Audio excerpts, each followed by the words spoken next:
What's up, everybody? Okay, making sure the sound's working there. There's no music on the intro screen. What's going on? Hope everyone's doing awesome today. We're going to be starting a new challenge run today. Wonder how it's going to go. What's up, Moose, Didi, Bizarre, Jat? What's going on, Bogu, Tasty? What's up? Coviers, I saw as well. I considered FTL, but I kind of just want to get into XCOM. So that's what we're going to be doing. We'll do FTL another day this week, I'm sure. I just, I'm anxious, not like negatively, but just ready to, try to break into this challenge because I expect it's going to be, I know it's going to be quite difficult. I've done a challenge like this in the past, but it was many, many years ago. Before I ever started streaming. It was one of the challenges I wanted to do earlier in my streaming. I just, so many other things came up that we, played around and with, and different games and different challenges, so. But, we'll start a few. We'll see how the first 10 soldiers are with stats. As long as their stats aren't abysmal, then we'll give it a try. I'm trying to decide on if I'm gonna do it similar to... I kind of just have to name people right away. So, hey, Craze, that's awesome.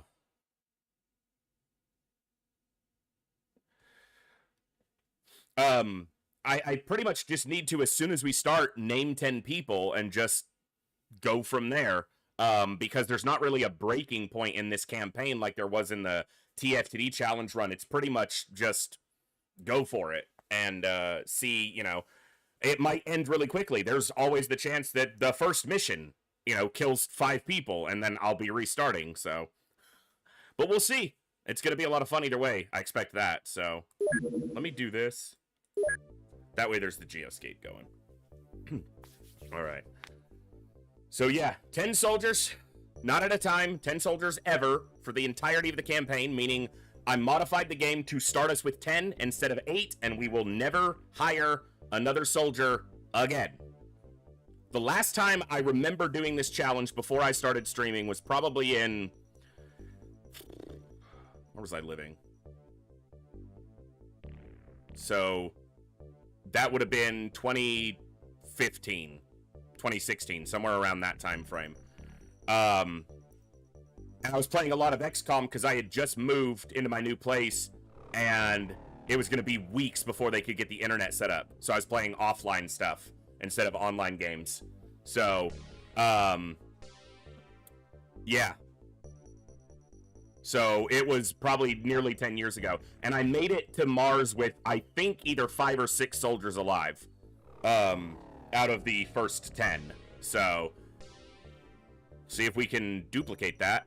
They're going to need to be good soldiers, and a lot of it will hinge, at least to a degree, on psi strength. But the only enemies that pose a significant psi strength threat are ethereals, and they can mostly be avoided until Mars. So, it may just be a campaign that extends a little bit, so... Oh yeah, I'll be using tanks. Tanks will be a big part of it, and they're allowed to kill, too. So... yeah. Let's get to it. You want to work? There we go. Good morning, good evening, good afternoon, whatever time it is for you, wherever you are. Ladies, gentlemen, and everybody else, thanks for being here. I'm the voice, and this is the Echo, where everybody has a voice. That means me, you, our games, our characters, our stories, our heroes and villains, successes and failures, the ups, the downs, the good, the bad, the wins, and the losses in all things sci-fi and fantasy. Particularly and especially gaming. This is a place where we come together to enjoy those things alongside challenging gameplay in a chill environment as part of an awesome community of amazing people. That's each and every one of you. Whether it's your first time here, whether you're a long-time regular, whether you're a lurker or a chatter, whether you recently returned to the stream, stumbled in by accident, got here through a raid one day, found us on YouTube, are tuning in on the YouTube side, or don't even know how you got here. The time you guys choose to spend here, it's awesome, it's amazing, and it's extremely valuable to me, so thank you very much for that. And thank you for all the ways you guys choose to support the stream, the channel, the community, and me, and give me the continued opportunity to create this space, curate this experience, and share some good times, good vibes, and good games with a great group of awesome people. Today, we start a new challenge run, what I am simply calling the Iron 10 Initiative. XCOM, UFO Defense, Superhuman, Pure Iron Man, 10 soldiers for the entire campaign. Not 10 at a time, 10 ever. That's it. We cannot hire another soldier. We start with 10. I just modified the game to change the initial value from 8 to 10. We start with 10. We can never hire a soldier. We're going to go as long as we can, and we will try this until we get a win, unless it's just dragging on exceptionally long. But it is a challenge run I've done in the past. It is a very challenging challenge run, and it's a lot of fun. And it's classic XCOM, which we all love. So we're going to bump over to the game. Boo-boo! Thank you, and welcome back for a total of 18 months at Tier 1. That is absolutely awesome. Thank you so much. 6 months in advance, in fact. That is amazing. Thank you so much. All right, we are in, but I'm going to go back out to the menu. So that... Really? Okay, the game just doesn't want to... I wanted to make sure you guys see me click Superhuman Iron Man. I just went into the geoscape so the music was going. What's up, Dutchie? All right, new game. Superhuman Iron Man. We're going to do the Europe start because I feel like this one is more consistent. The US start is good early, but if you can cover a heavy chunk of Europe, then you're going to cover yourself with better overall income. So I do like an Eastern Central European coverage, which gives me basically all of Western Europe, Northern Africa, and into the Asian continent or subcontinent. So we're going to go with Echo Station. Now, one thing you have to consider, or maybe you don't have to, one thing I consider is if you only have 10 soldiers, it's really hard to defend multiple bases. So secondary bases are going to be radar stations that are probably unmanned with crew, and I might build base defenses in them if the campaign goes long enough. We will build one more base other than the primary as a manufacturing base if we need to keep up with manufacturing for the sake of income. We'll do that most likely in like Antarctica, and then never intercept over it so that it's, and we'll put a mine shield in it. So I do have to change some of my geoscape tactics because we only have 10 people, so. Now, this is opposite of my TFTD base build, where I build with the access lift here and create the choke point at the top. In UFO, I want the choke point in the bottom, because when I build, I'll do it like this: general stores, living quarters, small radar. Eventually, this small radar becomes the hyperwave decoder, and the downstairs room for the hyperwave decoder in the battlescape has a door that faces this way, so you can shoot down into the killing corridor. So, it's possible, Cursed. It's possible, so I have to be very careful with things like that. So, it is not possible to build enough defenses to make it impossible for a base to be hit. It is possible to make it nearly impossible for your base to be infiltrated, but there is no amount of defenses you can build that is 100% effective, given the space that you have available. And you have to consider that the aliens will never stop assaulting a base until they get inside, meaning you're going to be looking at that defense screen constantly as your defense modules shoot down the battleship. So it's kind of annoying. And also, if you build that many defensive modules in your base, you won't have room for anything else. So you just might as well not build the base at that point. I think if you have like 9 fusion defenses, they can stop like 31 out of every 32 battleships. Something around there, if you math it out. I might be remembering incorrectly, but...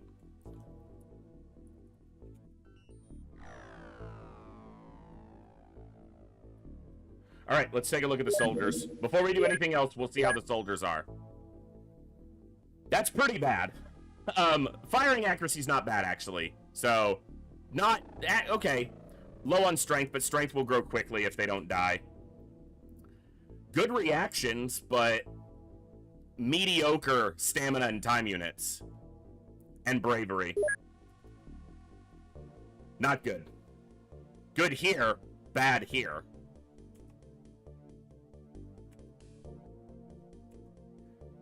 I'm not seeing enough standouts. I think this is a quick mulligan on this one. I need to have at least 2 soldiers that are like top 5% generation, so... Yeah. We'll do a couple restarts. I'm not going to restart all night, so... But thankfully, I can do this fairly quickly, so...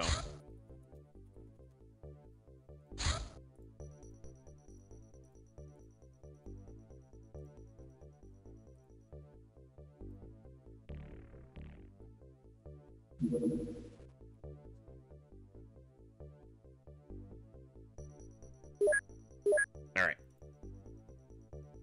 Pretty average, but very strong. I just they don't have much firing accuracy to take care of that, to make use of that strength, but these are very good. So, one of the things to remember is that stamina regeneration during a mission is wholly dependent on the number that it starts at. So, the starting with high stamina is that much more important, especially for when you're doing sprinting and stuff like that. That's pretty bad. Like, they're basically the same soldier, just with much lower strength. That's pretty average. Like, if all the soldiers started like this, it'd be pretty good. This is actually a little bit higher. Starting time units. You're right. Excuse me. Time units. Energy regeneration is tied to the time unit start. Thank you, Crazed. Like, this, it sucks, but it would grow. Time units is okay. Like, these stats are actually not terrible. Bravery's a little low, but... Bravery is a self-fixing, but in this campaign... Those are really good stats, but... I don't know if there's enough here. I don't know if there's enough here. We got a couple good ones at the back end.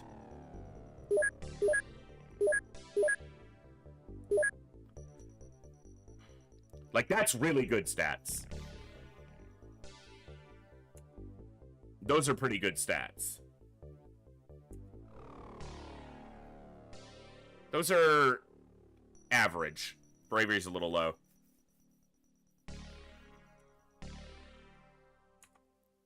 What do you guys think? Yes or no? Give this one a shot? Try another new generation. So our lowest firing accuracy is 42-43. Everyone's a decent shot, except for those two, and this one is a little bit below.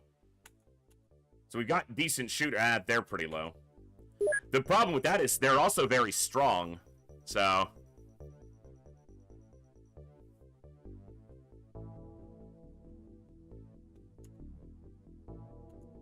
How many high strength? You're kind of mid, a little bit low, fairly high, high. Like 37 plus is kind of what I'm looking for high strength. I got 2, but both of them are fairly bad shots.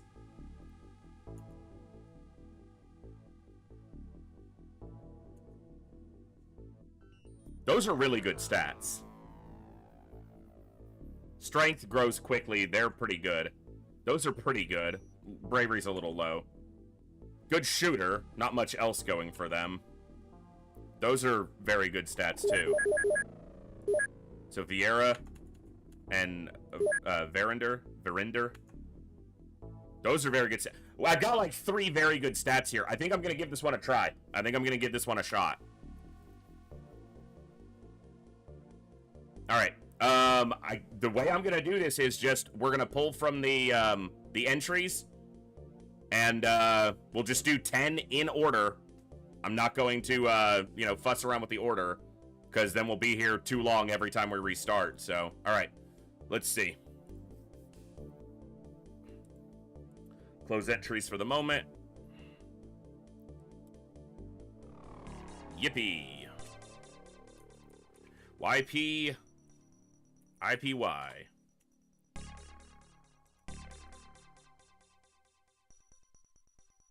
Cursed Orange.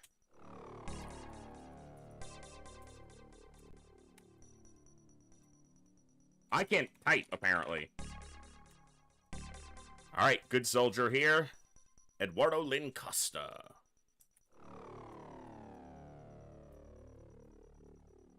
I don't know how it's supposed to be. I'll just do it as one word for now. Okay. Zing.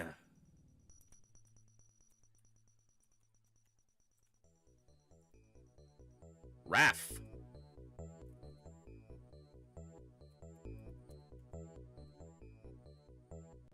Bazaar. Very good stats on this one.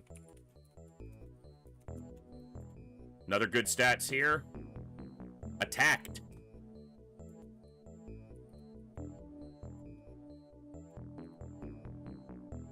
Attack A-D-A-H-I, right? A-T-T-A-C-K. Yep. One more. Jat.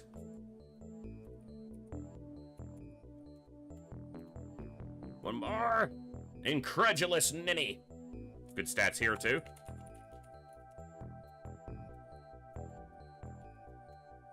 And I think this is the last one. The Moose Assassin.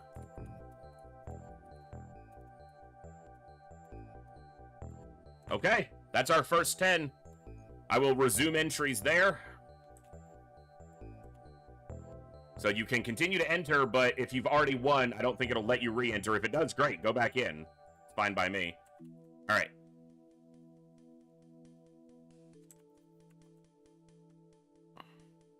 And if you've already entered, you'll still be in there. Because it still has the pool that we started, last week. Okay, my browser needs to thank you. It wouldn't switch over to the tab. Okay. Now, let's kind of look at who's going to be doing what. So, I want to use not just generic loadouts on everybody where it's just they have the weapons, they use the weapons, and then they're good to go. So, I don't want everyone to be sitting on a heavy plasma at the end of this. I want to use somewhat of a class system. I detailed that in the Iron 10 document. So it looks like it won't let you re-enter, Moose, if you've already won. So, which is good. That way it'll give everyone a unique opportunity if this run fails and we go to another one, which might not happen, but probably will. You can re-enter, after some other people have gotten in. Okay, let's look at our stats and kind of determine who's good at what. All right, let's go to Equipped Craft. This is easier to look at. Gloomcat, welcome back for 15 months of Prime. Glad to have you here. What's up, Gleaser, UBCR, Saline, TNT, everybody else? Glad to have you all here. Okay, this is high reactions. Bazaar has pretty high reactions, but also very good stats otherwise. Okay, they are the ones starting with the highest reactions, Eduardo and Bazaar. So they're going to be at the front. They'll be behind the tank, but still. Thank you, Glacier, for gifting a sub to Tasty Walmy. That's very generous and very much appreciated. All right, who's my best shooters? Moose and Incredulous, I think. Raf. Okay, and Raf is not as well-rounded as Incredulous. Let's put them close to each other so I can see this. I'm going to be paying a lot more attention to stats than I do in a normal campaign during this one.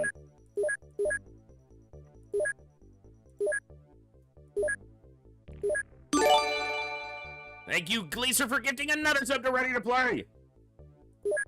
You mean that hidden side strength? Yeah, that's going to be the tricky one. Okay, Moose is accurate and strong. I think he's heavy. I think he's on a heavy gun.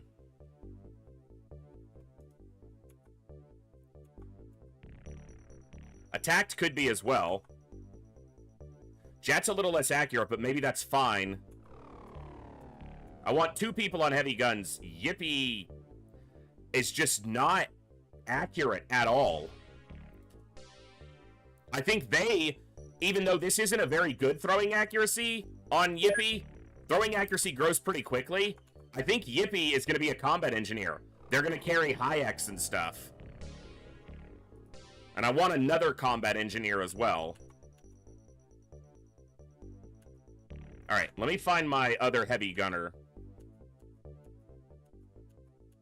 That's the thing, Yippie's got the highest strength, so it's got to be someone with 35-ish. 34 on attack, 34 on Jat. Let's do Jat. Jat and Moose on heavies. The Voy 51 salute, the Voy 51 salute, the Voy 51 salute. You got in on the first 10, so let's see if we can get you, keep you alive for a long time.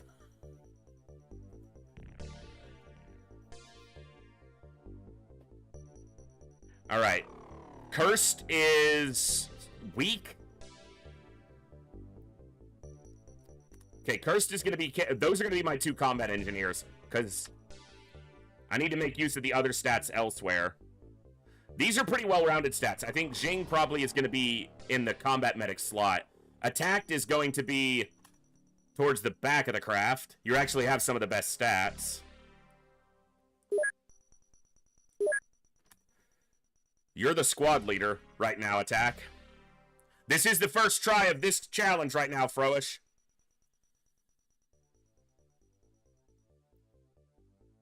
Alright, so we've got Scout, Scout, both with good accuracy, and that's good. Scout, Scout, let it all out.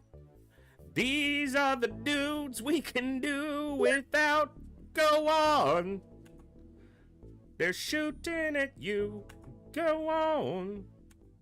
So Jat and Moose are heavies. So Scouts, combat engineers, heavies, riflemen. One of these is a squad leader, one is a medic, essentially. Okay. Yeah, we don't have that much material to work with as far as equipment, because this is still the vanilla game, but... And I still don't know about autocannons. I think I'm going to keep an autocannon, but I'm only going to get probably incendiary ammo with it for the purposes of if I do night missions, but honestly, I'm probably going to avoid a lot of night missions because I'm not stupid.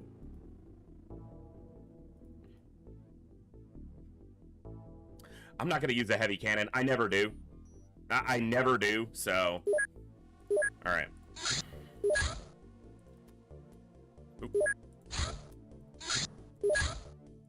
Not cannon. Stingray.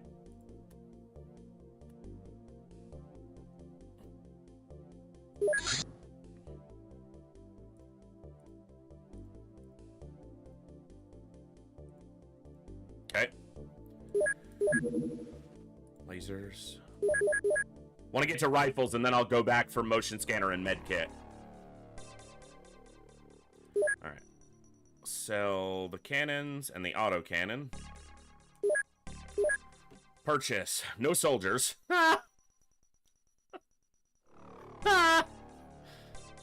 Tank rocket launcher.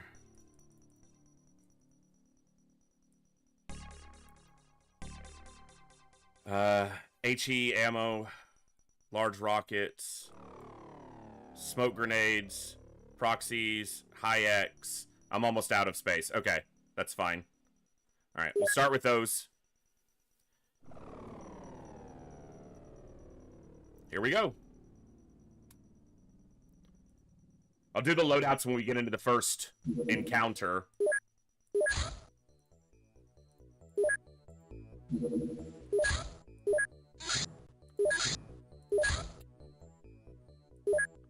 Okay, here we go. First encounter. I don't have a tank. Shit. I might wait and just not do this one until I have a tank. Yeah, I'm not doing one before I have a tank. Not happening.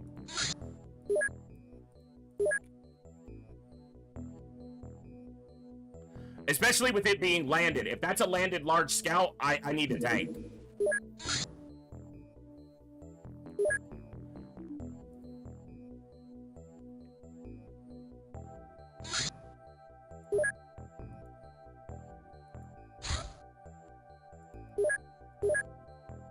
This will go to excellent.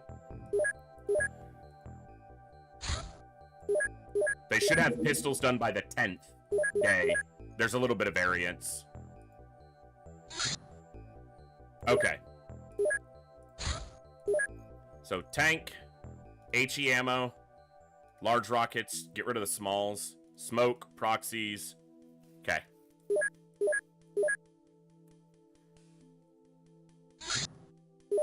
Here we go.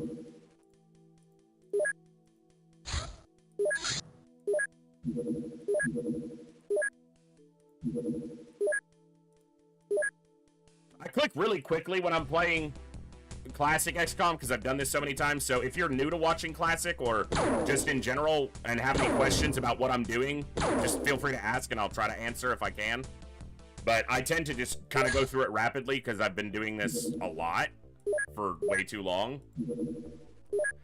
Yeah, you gotta land at night? That's not cool, man.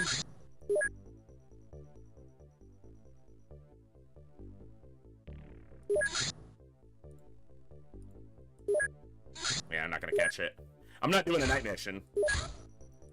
I am gonna be very selective about my missions on this because I've only got 10 soldiers, so...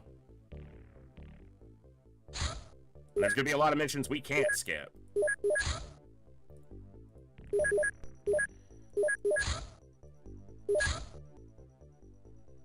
Six.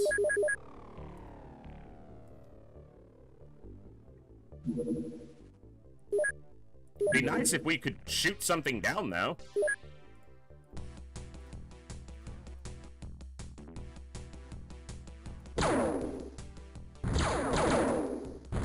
Hey! Alright. Are we gonna get there in the daylight? We're just gonna wait. We're gonna wait till the morning. Alright. First mission.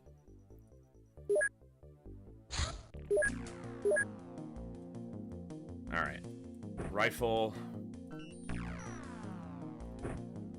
Smoke in hand. Grenade. That's you two. You are pistol. Grenade. Proxies. Grenade. Smoke. Let's do this.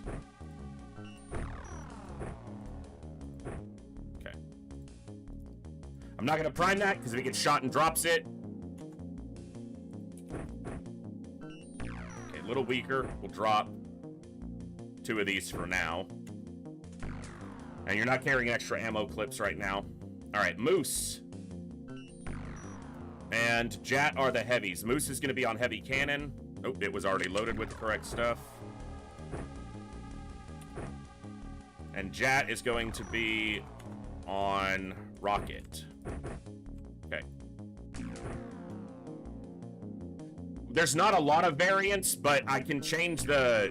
You can change your avatar among, like, the initial 6 that the game starts with, so if you want your avatar to be something different, we can, there's a couple options, so...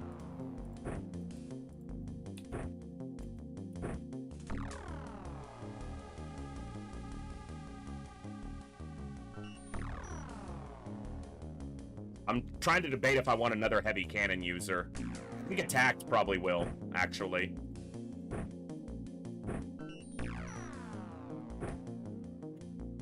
Okay. We'll define that a little bit more as I get used to the basic vanilla equipment again and kind of get a feel for it, so... Should have given him an extra one, but that's fine.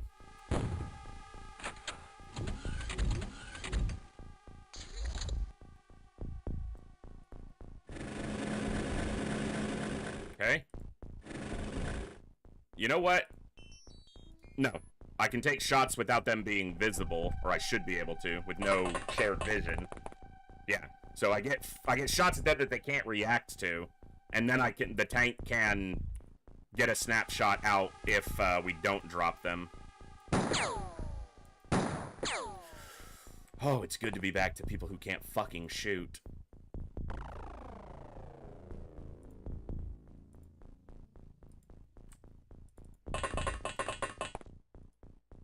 That's mutual vision. Okay, that's not.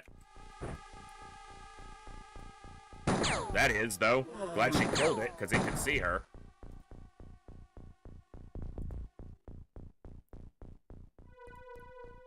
Alright. I need to be checking my edge, finding out... Okay, so that's my corner there. Okay. It is open XCOM. Vanilla's auto shot supremacy. I'm playing with interceptor accuracy, which I feel is more representative of how the game should be. So that means that auto shots are still worse early and much better late. Also, somewhat dependent on the weapon.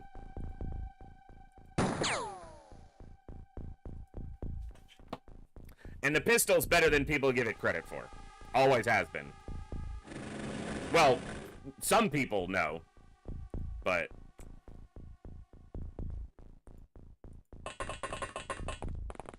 Yeah, in the vanilla game, with base accuracy, auto shots are king.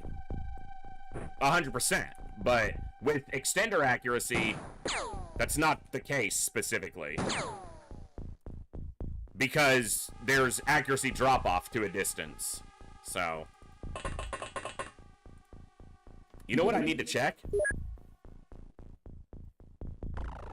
We're gonna turn Alien Bleeding on. That's how we normally play now. I only had it off for the pacifist run. So.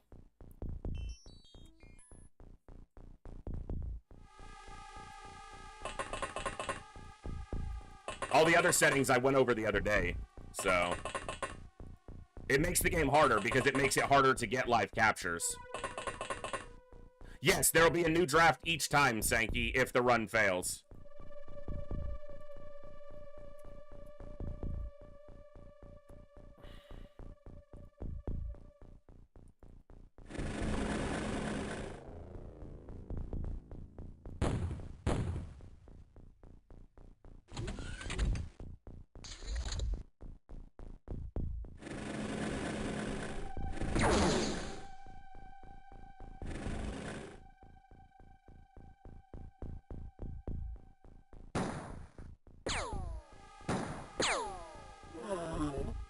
Domed him.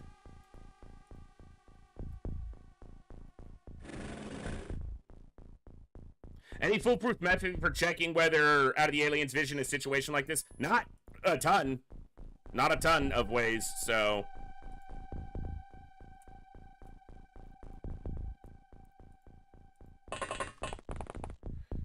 No foolproof ways.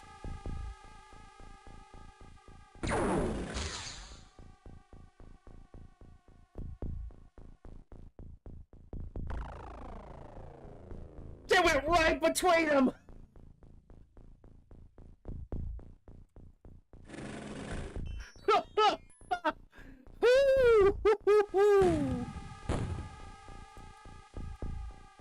Oh, that's a spicy meatball.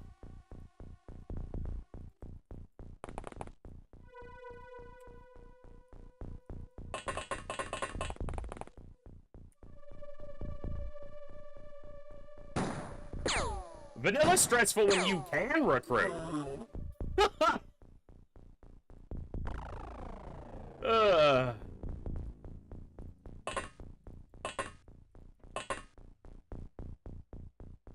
Yeah, medkits and armor. That is a fact, Matthew. That is a fact.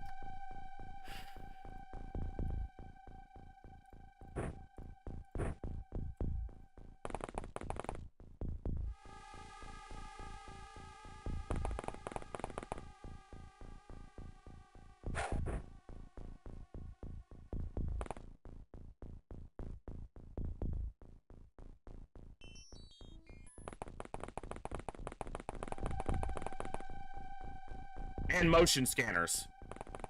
So is the rules for this one, you just can't recruit new guys, or does everyone have to make it through the final mission? No. It's not a zero death run. I just can't recruit anymore.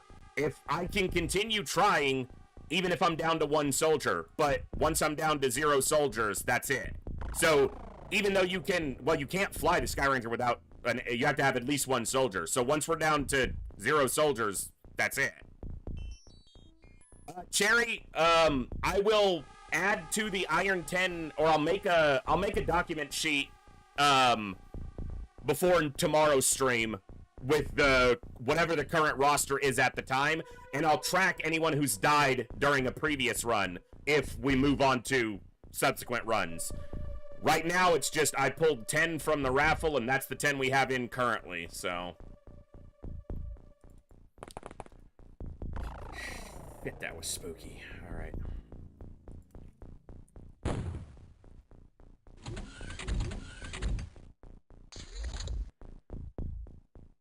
Okay. So it's blown out, which is easier to assault, and likely means there's some dead scumbags. So is this map edge? No, the map goes further. I don't like that. I don't like it. Okay.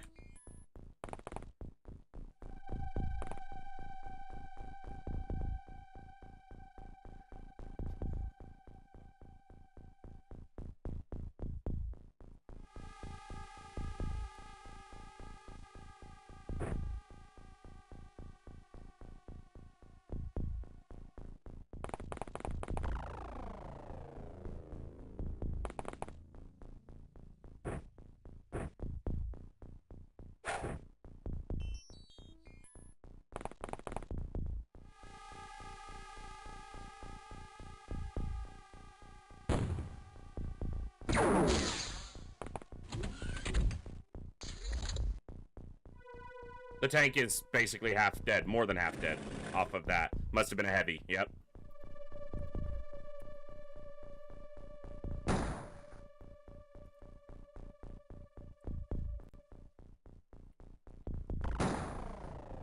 Come on. Right over his head.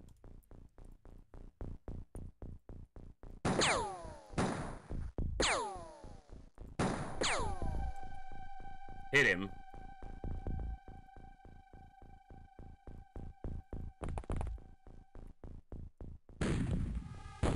Damn it. Damn it. Damn it, doesn't have enough for an aimed.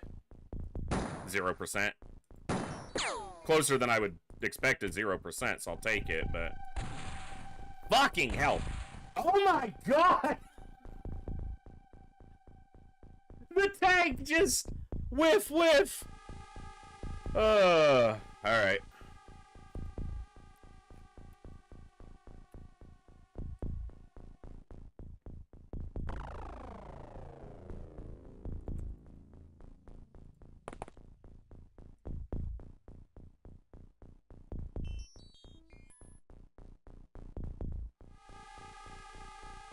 No one else is getting an aim shot off, so... Alright.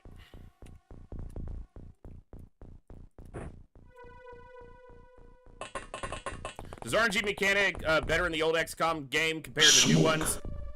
I don't know if I'd say it's better. It's probably not as punishing in a normal campaign, because soldiers are less individually valuable in a normal campaign. In this campaign, every soldier is independently exceptionally valuable because of the type of challenge, so...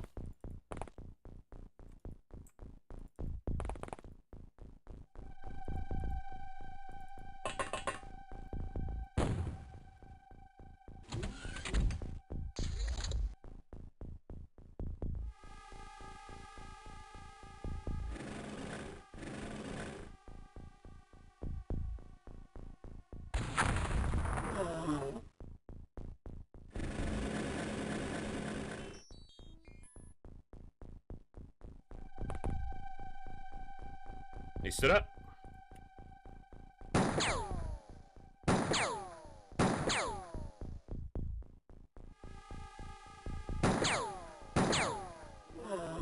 He won't stand up again.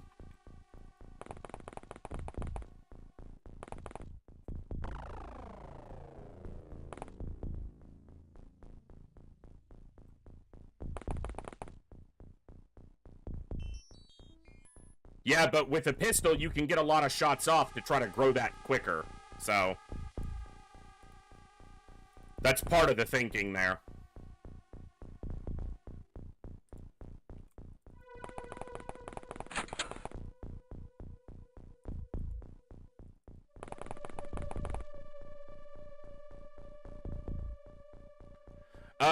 Iron 10, Holiday. Exclam Iron 10. IRONTEN. Or, did I spell it out?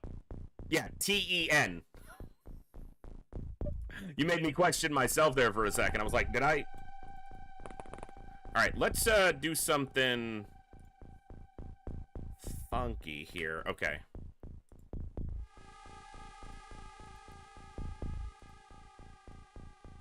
Alright.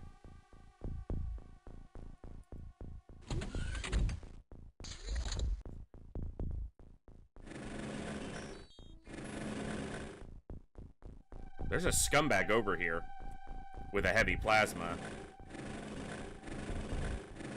There he is.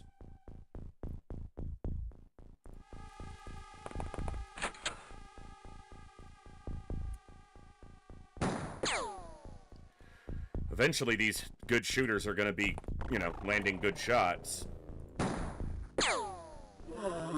Nice. Okay, we heard a door that was not in the UFO. It was this door earlier. I don't know if he got closer to us, if he's back here. Honestly, it was probably this one, but I don't know that.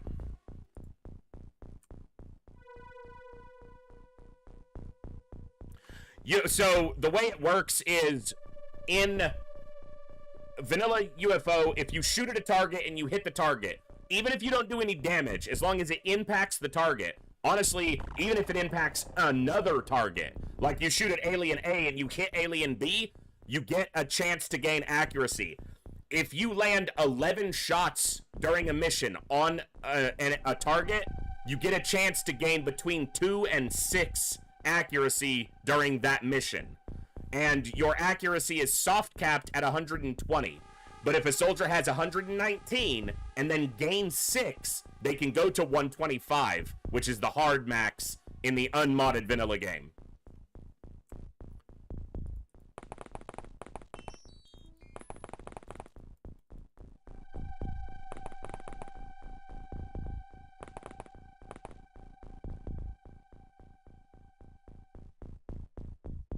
Explosives, yes. Explosives, if you fire a rocket launcher and you hit 6 target, that's 6 ticks towards accuracy growth potential.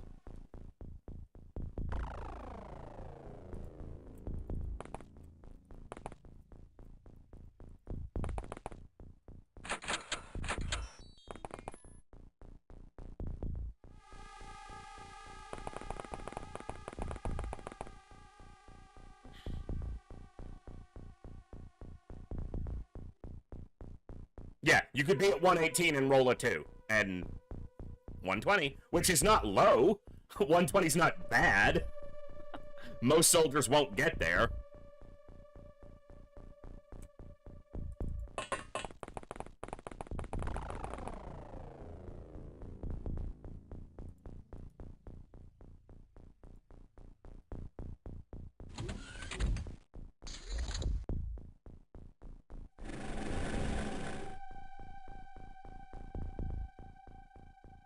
I don't think you have an angle.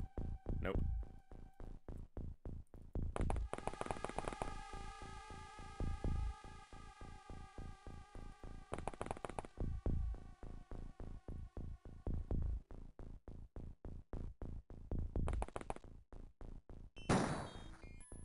Almost.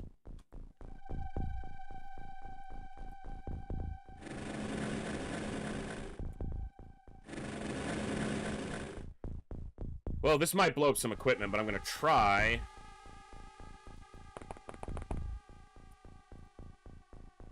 to hit this fence. Didn't hit him. Or it hit him. That is a hit on him, because the other one was dead, not unconscious. So it hit him, it just didn't take him down. But he needs accuracy to get a little bit better there. Okay, let's do... not super strong. And I'm kind of until their stats get better for what their loadout or class is, I'm gonna have to just kind of improvise a little bit with how to get things done. Yeah, you're stronger.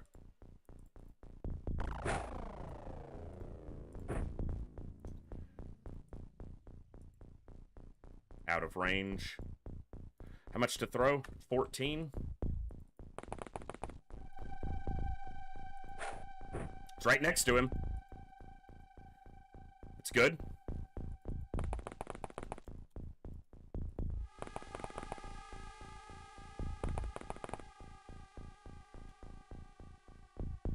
Incendiary is just mostly useless in vanilla, other than maybe providing you some light.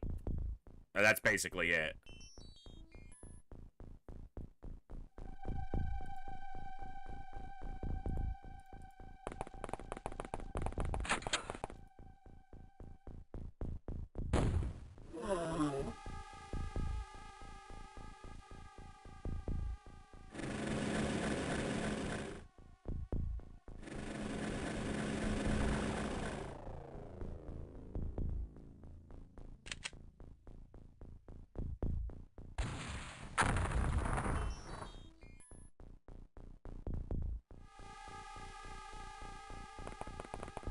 Ammo I can buy more of. Bodies I can't.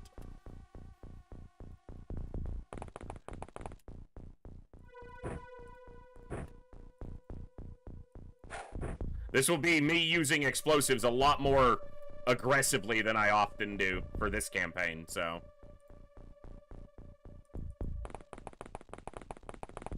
And if you guys entered the raffle anytime over the weekend while we were live or since I started it, you're still in. So, and that list will just continue until we're done with the challenge. But you can't re-enter if you're already in. Like the 10 who are in right now cannot re-enter because they're tracked as winners, and that's how I want it, so don't die. Okay.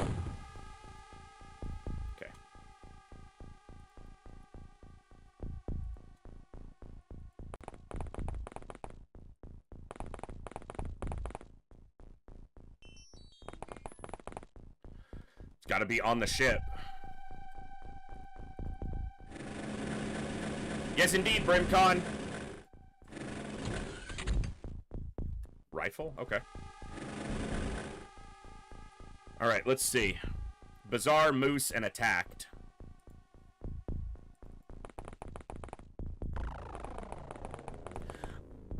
TNT, if you get into the run and you want, I can probably let people give names, but keeping a whole list of that is going to start building up into more than I want to put into this right now. So I'm basically just going off the Twitch name for the moment, but maybe we'll see.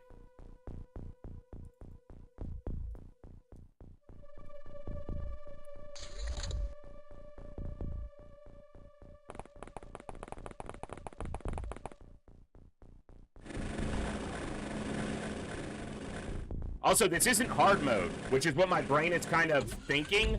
So there's gonna be lesser enemies here. Like, there aren't as many as there would be in hard mode.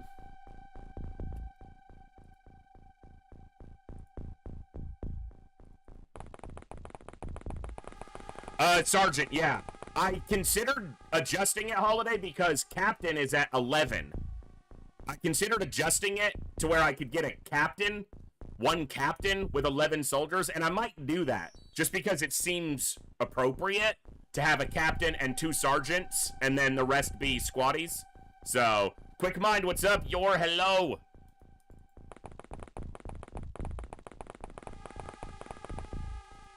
Ten soldiers only for the entire campaign. These 10 soldiers that are on the field right now are the hope of humanity in this campaign.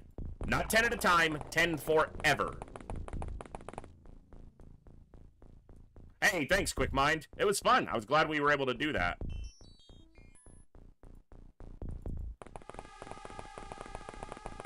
Yeah, Cursed, exactly. So now, the alien is going to be standing here, looking forward. On the next turn, he's going to be looking the other way. He's looking. There are 2.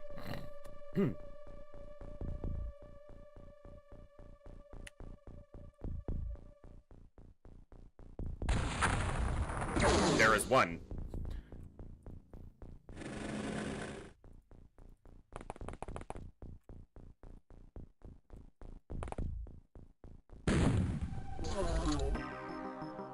All right.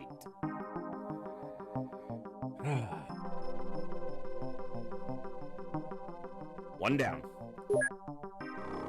It was a little dangerous. We ain't playing to be safe. Wow, look at the strength gain. Damn. Look at the accuracy gain. Damn. But everybody got some strength.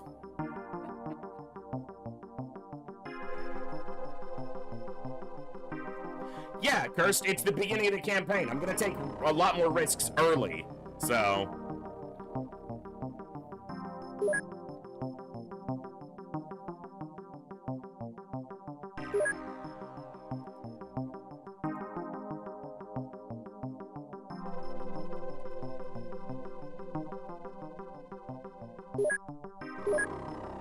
The 10 that are in are named, but if you type xcom raffle, you'll be entered onto the list that'll keep going until we finish.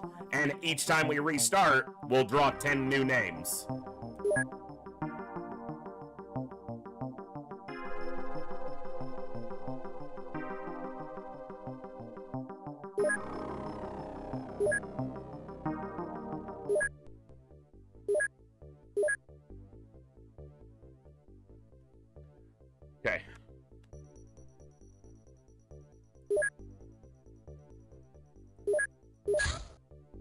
After laser rifle, I want motion scanner, I want med kit, and then I want alien alloys so we can build personal armor.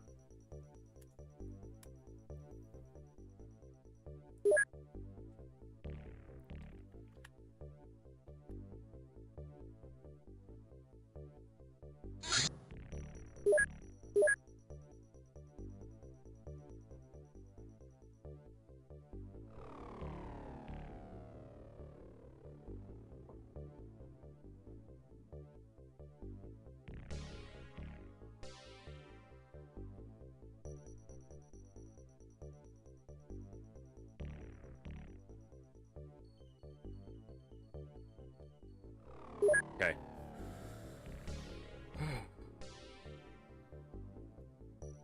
I wonder why, Moose.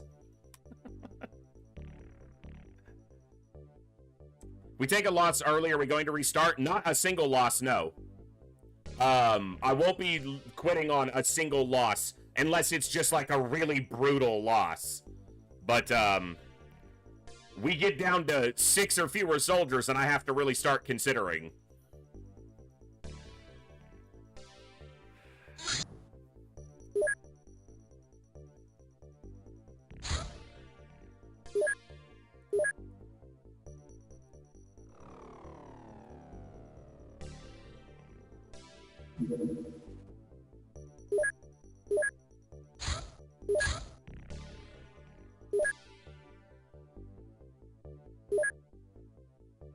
Have a good one, Bogu. The first Terra mission will probably get skipped. That's how it'll go.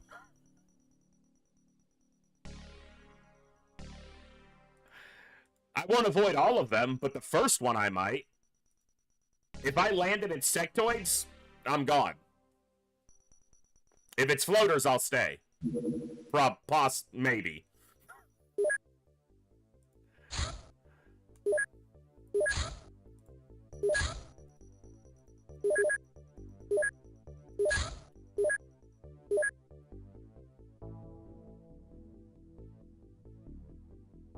Can't be Snakemen, so if Snakemen showed up on the first Terra mission, I would reinstall to make sure I didn't have some sort of bug.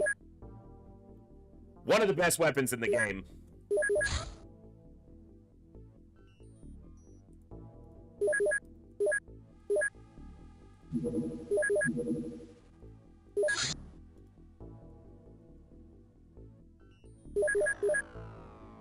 Okay. Floaters and Reapers, yeah.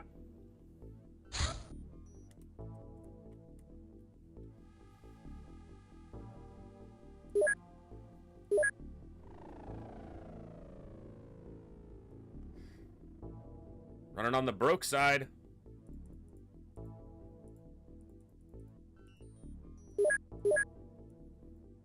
We'll get more of these. Plenty more. I'll keep the pistol, because those can stop appearing, but these can go too. Okay. I'm only ever broke for the first month of a vanilla run. And sometimes not even then.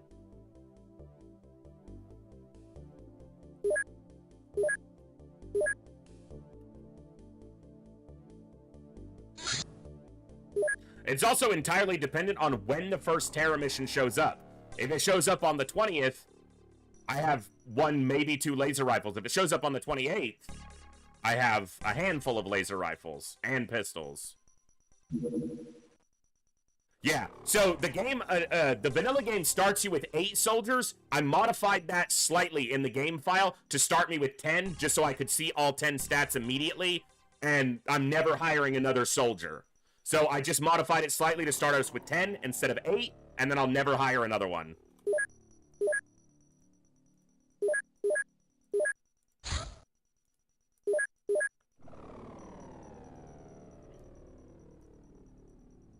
Exactly, Cursed. Exactly.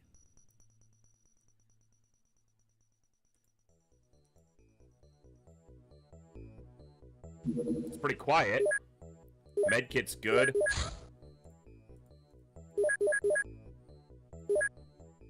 They must have just finished with the rifles. There it is.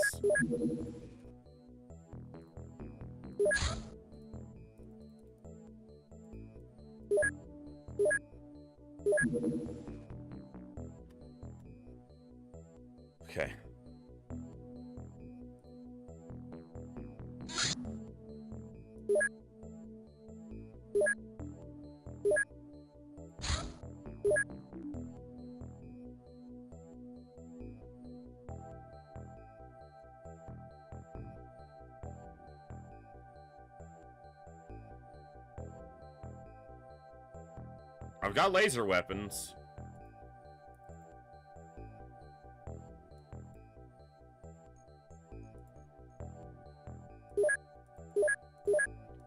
Okay.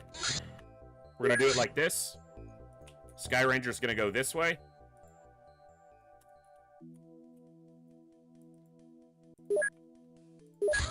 Interceptor 2 is gonna go this way. Interceptor 1 is going to target it in a couple hours. Sky Ranger is gonna go there.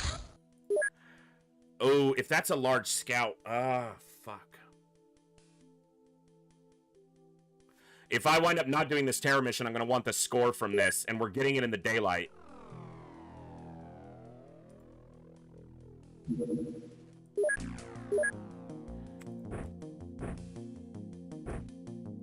Okay.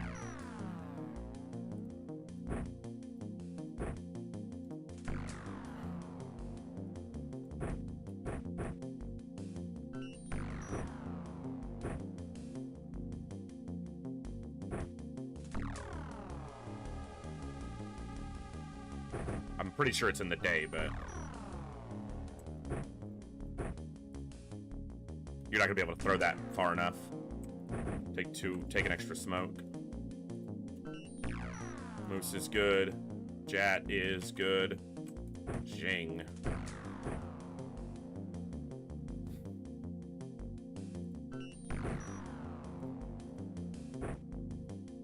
Like that.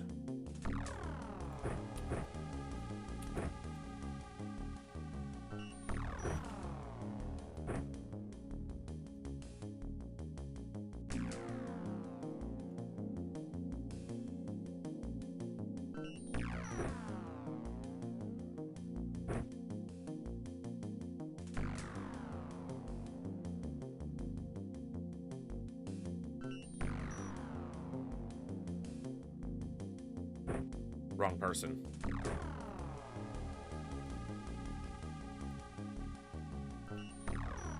There we go. That'll work. Okay. We got it at night. Actually, did we get it at night? It's dark, but that doesn't mean it's at night. Like, we could have just gotten the dark shadow midpoint.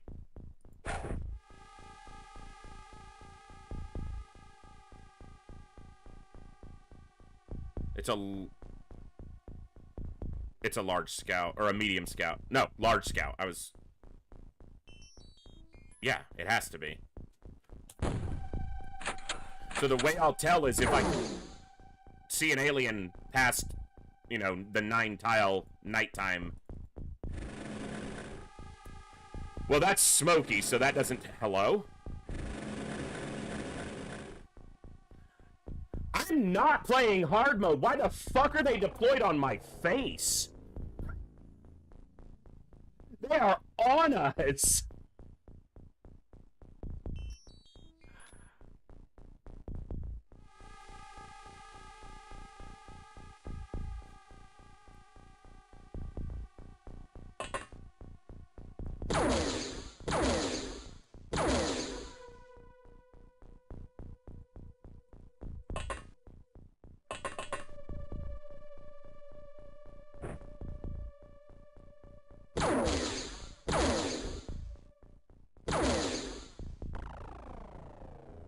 I am not playing hard mode!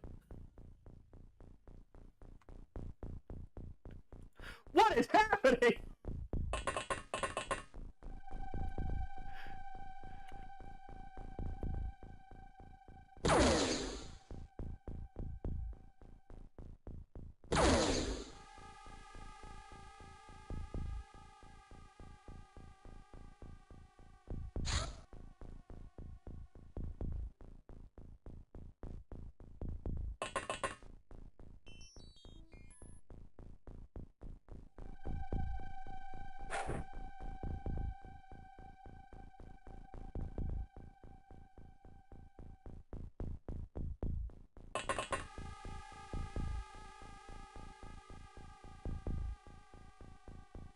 They're only wielding pistols, which means they're not that much danger to the tank.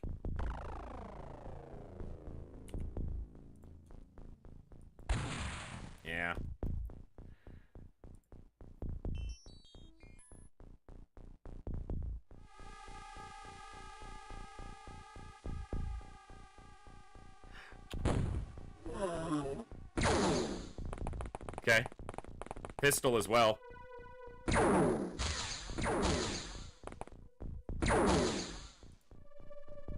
Yeah, it's pretty hard for them to damage the tank substantially with pistols. Remember, the tank can't gain stats, so I want the kills on soldiers if possible.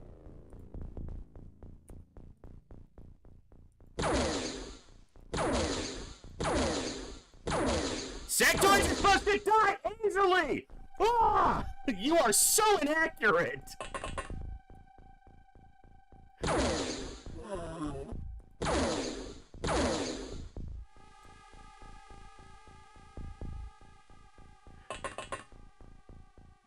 Your name is cursed.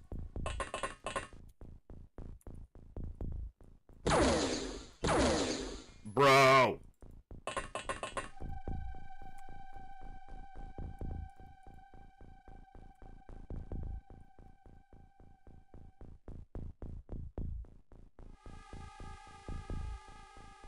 I don't want to fire a rocket right here because it could damage or destroy equipment or something like that. That's why I didn't fire a rocket right here.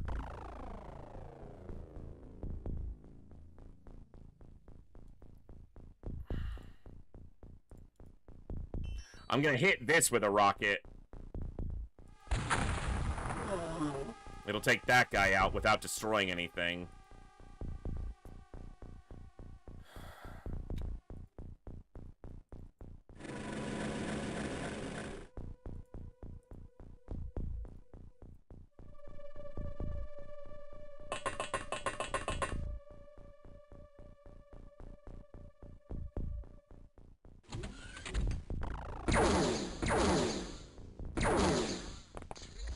I mean, the last mission, we had multiple aliens alive for a lot longer, so it's not going badly, specifically. Or not because of that.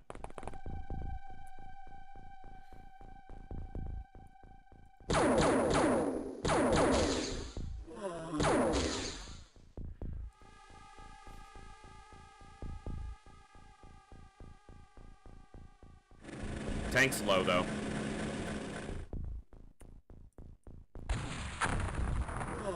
I got a bonus.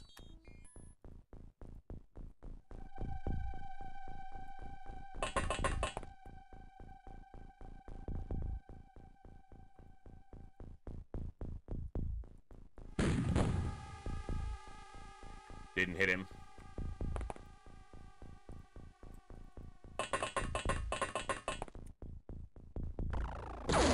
Son of a fence.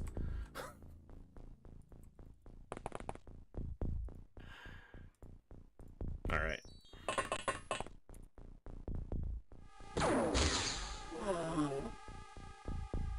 All right, so it's 4 right here, right? Because I think another one walked over. The one that was over here. Or no, it's just 3, 4, 5, 6. So we've killed 6.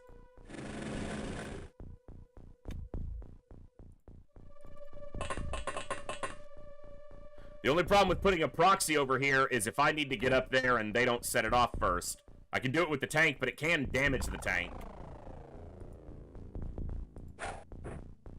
You can also miss entirely with it.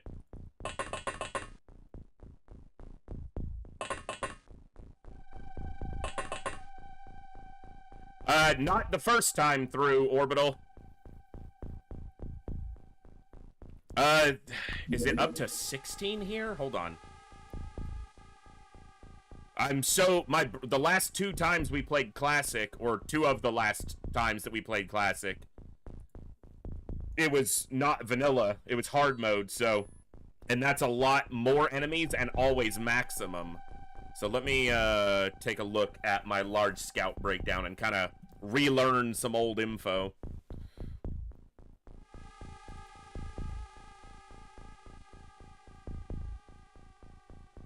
$13 top end here. So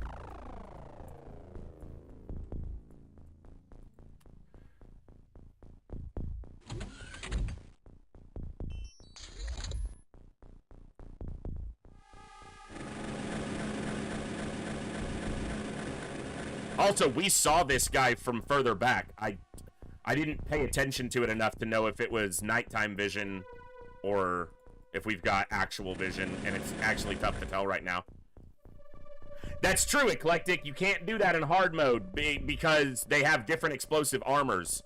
That's true. That's a good reminder. Thank you.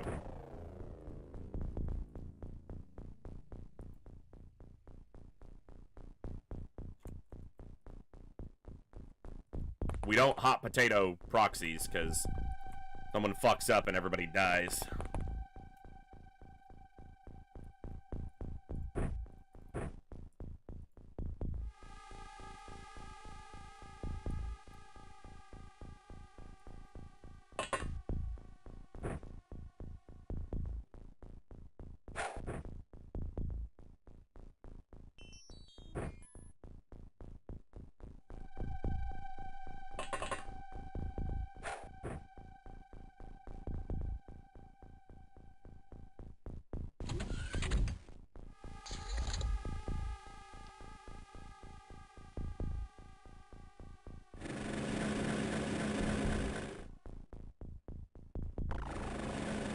Maps are smaller too, so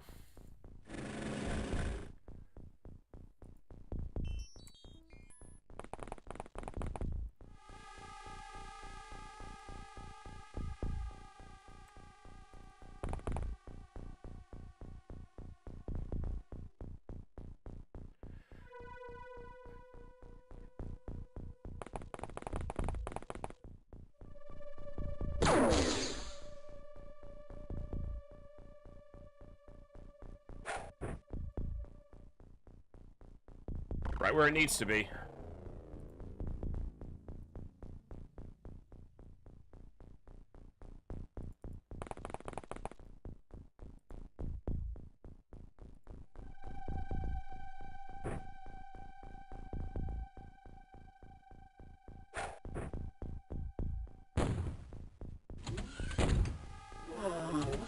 Got one.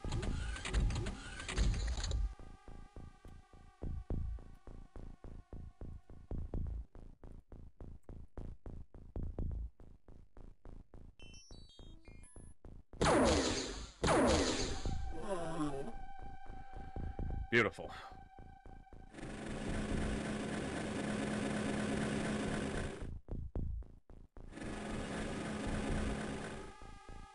And I don't care about the corpse.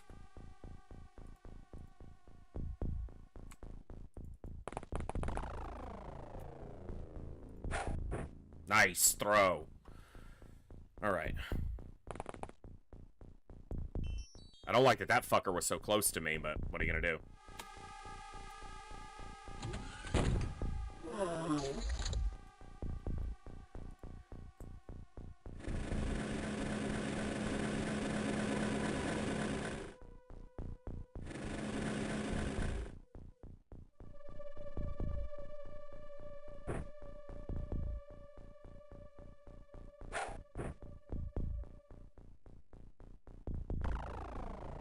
Missed by a little.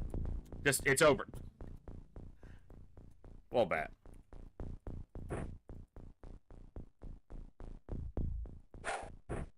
That was good.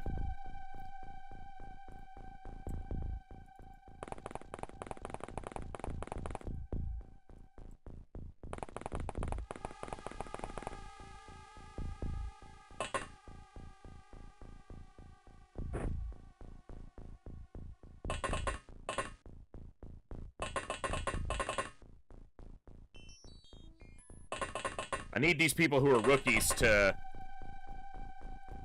So attacked needs to get a hit. It doesn't change anything except that they, you know, they don't need to be a rookie. They need to be a squatty. Bazaar killed this one, so he's gonna rank to squatty.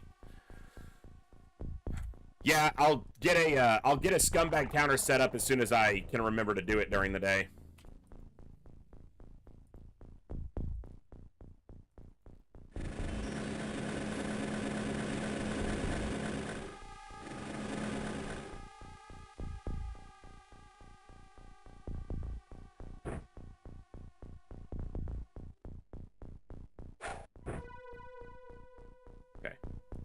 That gets rid of the stray one. The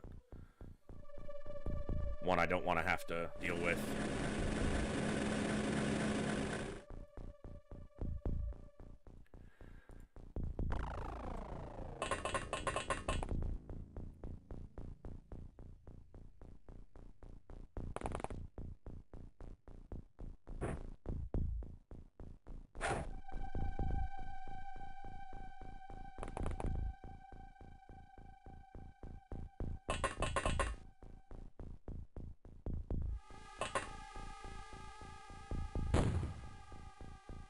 I don't think they're going to come out. Because the guard doesn't activate till turn 20, or until you step on this tile or this tile. Then he activates and starts moving.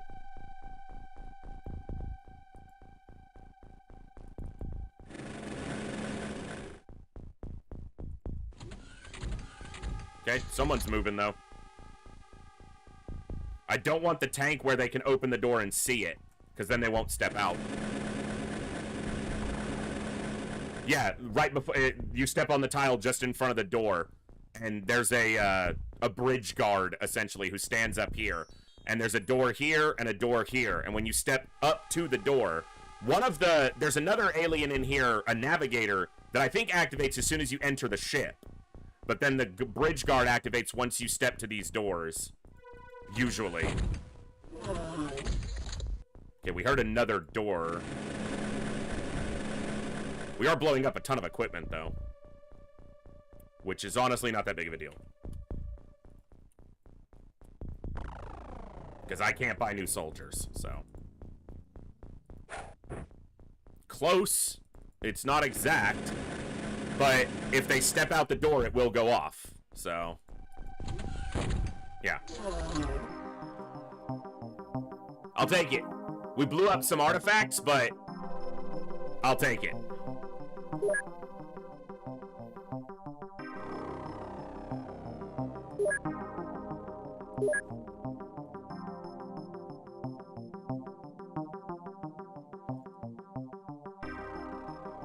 In fact, the mine probes are so valuable that I'll keep the other stuff for now.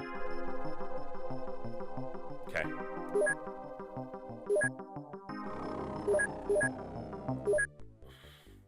Okay, now the terror mission.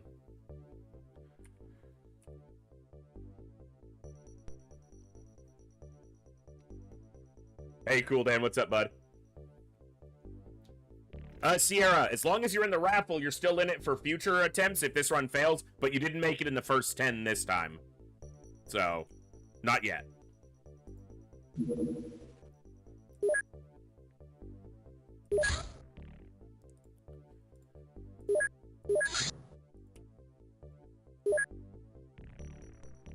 It just... I'm trying to click! Alright, that's fine. Because our score's enough. Okay, we're gonna get a terrible score because we didn't even land at it. I wanted to target it, but the fucking interceptor flew so fast. So this'll be a terrible month rating, and that's fine. We can take 2 of those, and we won't have another one, but that's annoying the way that happened.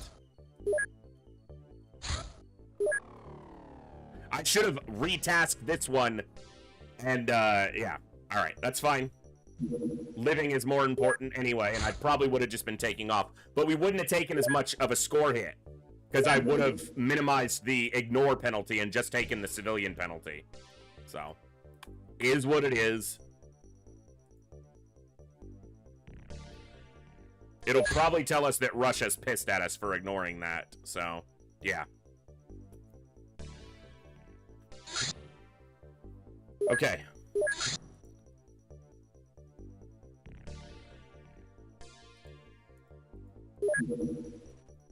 For now, until I have something better for you to do.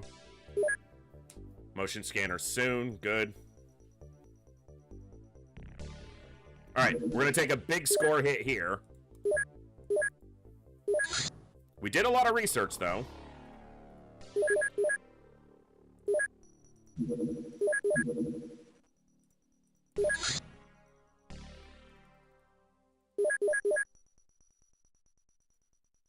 So it'll mitigate it some. Yeah, about 100 mitigated. Austria, or 8. Russia. I couldn't. That says Russia. Russia and Spain are unhappy, but Germany's particularly pleased, so... Only a small negative to the income. Balance is still good. Yes, they can. On Superhuman, they can be signed on any month. So, yes.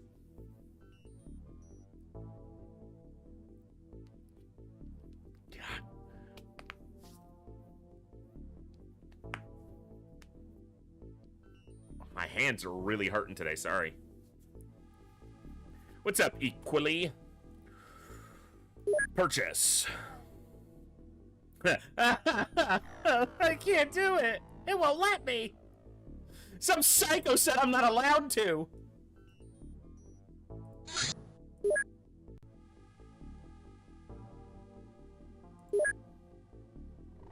I can feel when they hurt, they ache.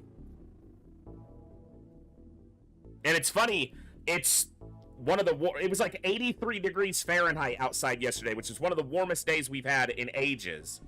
It's going to be like 73 is the high tomorrow. It's like 40 something now, which is not bad, but my hands shouldn't be reacting to the cold, and it's not cold in here particularly, but this hand is just stiff and it's aching. You know what? I do have these in front of me. Maybe I need to start wearing the gaming skins again.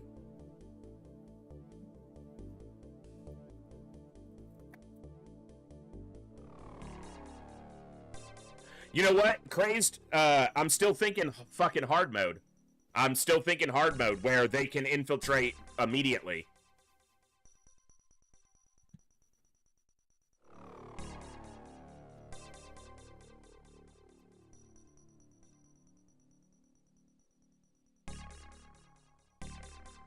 See if that helps.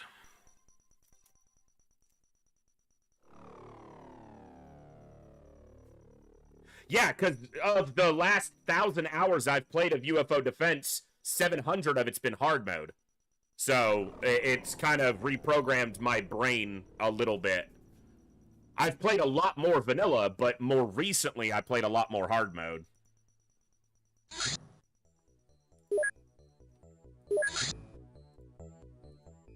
That's too tight.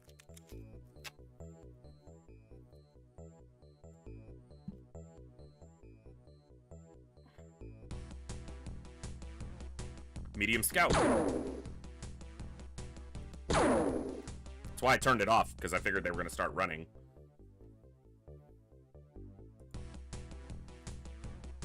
Try to get them in range of the stingray. Nice.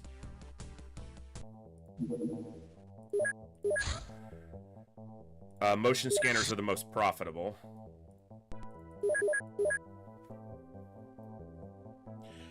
In Open XCOM, you can, Kilted.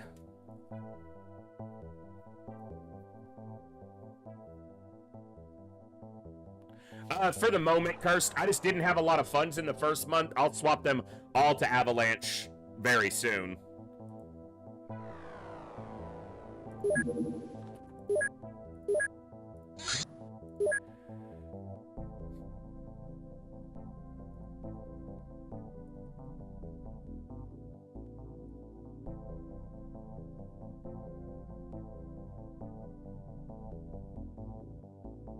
Okay, you really need to stop, because I gotta entertain these people for like 5 hours.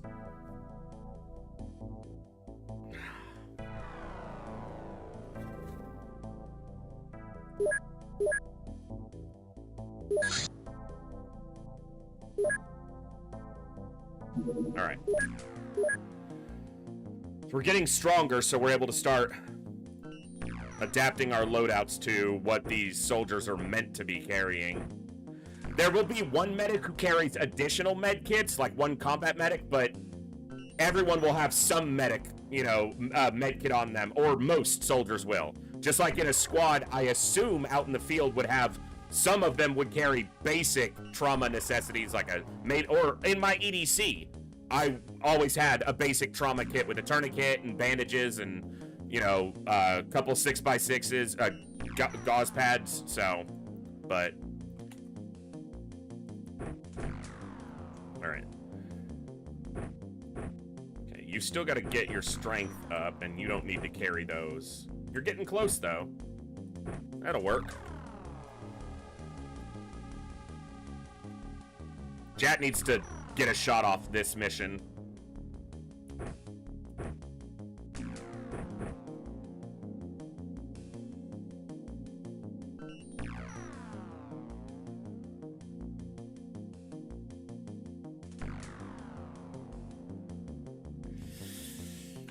That really needs to stop because it's really painful. I found the UFO. The power supply did blow.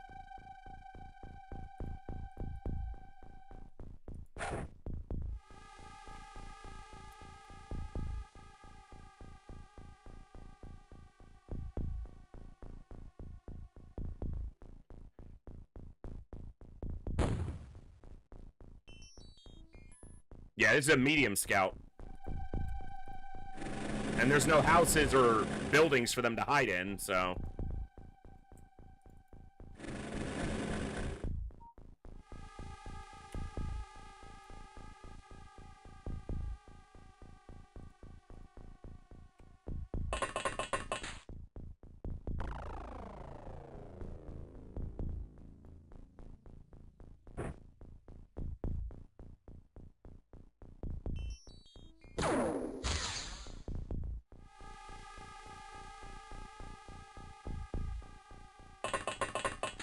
There is mutual vision to that one, but it's not looking this way.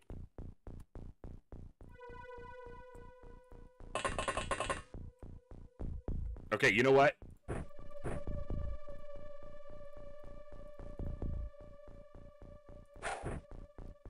That way if someone walks out...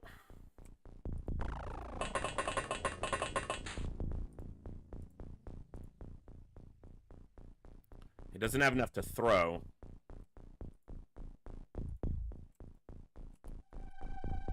But he can drop it, step, pick.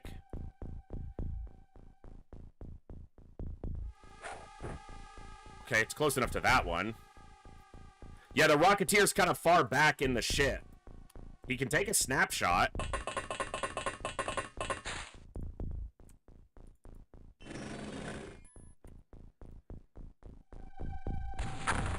I mean, that works. Kinda. Also, this is vanilla, not hard mode. They are going to be limited on when they can use grenades and blaster bombs. Like in hard mode, they can just start fucking chucking blaster bombs from turn 1. They can't do that in vanilla.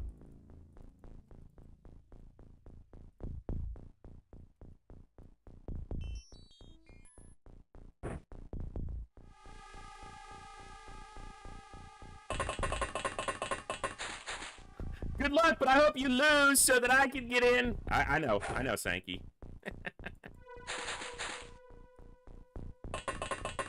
Enjoy your lurk. Oh, yeah. I think one of the first YouTube shorts I ever made was getting grenaded right at the ramp of our Sky Ranger on, like, the second turn in a hard mode run. So, didn't get that one, but... Okay, good. Alright. Anyone still a rookie? Attacked is.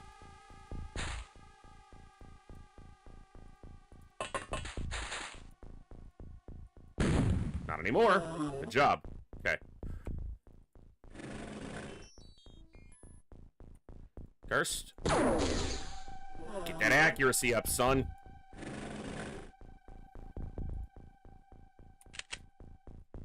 Jat. If you hit the tank, you'll kill us all, so... Let's move it slightly. That works. Heavy plasma.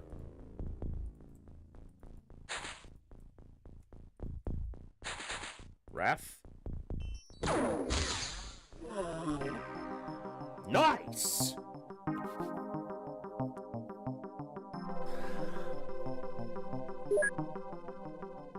Hey, a little bit of accuracy, still not uncursed. Alright.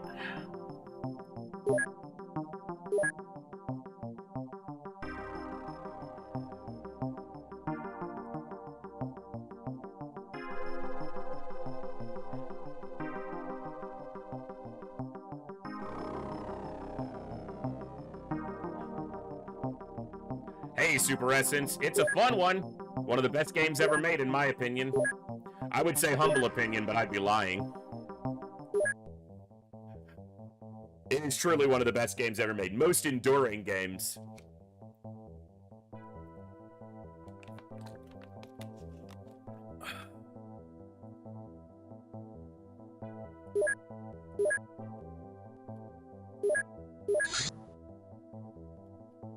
Okay.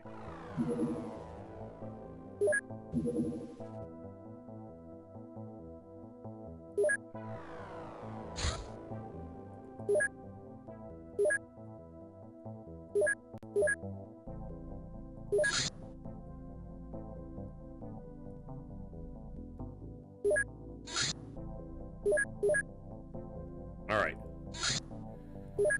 Very small. You are quite small.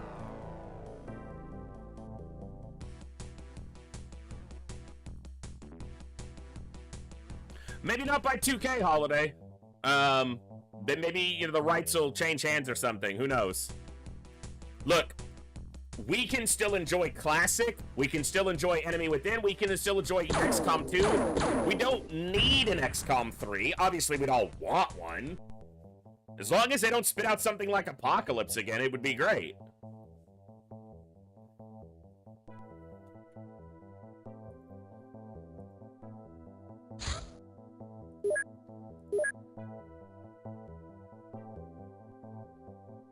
Ooh, no, hold on. Gotta wait on that.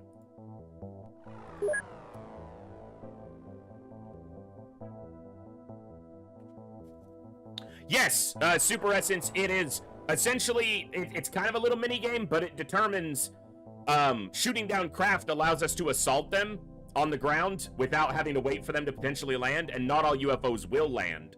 So shooting them down gives us an opportunity to recover them on the ground. Generally, when you shoot down a UFO, some of the aliens will die in the crash, but that also means often the power sources of the UFO, each one has a 75% chance to blow up when you shoot the craft down.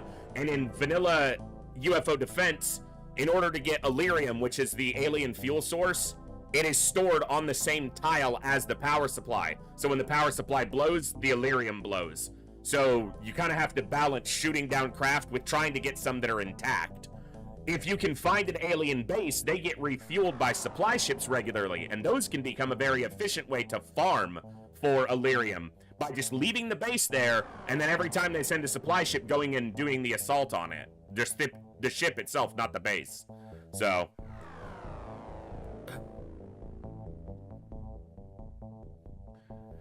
you had fighter hangars in your base building screen. That's cool. Yeah. So we've got the hangars here, and then we can choose the equipment, the type of weapons that our craft use. In the early game, you have 3 options.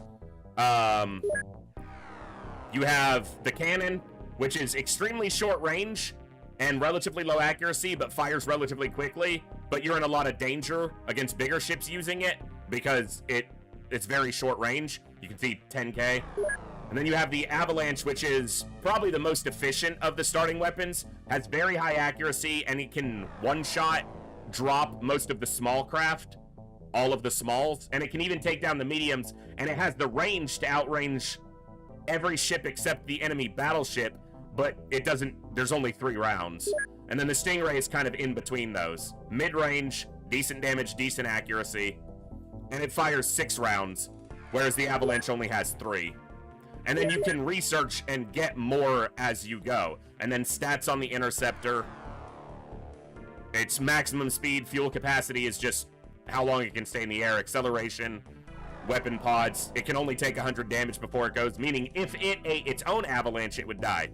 And then the Sky Ranger, which is your transport craft early. The UFOpedia, which is what I'm scrolling through right here in-game, just has a ton of really cool information. And it basically gives you info on all your weapons that you have available early. That's what I meant to buy. I'm glad I was looking through that. Incendiaries. Just for lighting up a night mission if I wind up on one.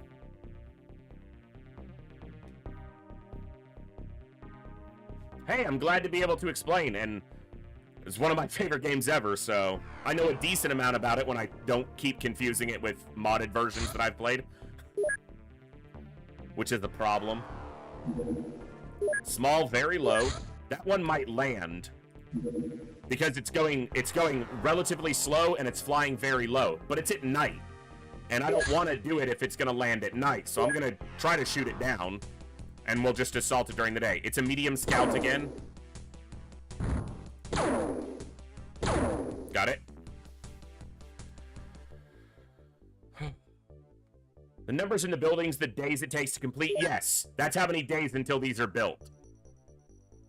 So 5 days for the living quarters, 30 days for the new workshop, 24 for the new laboratory. When I go into like research, you can see laboratory space available. Each new laboratory adds 50 50 additional space for scientists to work. Workshops work slightly differently. Each workshop adds 50 space, but each building project takes up a different amount of space. So you may not always have, it's not 100, it's not a 1-to-1 ratio. Because even if I had, you know, I could have 20 more engineers, but only 16 could work on the project because it takes up space.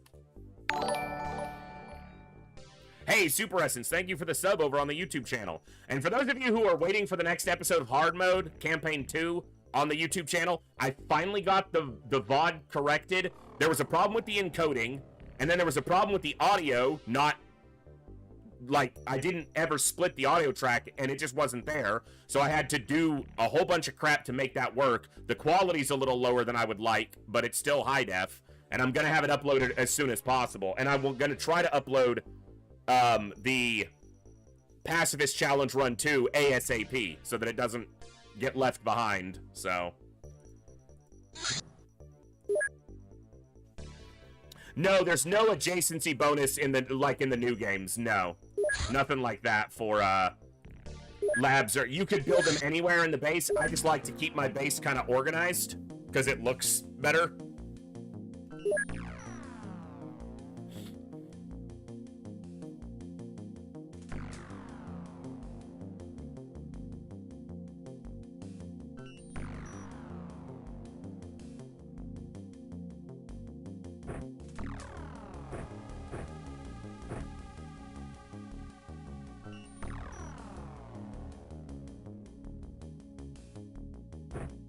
Almost.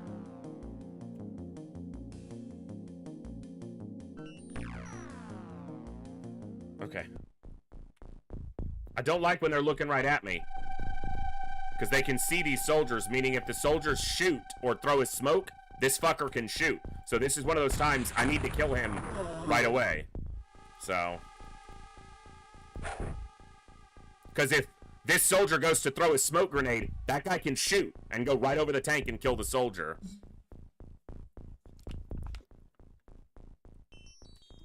If I build a second base, Froish, I will build it somewhere like Antarctica, where I'm not likely to ever shoot down a UFO, and just try to build it in an out-of-the-way place, where the aliens will never build a base for infiltration, because they can't infiltrate Antarctica. There's no settlements there in the vanilla game. And that will just be a base with just engineers. I won't put any soldiers there. I could maybe put some tanks there. And then I will just build a mine shield on it and hope they don't find it. You can absolutely win in Superhuman with just a single base. I've done it many times. The first time I played the game, the first time I beat it on Superhuman, I had just never really developed a strategy for building additional bases because I was still relatively young. So I beat it with one base just kind of by accident. Kind of like how a lot of people have beat the game on Superhuman without ever using smoke grenades. They didn't do it as a challenge, they just did it because they never used smoke grenades. So. I don't think you can, Kirst. I think you have to have at least a soldier there. So.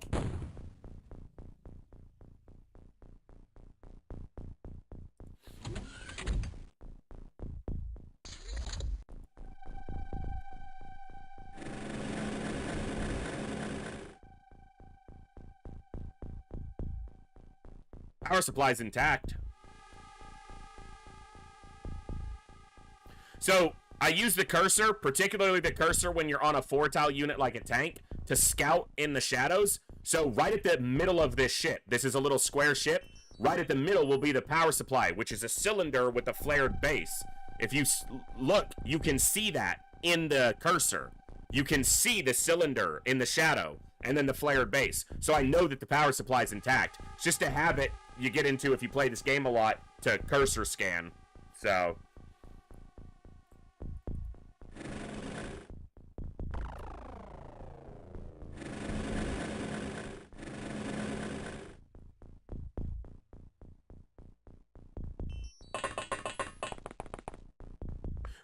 I beat the game a lot of times when I was younger without using smoke grenades because in my young mind, I thought, why would I use a smoke grenade instead of using those same time units to shoot something?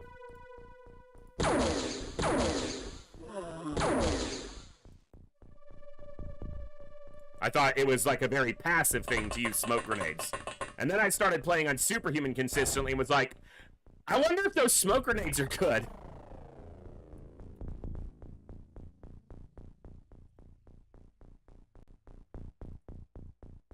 May your backpacks be full and your terrors be, deep. Hey, RDK. Or RD Killa. I won't embarrass myself by telling you how long it took me to realize you could go inside the crashed UFOs. I don't know if I ever ran into that one myself, but I'm sure I did a lot of stupid shit, so... Lost a lot of my soldiers to opening medium scout doors. Mostly large scouts for me.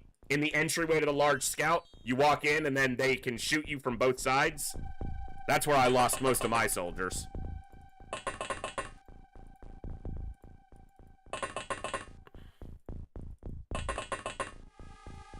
Large scouts are bad, okay?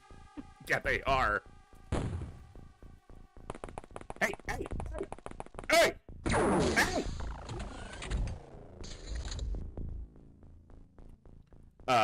No. It's none of that. We don't need any of that.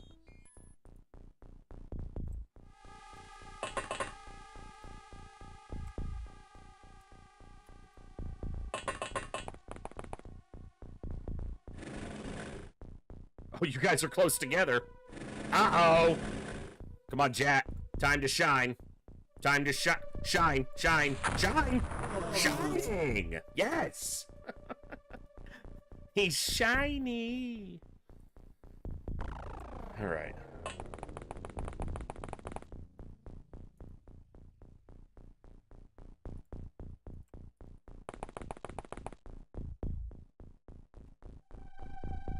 Sounded like 3. I heard 2, but it might have been, one of these might have been unconscious. And I didn't hear their initial scream or didn't pay attention to it. No, that's a, you're going to get spotted from there. Yeah, you're going to get spotted from there. All right, cursed. You know what? You'll get accuracy eventually, but you are a combat engineer, so throw a fucking grenade.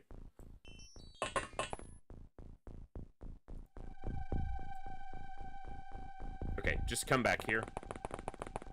Step here. Put that on the ground. It's not primed, so it's not going to go off. Throw this here. And this here. Okay. Oh, yeah. It's incredibly likely we lose multiple soldiers, even if this were to go all the way. Can we try to predict who's going to die? Maybe. Cursed, you could open... I don't know, in the very vanilla DOS version, I don't know if you could open the door without walking through it.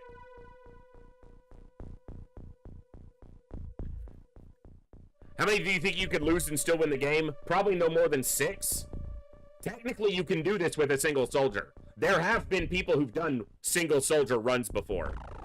But if I'm down to like 4 or fewer soldiers, it's going to be a tough one, so...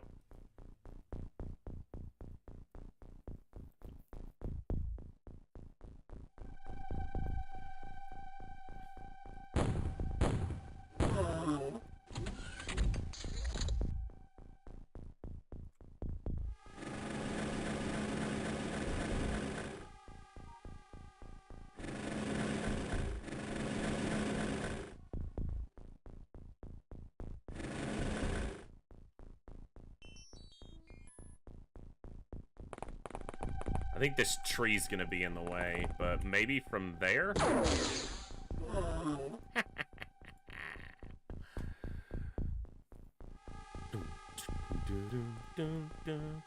Feel good. Feel good.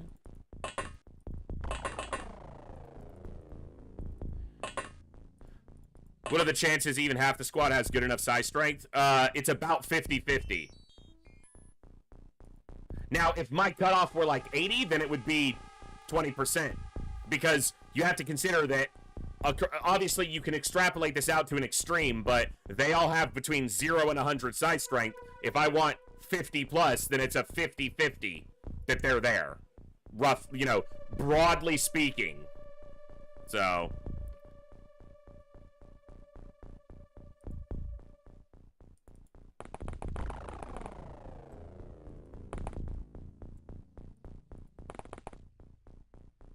we are playing with size strength training on, especially since we only have 10 soldiers, so we can grow our size strength through combat and in the lab. And if we have a soldier with high enough size strength, we will use Psyamps in this run, which I almost never do in vanilla. Jesus cursed. It ain't that hard, man. Lean.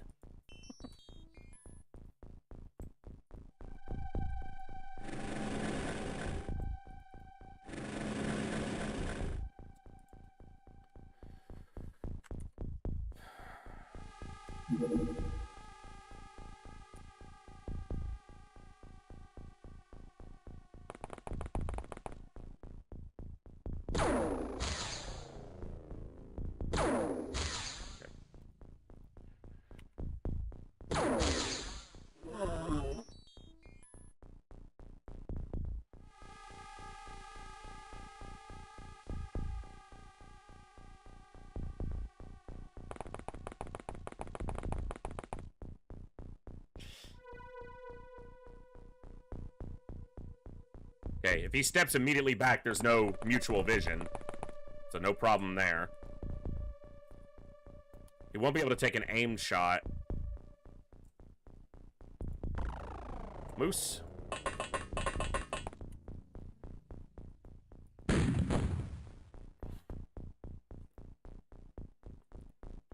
Ref.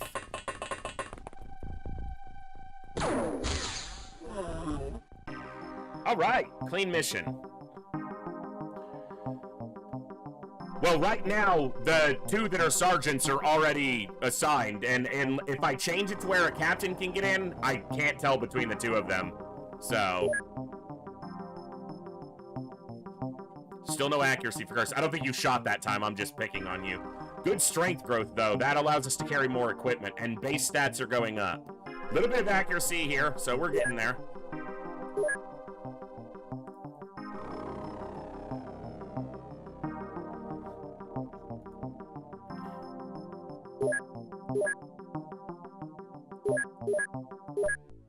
Okay. Sergeants were Eduardo and Incredulous. Two people with pretty good stats, honestly. So, not bad. Not that stats are really that important, but... we do need to shift some of these people towards the front of the ship so they have a better opportunity to get out and get in combat, but...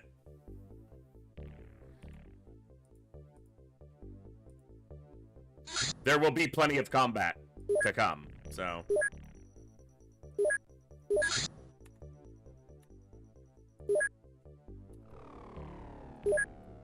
early in the month, I'll hire 5 more. And 10 more of those.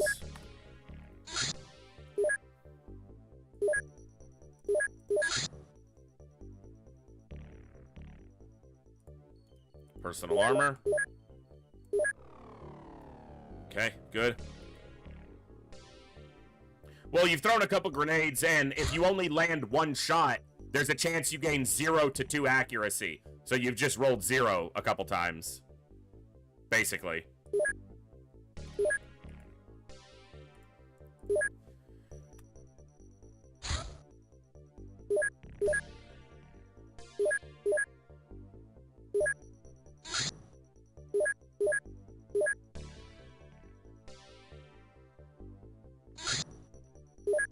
very small.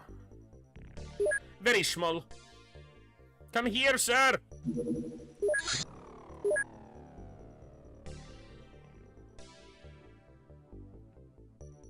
Yeah, Kilted, the default starting is terrible, but one of the options we play with is custom initial base. Actually, it is an option, isn't it?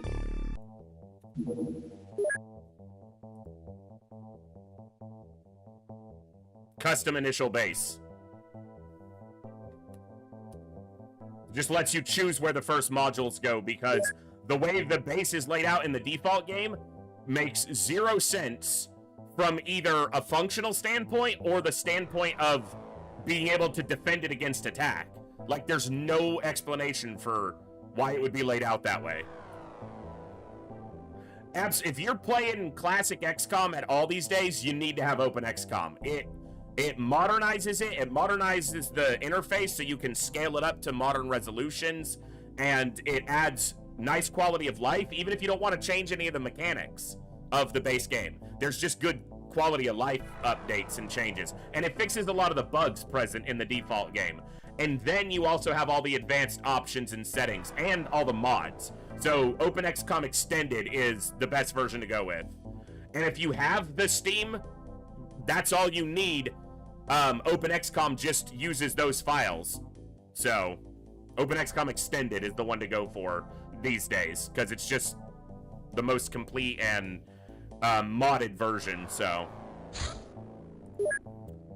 it's something.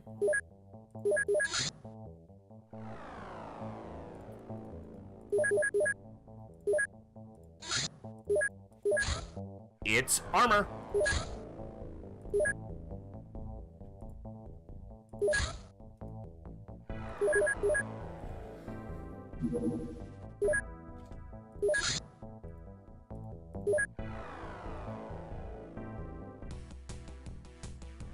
I do have the option enabled cursed for the improved heavy laser.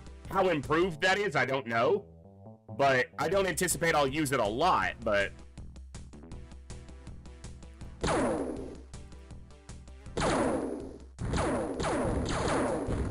That's one part I think that Hellraiser did an exceptional job on in hard mode, was the heavy laser sniper, the heavy laser auto, and the scatter laser. The laser tier of weapons are excellent in hard mode. And the heavy laser auto, the heavy laser sniper, and the laser rifle are all still usable. They all still have a unique application, so you don't just use one by default and you discard the others. They're all good, so... I'm gonna go after this in the day. I should have gone after it, but I was talking. Alright, intercept this one, and... Large scout.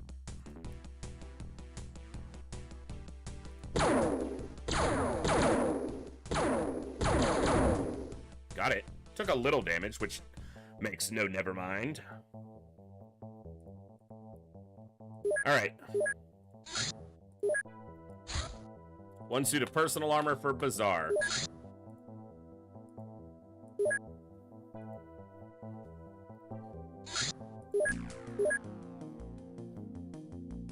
Looking like a proper XCOM soldier now.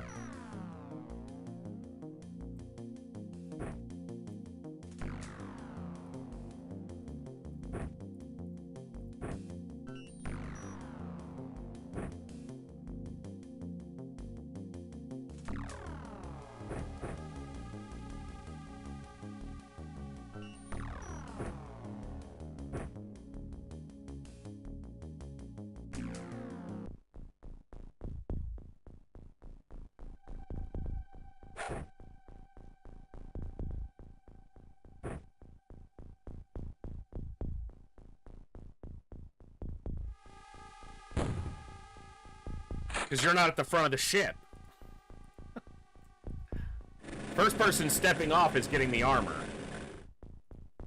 We heard a door. There's no door on that. That door's not open. I don't like this right here.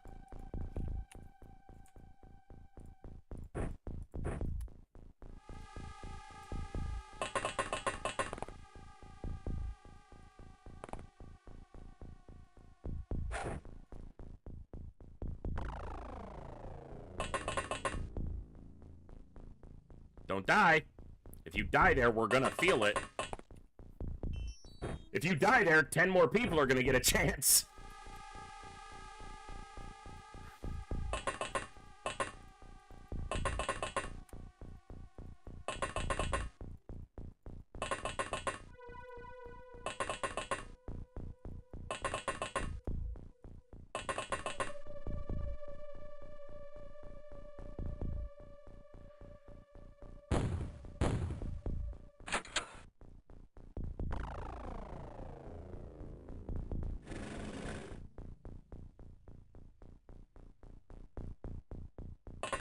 Heard another door.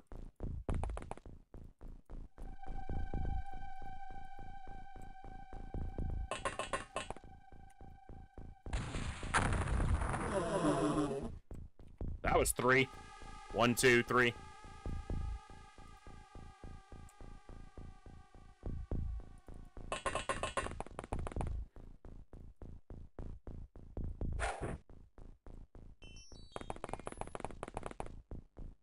I do not know that there's an alien in there. I just don't want to not, you know, to be wondering. Power supply's blown up, which means there's probably multiple corpses inside. Yeah, 2 corpses. The power supply popped and there's 2 dead inside.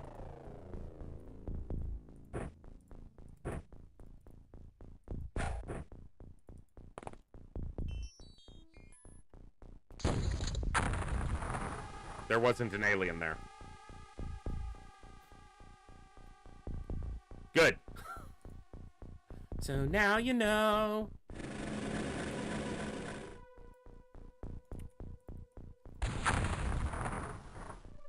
You couldn't take out the wall that would let you actually roll over there?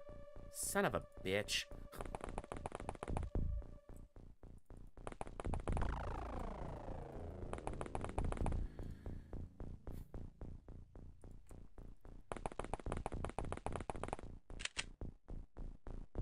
So we heard a door. That door's not open. This door wasn't open. It's got to be back here.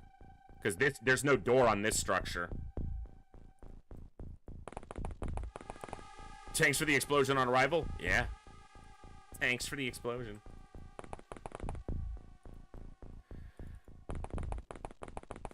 And Dagroth, welcome to the chat. Hope you're doing well today. Alright.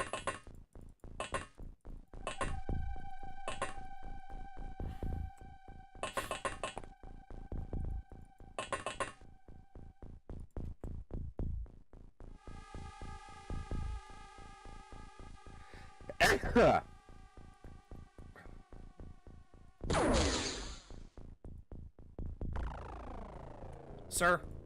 Thank you. Hi. Bye. That door, we can see that it's open right there. Could have been this guy.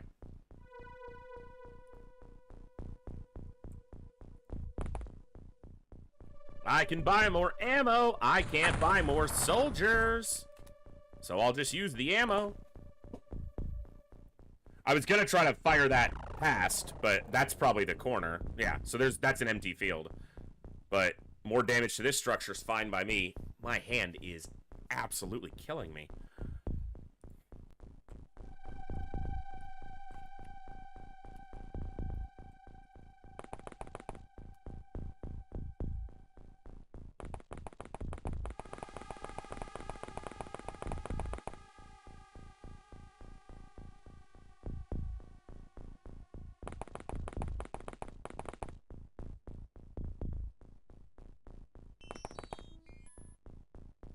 We can get a soldier to kill that one.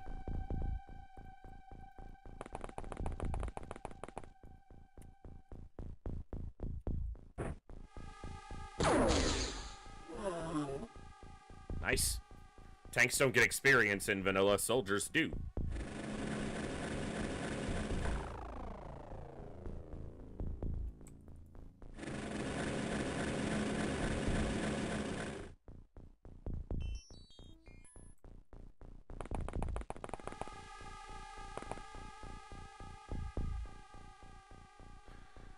That door's open, and that door's open, which either means one went down from the roof or up from the interior to the roof.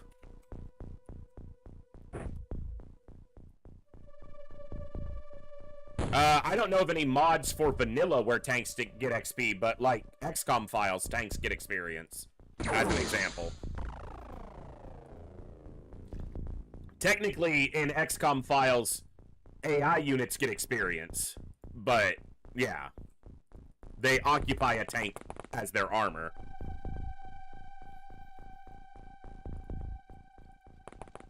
So, I think the best reason I could give, because I don't care either way, Dagroth, but the tank is not autonomous. The tank is controlled by an operator. So, you could conceive that the operator gets better at what they're doing, controlling the tank remotely, and so they gain experience. So maybe the tank's physical stats couldn't necessarily increase, but maybe, like, accuracy or something as the operator gets more used to the controls and operating the machine. Something like that. So you could conceive of a way to make it, you know, make an argument for it.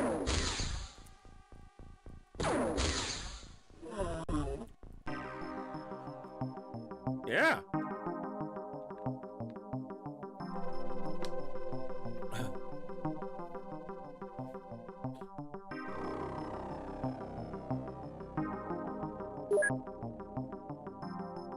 Okay. 3 accuracy on Jat for that triple explosion hit.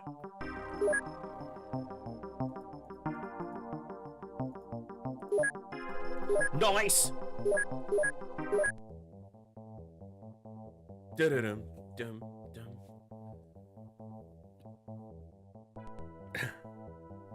That's true, Dagroth. Sometimes losing the tank is the goal. Like, that's what you were supposed to do.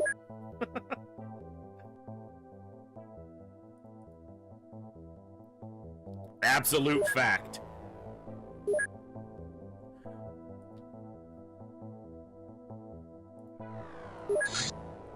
This was a large scout, but it was crashed. And I really don't want to skip many missions.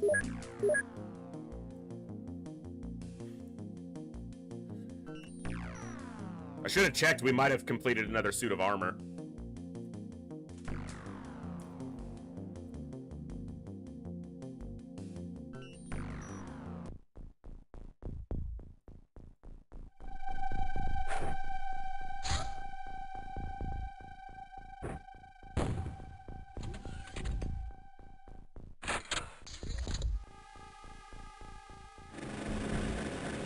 Okay, we heard a door.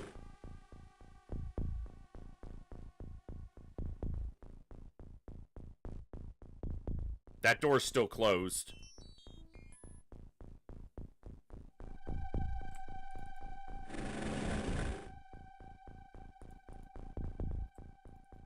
Ah! Those aren't.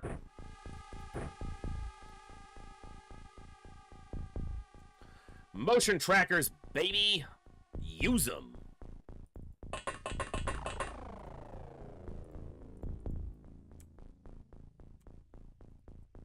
How much to throw? 16?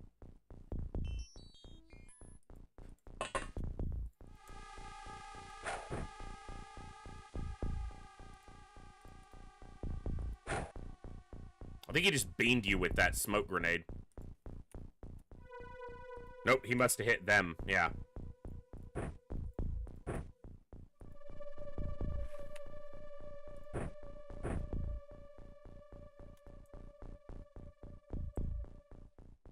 Ooh, no, no, no.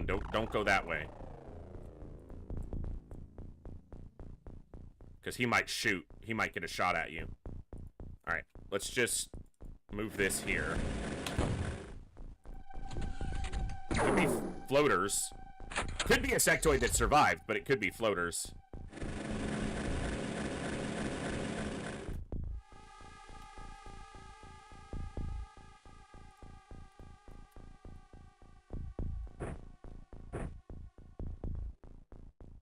Interesting. It's a floater, isn't it? Nope, it's a sectoid with a small launcher. I'm surprised he can see that. That's a weird angle. Alright, step back.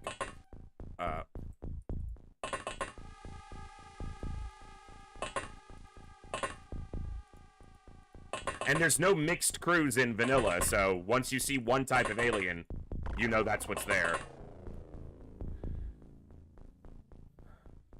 Yeah, no Illyrium bombs. Just stunning.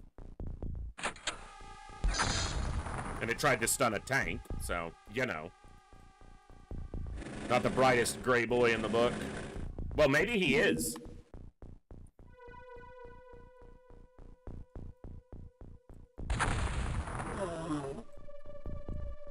Zero, zero, and a hit. Hello.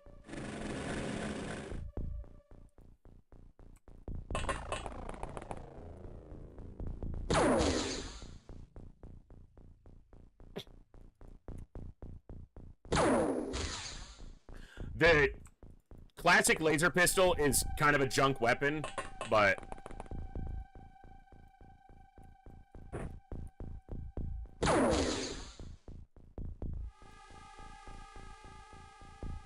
Let me reiterate again, game. I'm not playing hard mode. No tanky sectoids. We don't need that here. Thank you.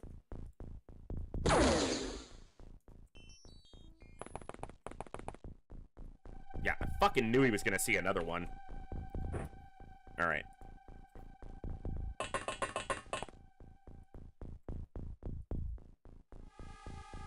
Yeah, I need you to move so much.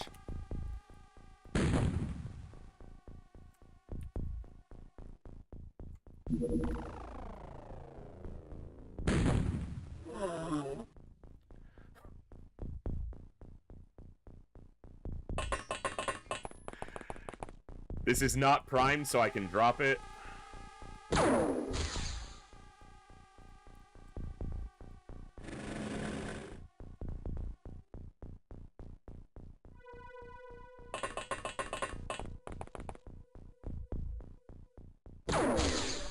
That's the good old 0 to 200 damage range in vanilla right there. Just rearing its fucking head. Dude, if I got grenaded right now, oh, we'd be restarting. Holy shit, you guys suck.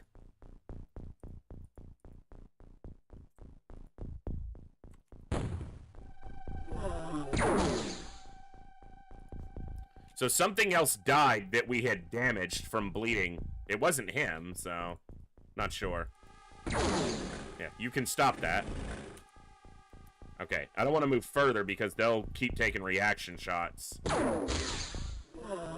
There's a hit. There's a hit. That guy didn't die, or else I just was talking so loud I didn't hear it, but...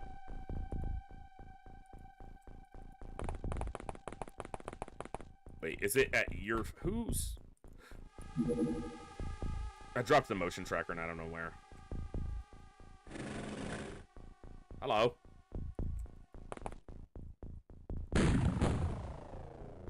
Okay.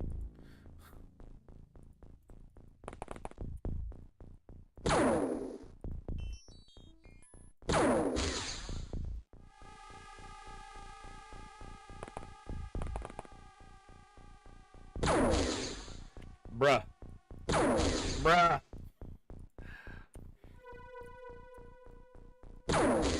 Bruh. Thank you.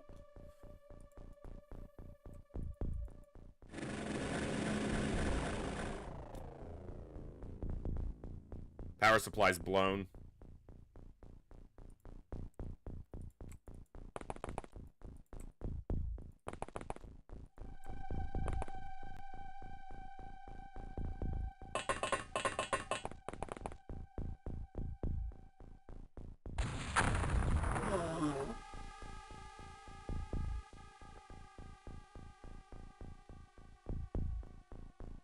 Yep. So, if you look at this, the reason I shot the wall... Okay, I should have said this when I did it. The reason I aimed him here instead of at the alien, he had exactly enough time units, 49, to take a snapshot. In order to turn to face the alien, if I try to do it right now, not enough time units. He would have had to turn 1 more 1/8 of a turn, which costs a time unit. But he could shoot at the corner of the wall without making that final turn, which he had exactly enough time units to do. I just did that on the fly out of muscle memory, but I'm trying to explain it a little bit more, so newer folks might see what happened there. Because it's a lot different than Newcom, where you have 2 actions a turn, and you do move, shoot, move, action, and sometimes perks give you a free action. Here, each soldier has time units, the green bar, and each movement or action takes a number of time units.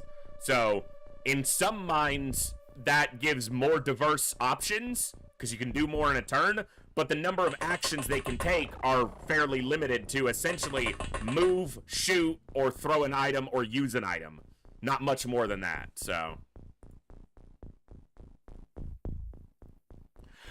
So earlier with the Terra mission that vanished, why did you send one intercept in the middle of nowhere and target the site with the other?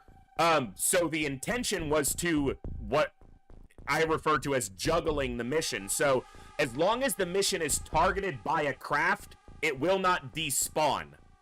But I don't want to do a Terra mission at night. So I wanted to target it with the interceptors and keep it active until daylight was rolling around. But I was on the 5-minute speed instead of the slow speed, and the interceptor went there and back before I clicked to lower the speed, so I didn't get to retask to target it to keep it active, and so it despawned. It's a way to keep a mission active until the daytime, so you can get to it in better, you know, situation.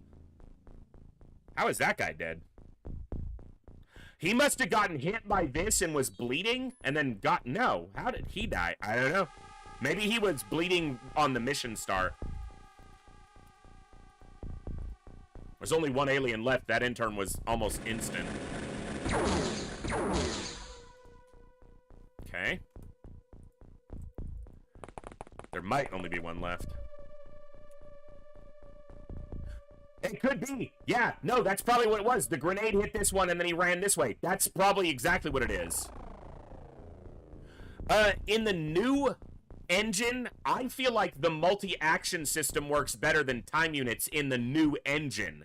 But a lot of people disagree. So, if they could find an interesting way to do time units, because what happens in Newcom is you have very specific heroic actions, like run and gun. How would you, how would you estimate the cost of that via time units? And not every soldier has the same amount of time units. They grow as the soldier gets better. So it would have to be percentage-based, but yeah.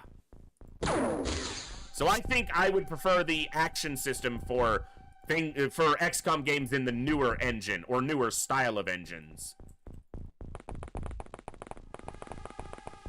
Because the actions they take are more unique in what they are. No, the alien curse, not the...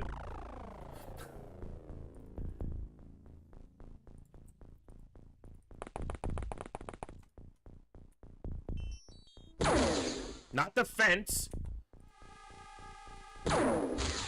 Or the hay bale.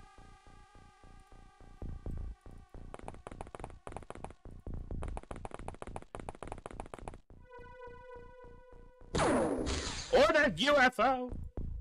Alright. Yeah, you show that fence who's boss.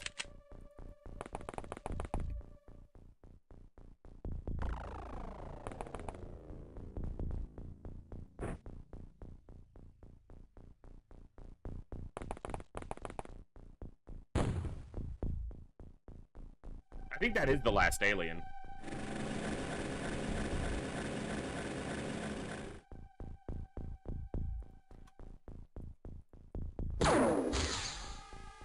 Womp womp. Womp womp. Hey! Nice.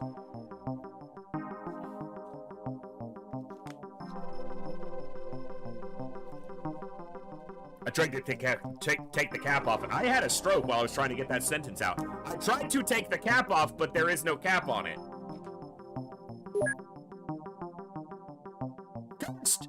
You still didn't get an accuracy. You got throwing accuracy.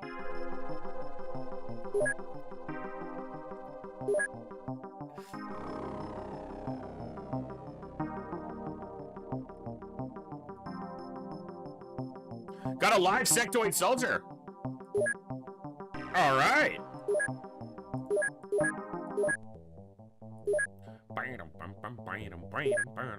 Yeah, there was another suit of armor ready.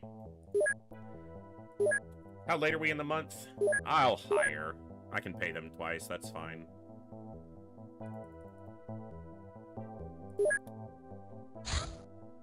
Hi, X. Hi, X!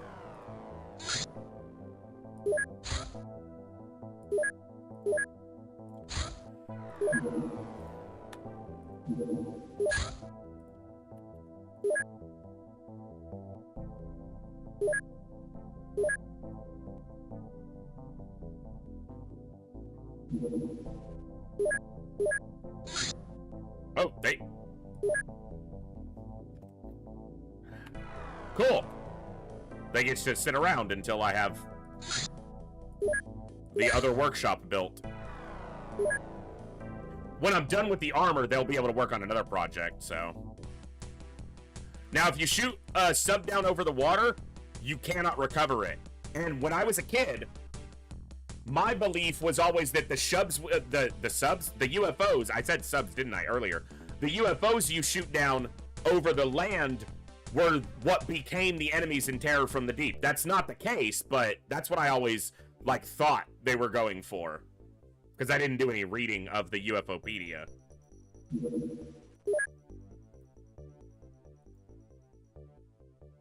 I will do an intact, hold on. I will do it. That is the way. 6 suits of armor. This is 50 Illyrium right here.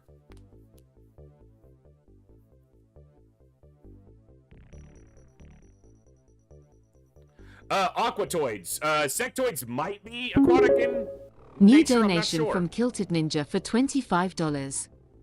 Cheers for the awesome scum fun. Laughing face. Thank you so much for that very generous donation, Kilton Ninja. It means a lot to me.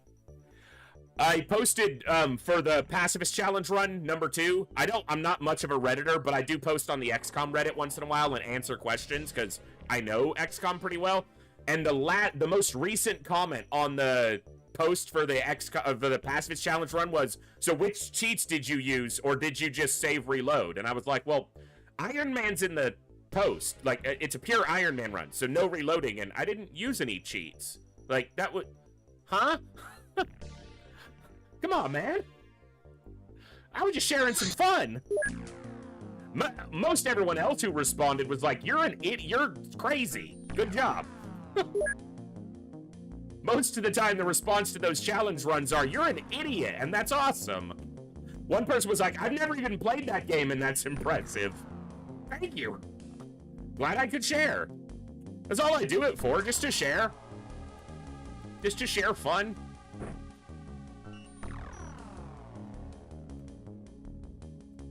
Okay. Alright, that's the corner. Corner 3. There's a door there, and a little house there.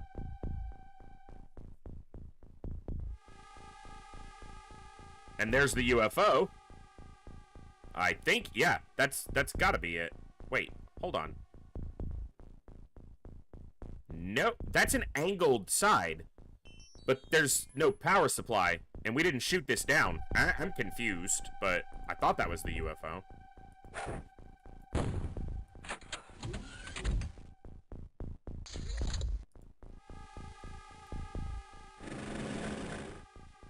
Hello. Hello, little monkey man. Oh, there's the UFO. Found it. He's armed with a pistol, so I'm not particularly afraid of him. I can just see that from the sprite, but yeah. Pistola. Alright, Cursed. You got one shot. Actually, you got a handful of shots.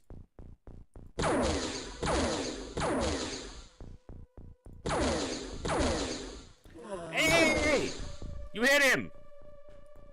You might get accuracy off that. You might not, but you might.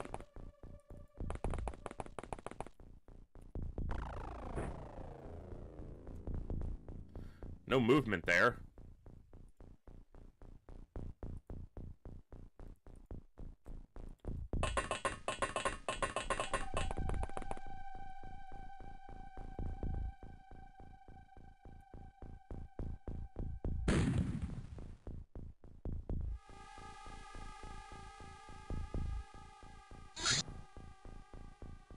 What the fuck time is it?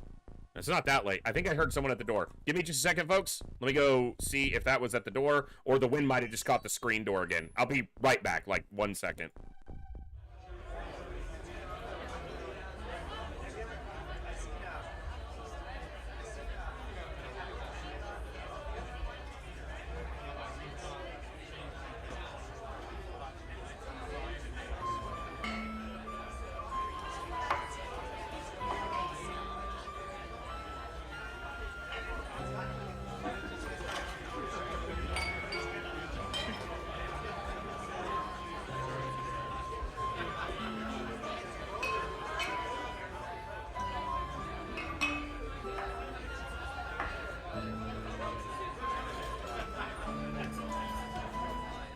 It was just the wind caught the storm door, or the screen door, because the latch needs to be replaced on that.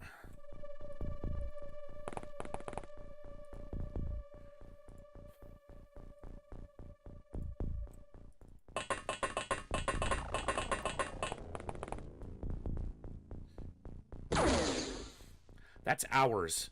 Holy fuck, man! Jing! That's our tank, you idiot! Ugh.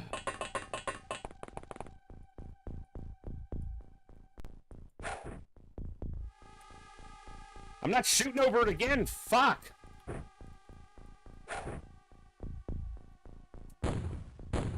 Yeah, that was a 200% hit.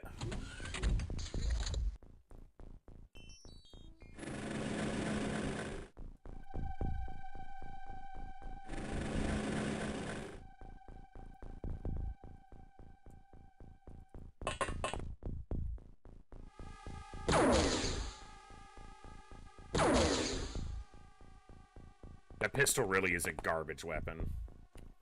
Okay, so for people newer to classic XCOM, if you see above the rifle right here, there's 2 dots.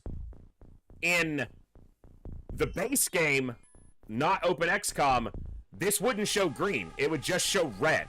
So you wouldn't be able to know, except for by process of logic, that this alien couldn't see him. But this red means that alien can see him. Like, if he can see it, it can see him. So if he shoots at it and it doesn't die, it could wheel around and shoot him with a reaction shot. So instead, you use spotter sniper tactics. One person sees it, someone who the alien can't see actually takes the shot so that it never has the opportunity to reaction fire. Green means it can't see this unit. Generally. It's not always true. There are weird situations, but it's a better, safer bet. So now, if that shot didn't kill it, it doesn't get the opportunity to wheel around and shoot. Also, when a unit is moving, the previous turn, the tank saw this alien, the alien was here, the tank was here, and they were looking at each other. As the tank moves into vision, or generally this is with a soldier, because tanks are slightly different. So if a soldier were moving, if a soldier's running forward, and he stops moving, and he sees an alien, and the alien is looking at him, they have entered a state called mutual surprise, where neither of them gets to take a reaction shot, regardless of what their reaction score is. And the reaction score is right here. Higher reaction score is a better chance to take a reactive action, or reaction. But once they've triggered mutual surprise, neither of them takes a reaction until one of them takes an action. So if this soldier then shoots and doesn't kill that alien, and that alien has time units, it can then trigger reactions. So again, you trigger mutual surprise by walking forward and you spot it, and you stop moving. Then you go to a sniper in the background and you pop the alien so that it never triggers reactions.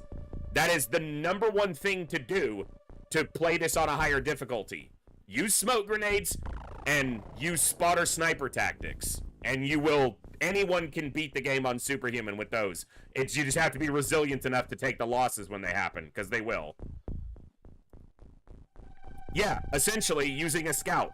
And generally you want that to be someone with higher reactions. Because the alien won't always be right in front of them. The alien could be over there, and they won't see it to trigger mutual surprise.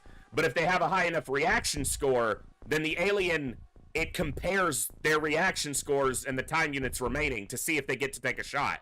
Eventually, if you keep moving and your time units are low enough and you don't see the enemy, they might just get a reaction shot at you, so...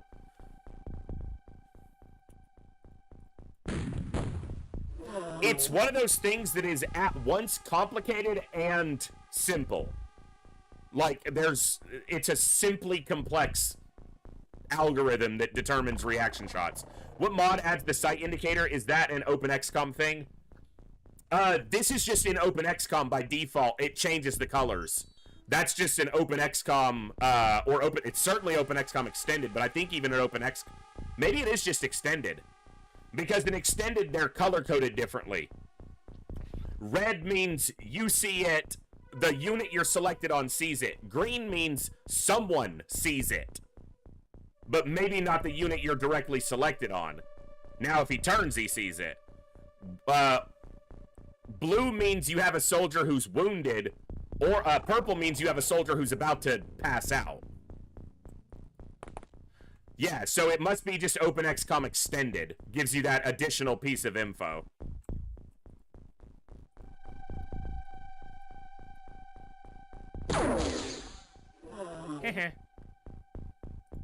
Now, other mods like XCOM Files adds a sight modifier to your shots so that if the unit shooting doesn't directly see the unit they're shooting at, they take a massive aim penalty, which is realistic to a degree, but also annoying if you're a person who's played vanilla for as long as I have and is used to being able to shoot out of smoke. Just figure that soldiers are using advanced scouting and equipment, so... Okay, so I figured he'd be there. What do we do about it?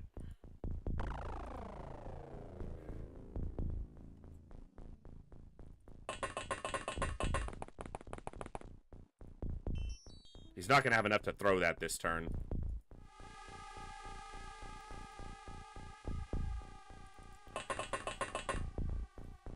Alright, Raf. Actually, Raf, just go here.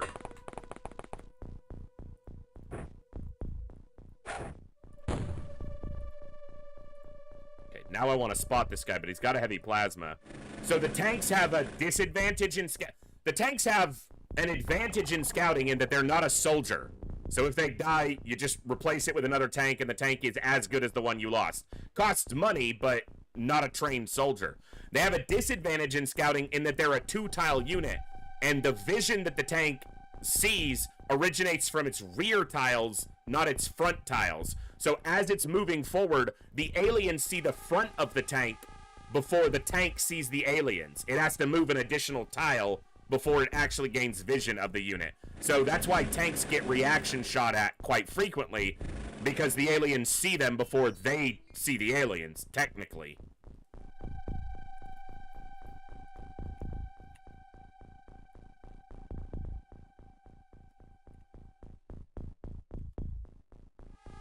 How do you open XCOM Extended? Is it in the same website?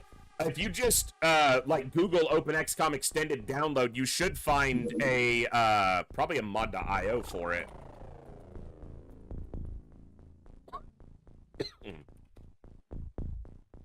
Yeah. OXCE. Here. Here's a link on the forums. Should be able to find it there.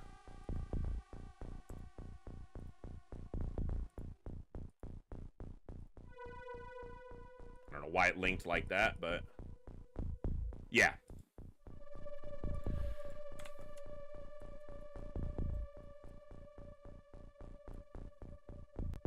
Is it the same rule with 4-tile aliens? Can you see them before they can see you? I have to look at that, Raph, because I'm not 100% sure. I don't know if it is for cyber discs, because cyber discs have They do have a facing, but I don't, you know what? I'm not 100% sure.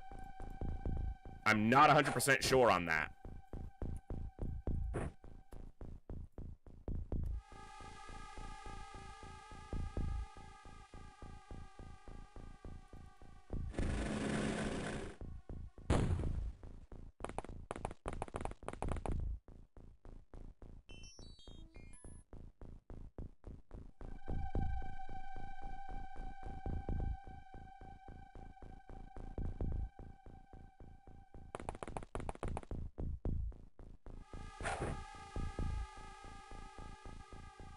Okay, it landed right there on the corner. That could damage these guys. I don't expect it would, but it could. If you land this improperly, we might all die. Okay, that alien's dead. It will not survive a high X that close to it.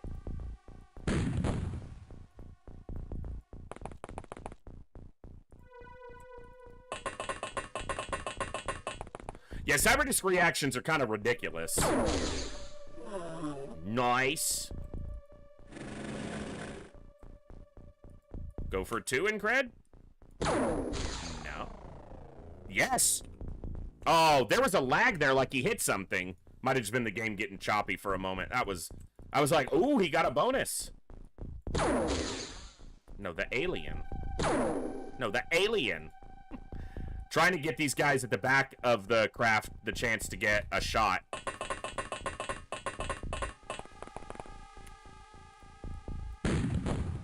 He hit it. That'll count for experience.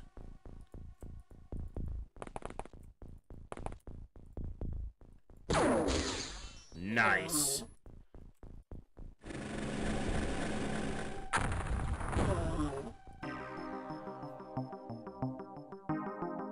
Intact power supply and everything. Still no accuracy on cursed. It's just a joke at this point.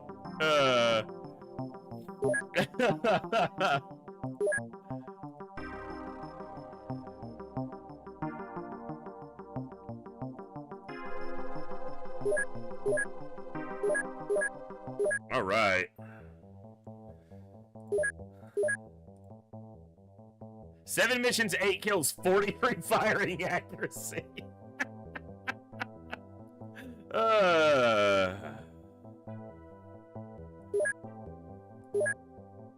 Jat's gotten a little bit of accuracy.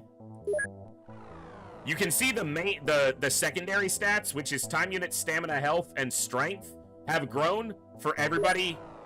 Not everybody a lot, but mostly. The people at the back are having more trouble getting involved in the fight, which makes sense. They're at the back of the craft, but it's a slow crawl for stats right now, so.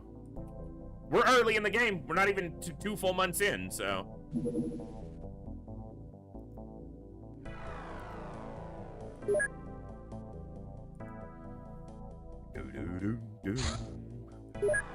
Personal armor's done. I literally was about to say I should build a couple suits of armor just in case. You know, because if you lose a soldier, you might lose their armor, but that doesn't matter here.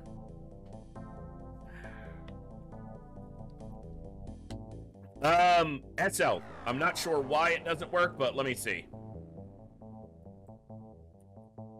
I'll post this in the YouTube chat so that you've got a direct link, but it's basically just Superhuman Iron Man, only 10 soldiers ever for the entire campaign is pretty much the rules, but see if that'll work. And I'll double check that link after today's stream to make sure it's working. So far, so good, Bluegrass. Early still. We're at the end of February. Almost. We tanked our score in the first month by accidentally skipping the terror site, though. So. But this month, our score is quite good. So, I wouldn't even need to do the terror mission this month. And if I land at a terror site and it's sectoids, I'm probably just leaving. Large scout. Oh no, oh no, this large scout somehow got over the water and I won't be able to recover it. Oops. Crumpet Commander 99, thanks, and welcome back for 3 months of Prime. Glad to have you here. Large scouts are dangerous.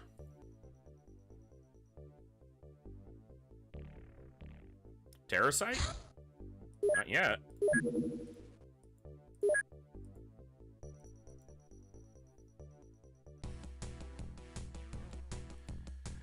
I didn't see if this one was over the water or not. It was. Apparently right on the edge. What's up, lots of chaos? It's going okay.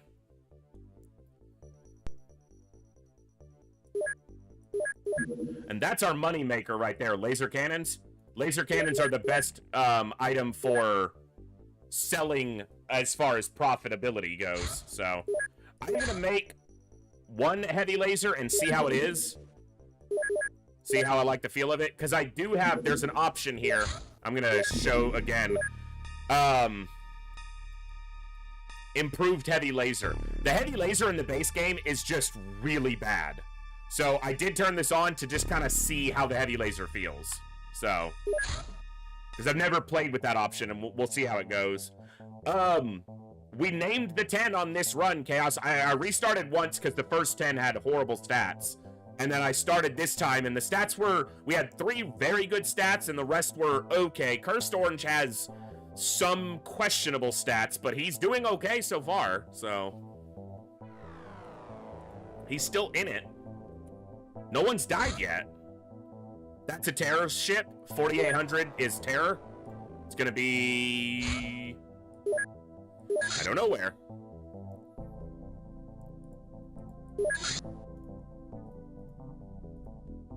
And this is why I get 46. You see that 46, even though it's 50 workspace, because motion scanners take up that much space, 46 fills this to full capacity right now. There's gonna be a terror mission over here.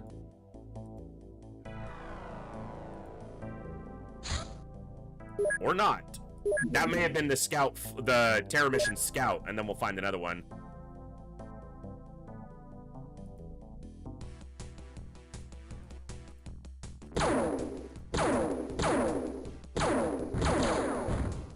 Okay. In España. Alright. Okay. Pistols can come off. Rifles can come off. Heavy cannons stay. Rocket launcher stays. Put those on just so I don't forget later. Put the heavy laser on. I need to build more rifles, because those are a better all-around weapon. Alright, yeah.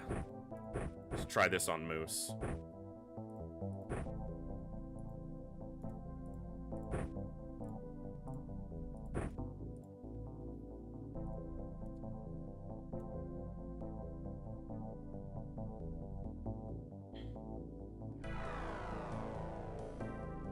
Okay, and I'm also gonna do this.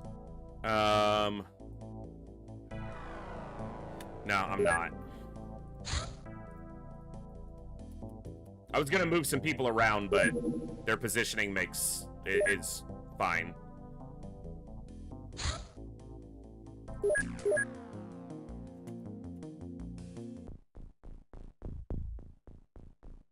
There's the top of the UFO. Power supply's blown out, which you can also see through. Yeah, power supply's popped. Okay.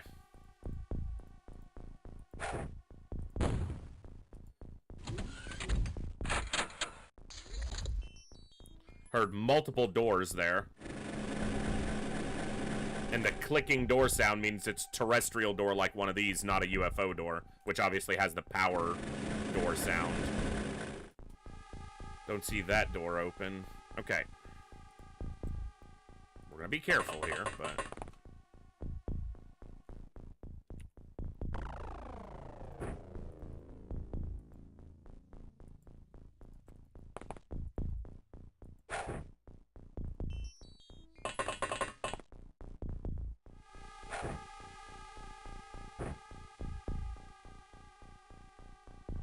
Okay.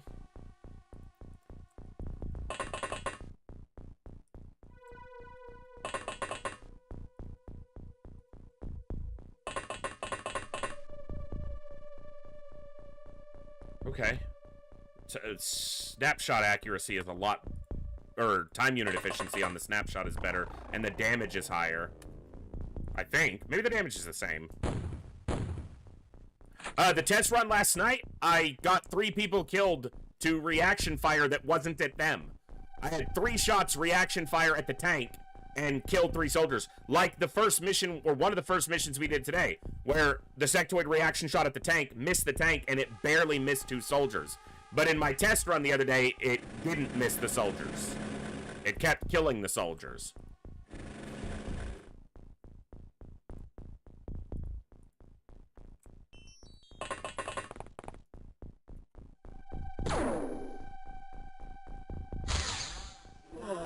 I don't know why it, like, lagged on that shot, but it went through, so...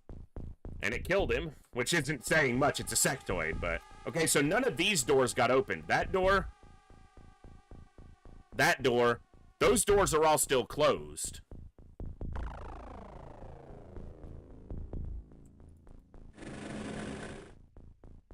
That's a heavy plasma, so I don't want to move again.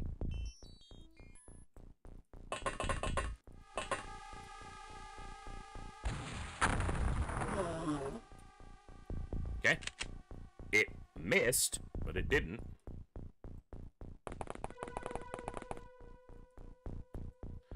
Okay, 2 inside. That's the bridge guard and one of the navigators.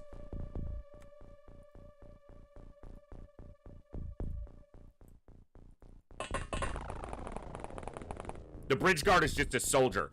Bridge guard isn't a technical term. It's just a term used by me and other classic players to define the soldier who he stands on this tile and generally doesn't move except between a couple tiles because he's moved or else I wouldn't see him. So he stands up here and doesn't move further until you've triggered him by entering a certain tile in the ship. Not enough time units.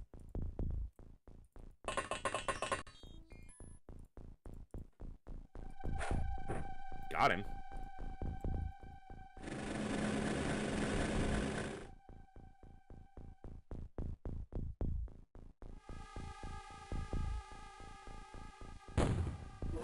Got him. Hey. Hey.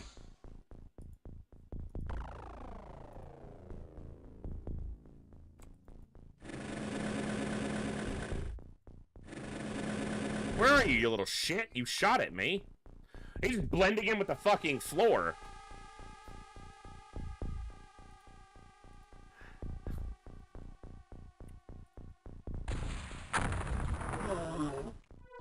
I hit another one. Oh. I killed this one. All right. Guess that works.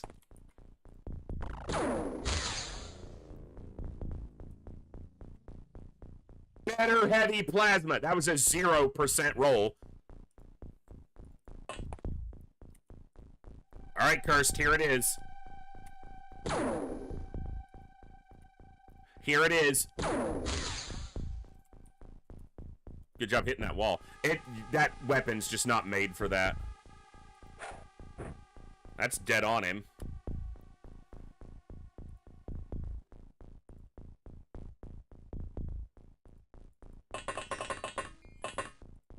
Yeah, your aim is pretty deplorable.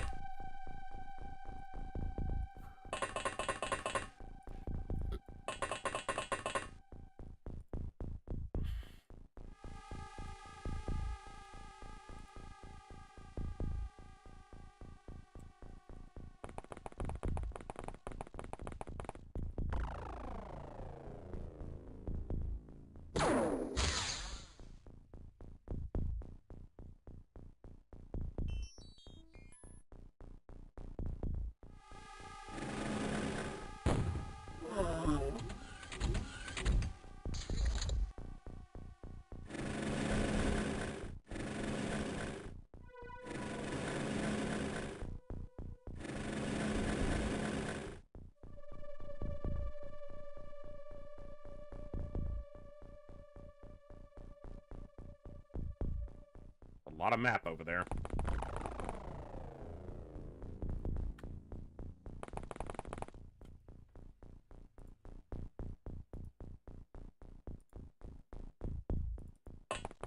Is there a reason to snap over auto shot besides time units? The accuracy. In the pistol, it's probably not much of a difference, but in other weapons, it starts to become a much bigger difference. Also, I'm playing with an option on, which is UFO extender accuracy. So in the base game, auto shots, like with the vanilla game, no changes, auto shots rule. But with extender accuracy, UFO extender accuracy of shots drop off after a certain distance according to shot type over a greater, so auto shots only keep their listed accuracy out to like 10 tiles or less depending on the weapon.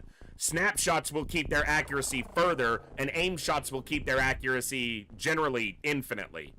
So I find it's a better representation of actual firearm function, and it makes the player weaker in the early game but probably stronger in the late game. So it makes auto shots particularly bad, and I'll show you.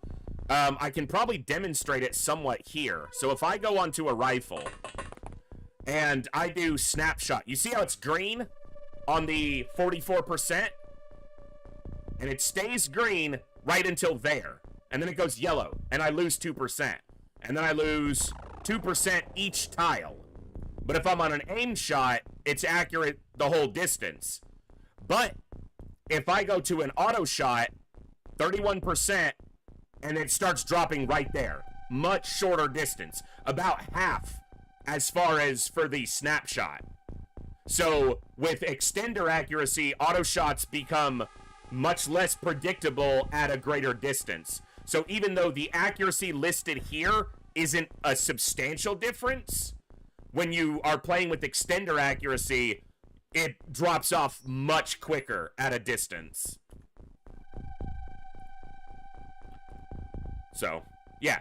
And it makes sense, because if you're just, if you're rapidly firing, you're not going to maintain as much accuracy. Depending on weapon type, and soldiers with super high accuracy can overcome that much better.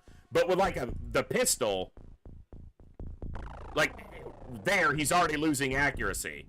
And to there, he's at 0. On a snapshot, he's still at 100% of the accuracy to there, where the auto shot's down to 0.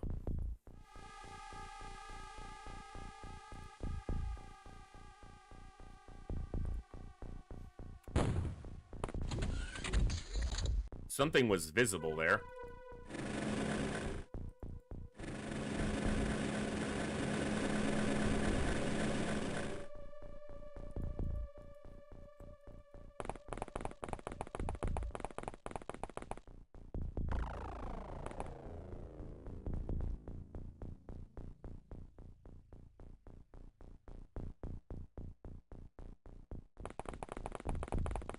Okay, just making sure there was nothing back there.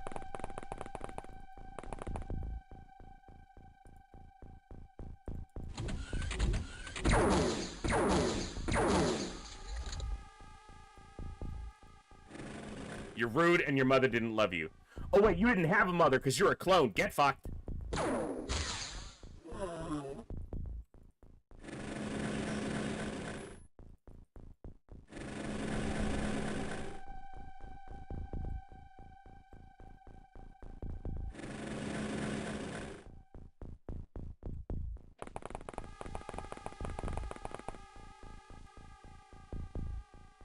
That's the bridge guard, and those are the other two advancing. You're not going to be very good there, but you can move up here. That was mean. Yeah, it was. It wasn't meant to be nice.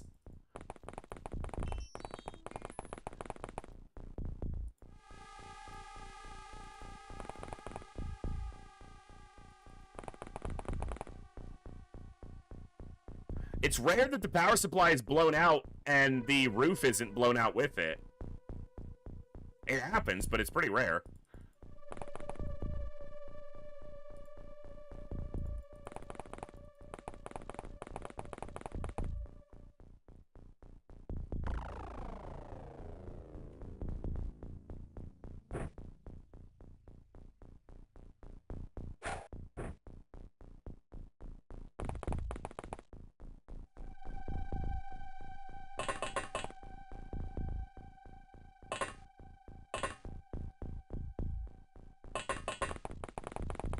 Oh, no, we haven't seen anything but sectoids so far. Which is a little uncommon in vanilla, but... It's funny, too, because in hard mode, sectoids are the second type you encounter. Floaters are the base unit.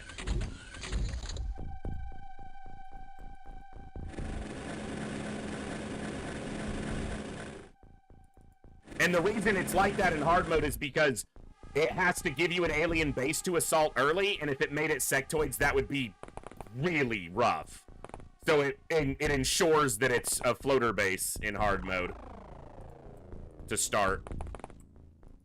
Hellgraph, we're done with the Doom Squad. If you want to get into a chance to get into a 10 soldier run, type xcom raffle and it'll put you on the list, but we'll draw 10 people each time we start a new run, which we may not, but I expect we will eventually.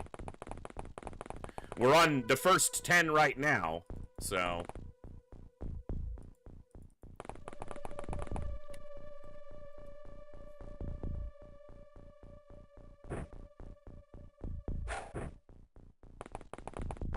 Ten dudes start to finish. Yep, never get to hire another soldier. I modded the game to start with 10 instead of 8, which is literally just changing a value in the text file from 8 to 10, and then we never hire another one. So, whereas we got to the end of the campaign in the pacifist run, and our goal was to see the aliens killed stat still say 0, this one, the soldiers hired stat will still say 0. And hopefully the soldiers lost stat doesn't say 9.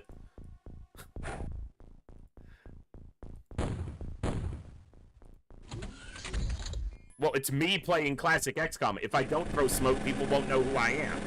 They'll think I'm an imposter. I have to throw smoke like it's going out of style, or people don't know it's me.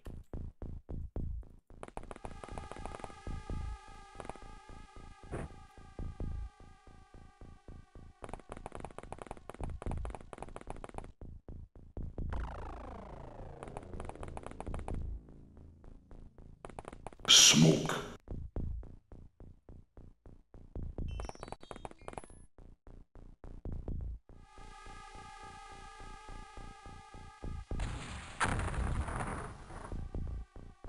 Is anybody out there?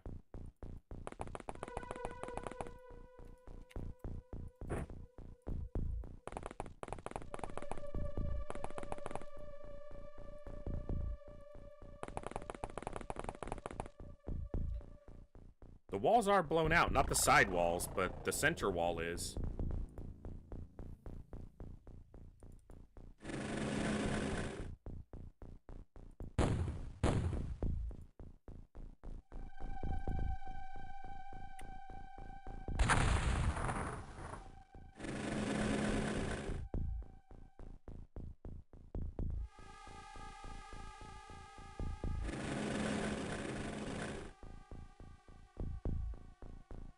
Ooh.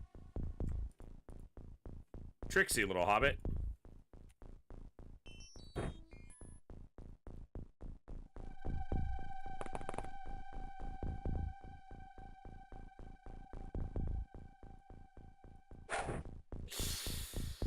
Not quite.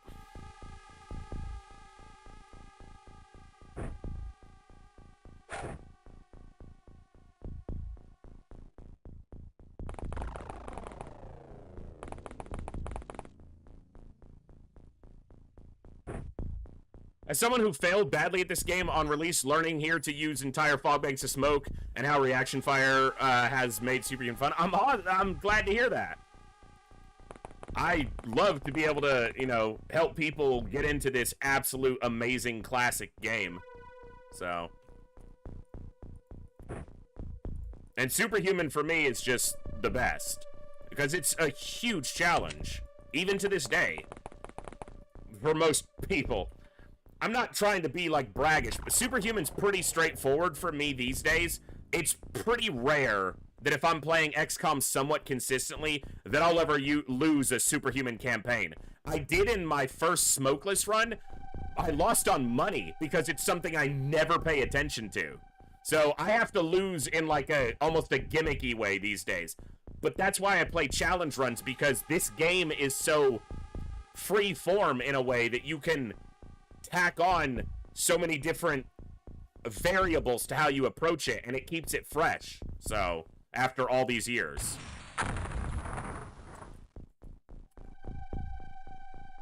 And this is why we play with explosion height, because it makes more sense. It's also more dangerous for us, especially when there's only 10 of us.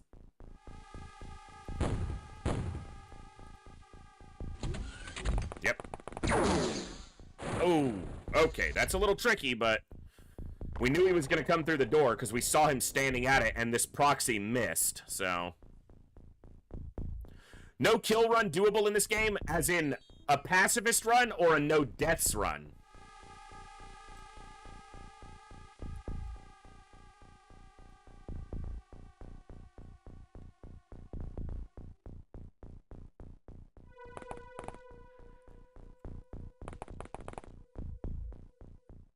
Pacifist would be even easier here than in TFTD because we never require a corpse and we only ever have to capture 2 live aliens. So pacifist here would be a lot easier, which is why I chose to do the pacifist run in TFTD.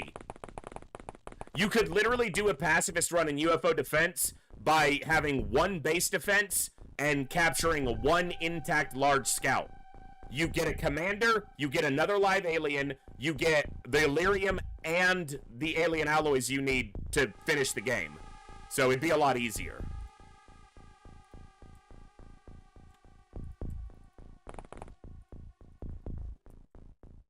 He's right there. Okay.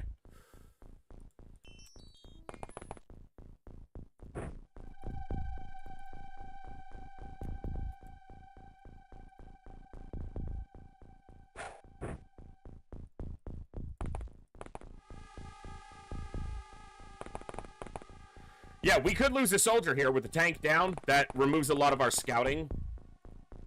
Safe scouting. It's also pretty annoying that was with a plasma rifle that it got through. But, I mean, the regular tanks are not super tanky. We need to get to hover tanks.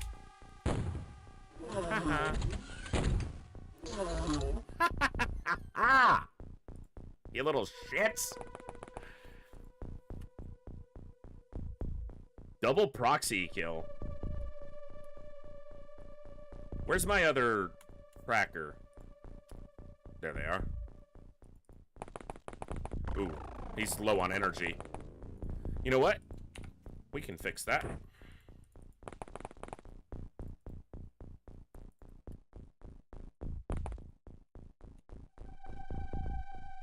The tank went down to this guy, walked out and shot him. It happens. 2 aliens and maybe the bridge guard still.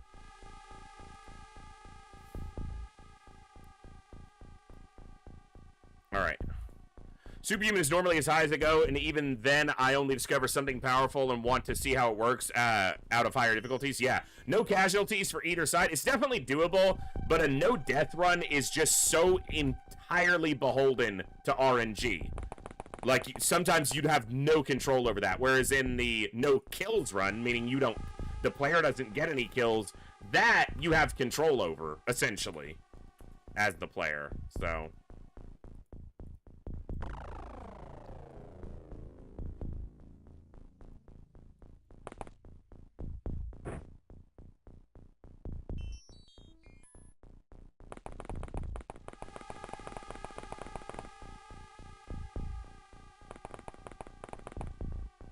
We haven't lost a soldier yet, but the tank's down here, so there's a realistic chance that we could lose one here.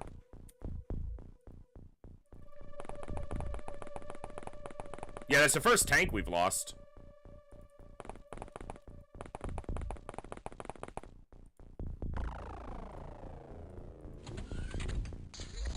Okay, they're going to be right up here in this front room close to the door. Ooh, not as close as I thought. They might have pulled back. They didn't go through the door.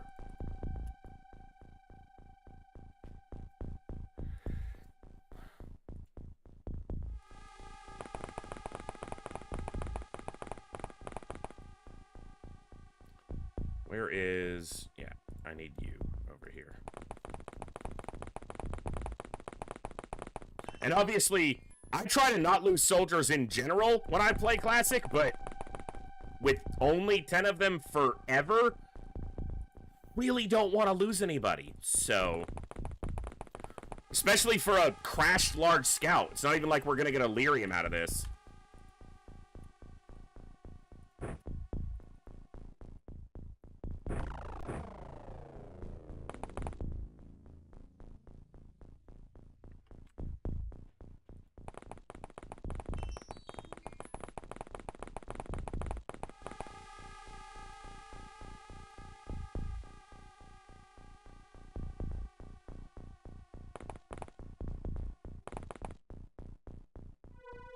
Ooh, okay.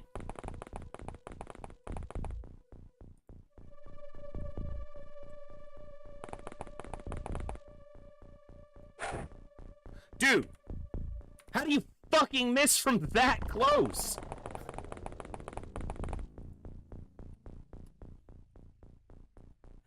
Bro.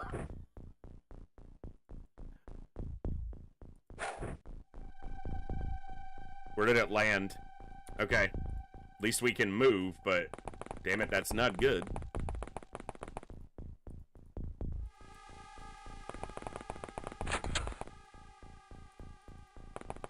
Alright.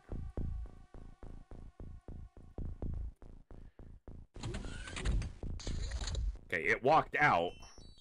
It came through this door. Smoke.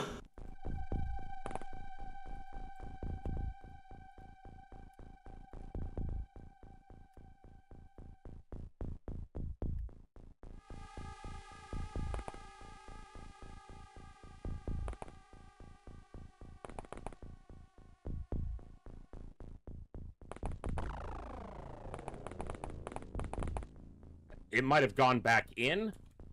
Yeah, okay.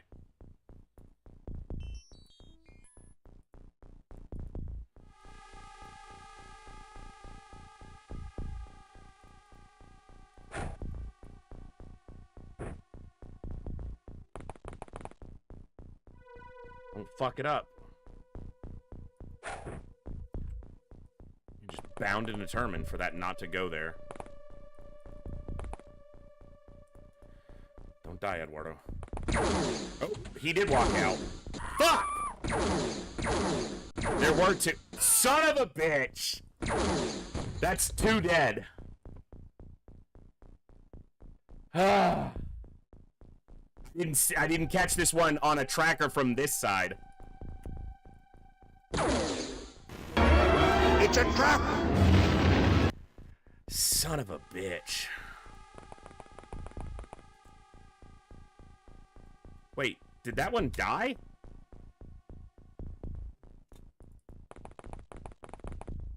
No. Okay. Well, that's even worse, but...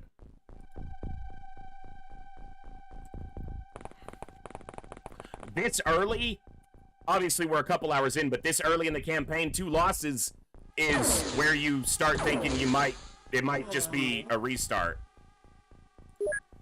Because that's 2 soldiers in the second month.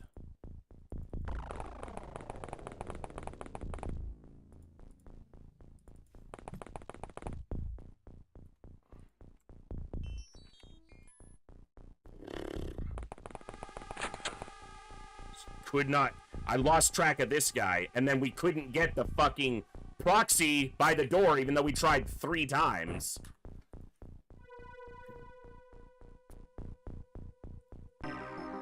Alright. Yeah, but our offense is cut by 80% for the entire 20% for the entire campaign now, because Cursed Orange couldn't get a grenade in the right place. 3 times.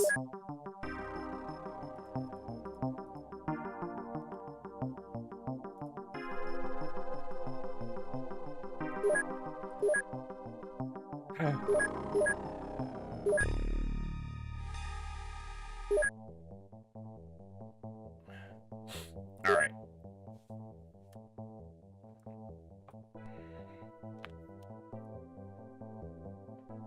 Also, we're going to be short a soldier on the next mission, most likely, but his armor saved him.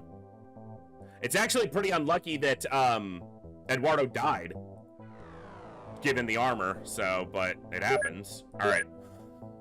One day there, so... Not engineers.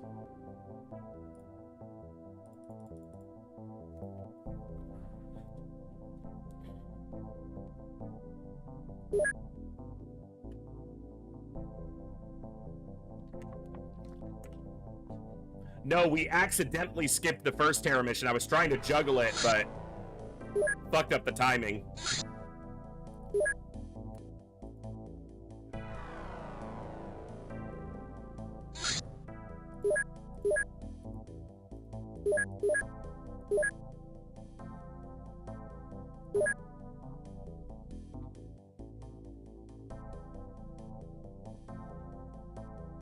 It's vanilla, so I can do just 100 scientists for the whole run.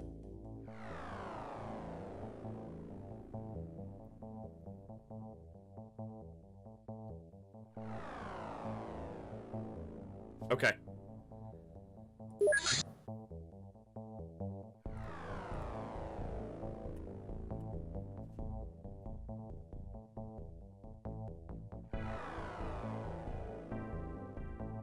Could it be possible to finish the game with just one soldier? Yes, it's been done before.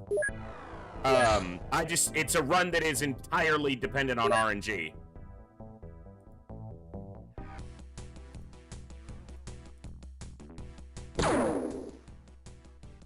This is trying to either scout for terror. It's not doing terror because it would go full speed.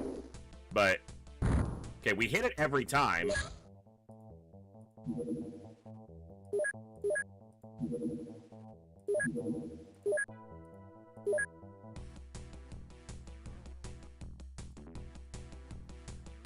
This is mostly just score, if I can get it down. I don't know if 6 volleys of avalanches can drop a terror ship, honestly. Yes, they can. I'm not going to that. But putting it on the ground's nice.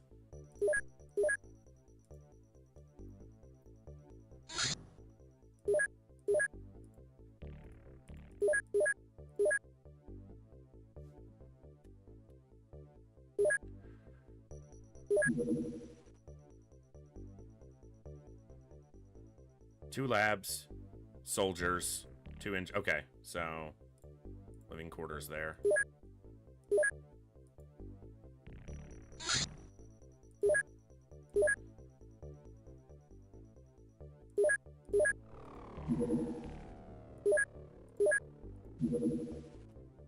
Okay. Laser cannons, which are not bad as craft weapons, but just not... The range is too short, so I never wind up using them, like, actually. Okay, it's gonna be Illyrium and then craft construction so that I can get hover tanks ASAP. But also plasma beams. So... Look at my very basic research tree here, because the only thing I need for the hover tank is the power source. That'll also get me better armor quicker. Okay. The hell is the thing I'm looking for here? Hello? Research, jeez. I'm just blind.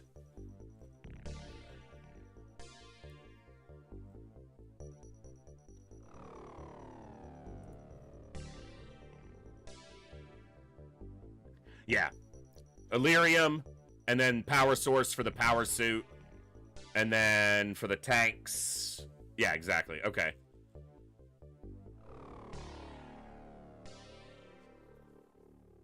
Yeah, plasma cannon for the plasma beam. Heavy plasma. Plasma cannon, plasma beam. Hover tank, plasma. Just needs... Yeah, the firestorm. Okay. So it's all the stuff for UFO construction. So we're going to go for armor first. But that's going to be Illyrium and power source. Tank laser cannons, though, I will use. Because you never have to buy ammo for those. They don't have the explosion, but...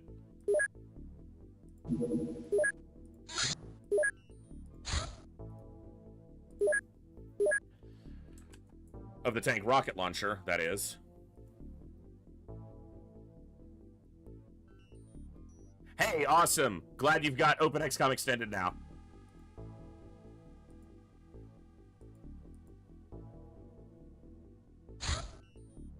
Medium.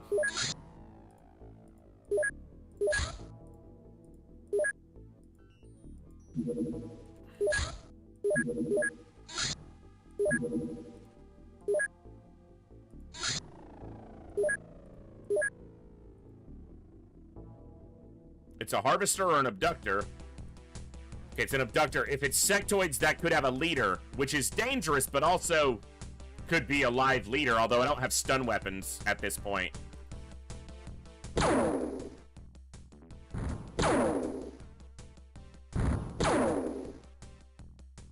My recommendation for if you're starting to get into not save scumming, which is the phrase that's just used, I would say do it this way. Set the autosave interval.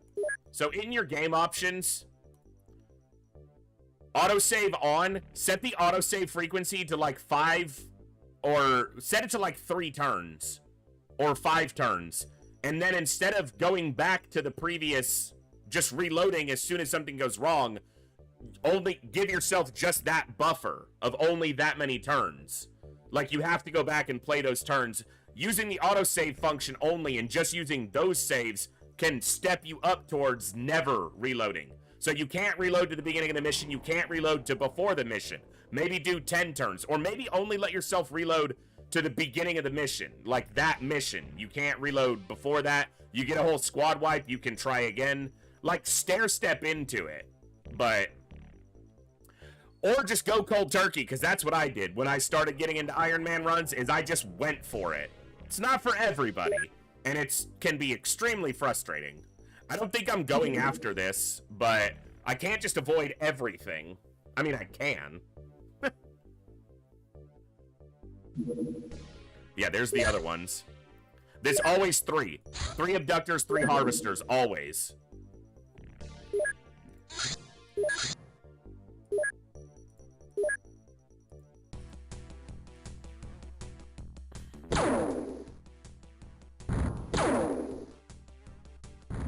It's good score to put them on the ground, though.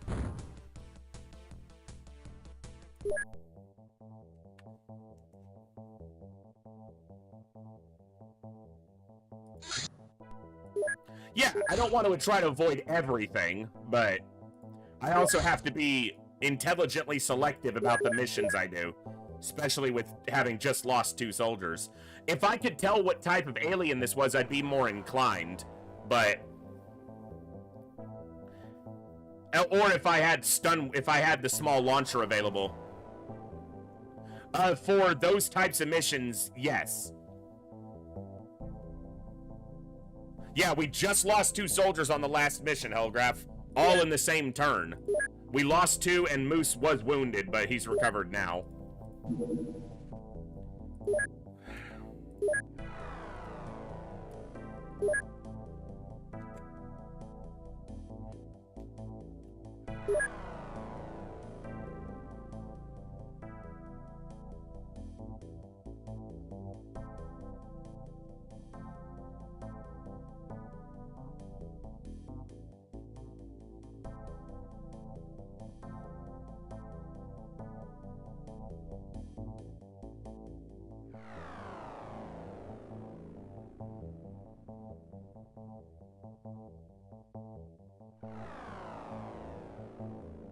Let me look at something.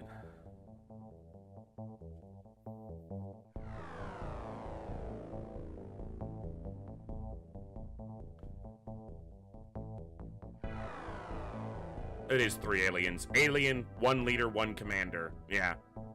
Well, a leader or a commander can get you Martian Solution, and then a commander gets you Sidonia or Bust. Alright.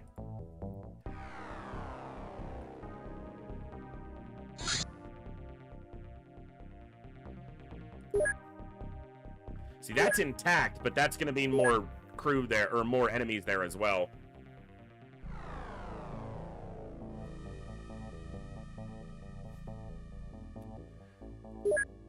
Alright, I'm going to wait till I have I'm not going to go after a medium until I'm a little bit better on my side.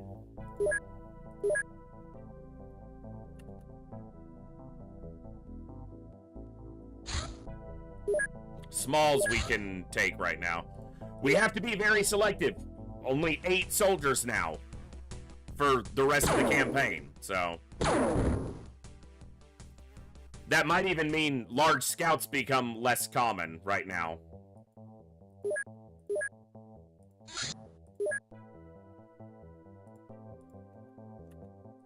Alright, let's do... Attack and RAF off.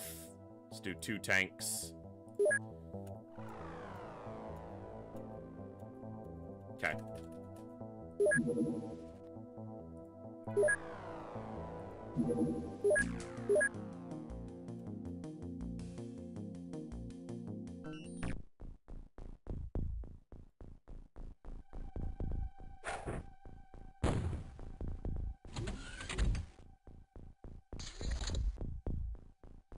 These tanks aren't any tankier, but they have a very good high damage weapon that's pretty accurate, and you never have to, it doesn't run out of ammo, you don't have to reload it. So there are some advantages.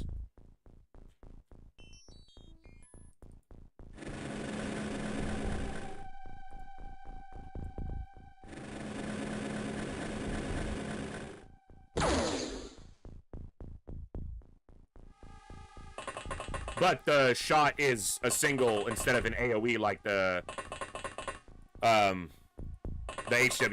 rocket launcher. The tank cannon is a single shot, but not very efficient. I liked the tank cannon in hard mode because it had an AoE, but it was a small AoE. And then the rocket launcher had a much bigger AoE. But the tank cannon was, I think, the better of them because of that.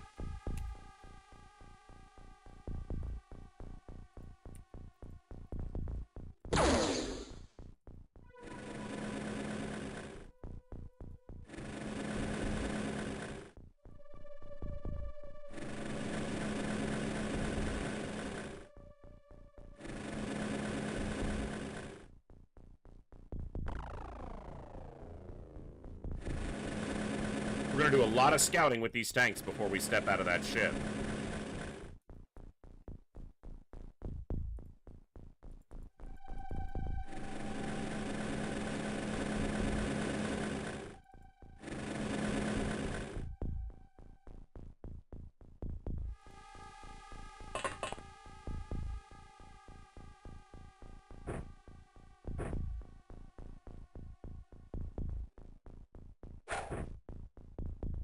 And if this first run doesn't go all the way, then I figure there'll be a couple things that strategies I either develop or relearn, or just remember that may help us, so. It's not losing unless you're not learning. As long as you're learning something and figuring out better ways and things to do, then you're not losing. You're just getting ready to win.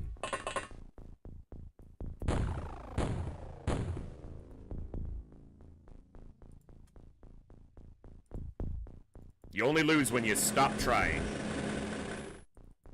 And I've said many times, I'm sure I will say many times more, and I'm sure there are some people who are tired of hearing it. The most important, and probably the only important skill to winning at Classic XCOM, particularly on higher difficulties, is resilience. Once you learn how the basic mechanics of the game work, the number one thing you need to win is the ability to not give up. That's it.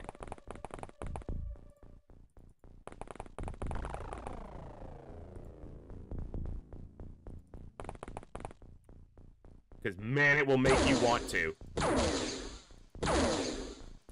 Did I make a, here, let me see. In my first hard mode campaign, we got double blaster bombed with our primary crew in a single turn against a Sectoid Elite lab ship. And it killed 6 of my best soldiers in an instant. And it was devastating. And I was so ready to quit.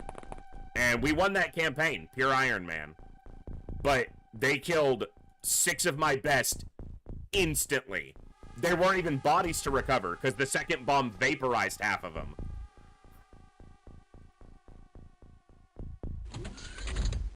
But we went on to win that campaign.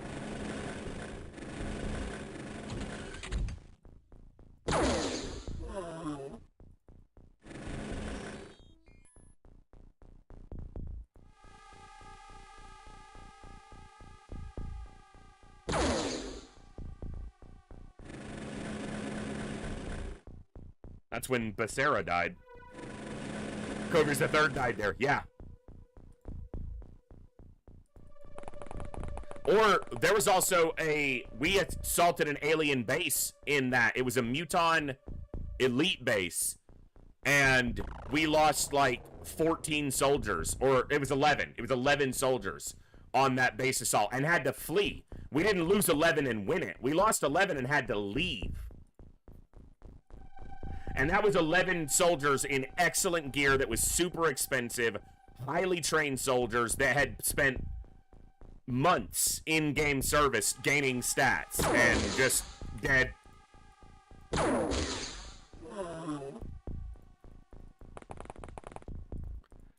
So, XCOM will be a brutal bitch. You just have to make it realize you don't care, even if you do, and just keep going.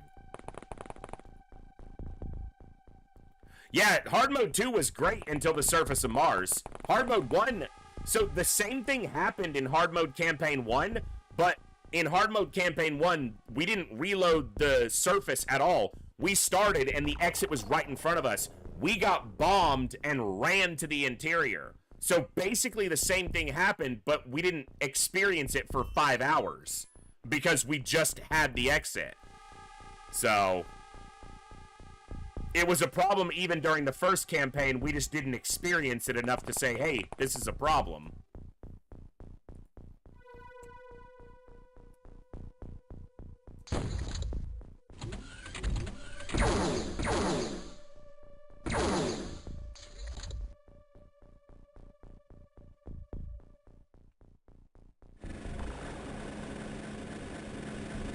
Because we ran to the interior and then spent 7.5 hours in the interior trying to not die.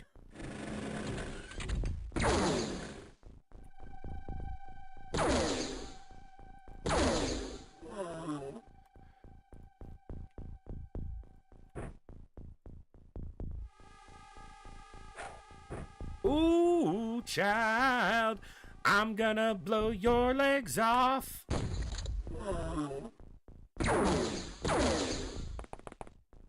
Excuse the fuck out of me? Who do you think you are? Running around shooting cars. You fucker. That was a good throw, yeah. They landed it.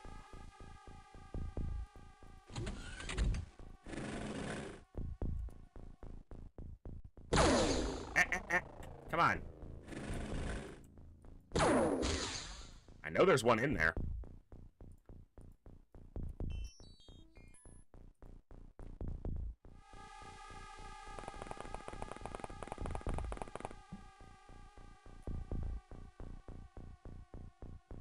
Sneaky xenomorph deaths are for you.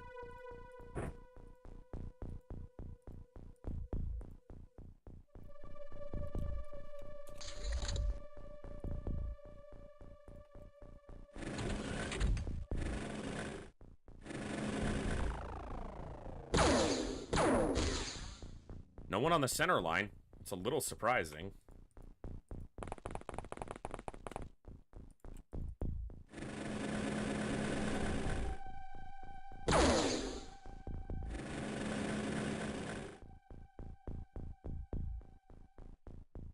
Oof.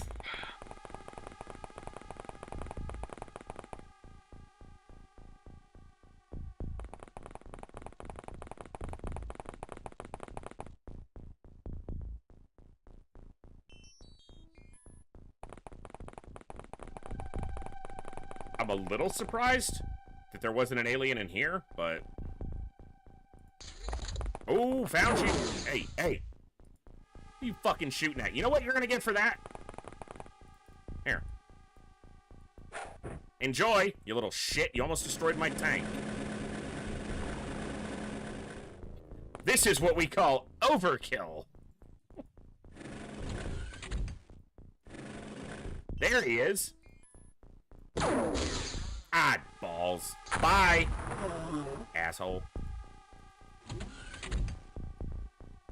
Hello, boys. Shoot that one because it's looking at me. This one is looking to the side, so no reaction shot capable. The smoke is dissipating, so now we're seeing them.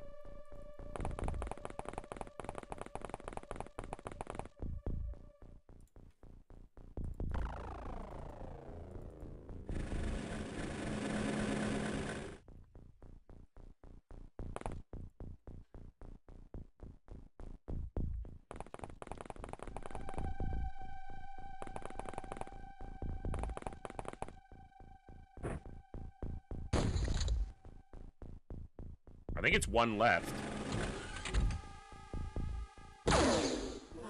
I'd prefer that kill on a soldier, but I'm not risking it there.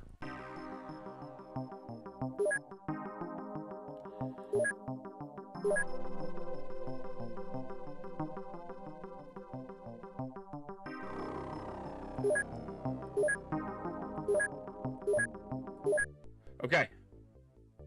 No, I don't even think you took a shot with your gun that mission, so.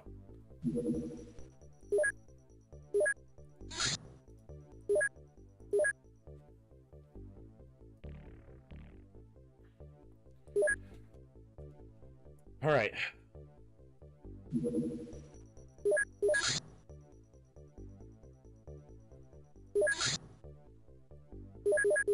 Make 2 more. What happened to the XCOM files run where that's just too long and tedious? It became really tedious, like exceptionally tedious. Like the last 6 missions I did in files were almost the exact same type of mission, and they were just, honestly, they were just boring. And I was a little bit bored with it, but the real reason I moved on from files, people weren't tuning in for it. And that may be because my own approach and attitude to it wasn't exactly in line with what people want to view, because I've seen files, I've seen other people stream files and be, you know, have a ton of people tune in and enjoy it. But for me, it just, we never lost any soldiers because we were save scumming constantly, and that's not how I like to play XCOM. So that was definitely a downside to it. But XCOM Files Kilted is a huge overhaul mod for UFO Defense, which changes almost everything about the game. It's a massive change to the game. It's got really cool stuff in it, but it's very, very big, and that's not always, like, less is more is a lesson for files in my mind. Like, I like a little fat on my steak, but I don't like it to be like 80% of what I'm eating.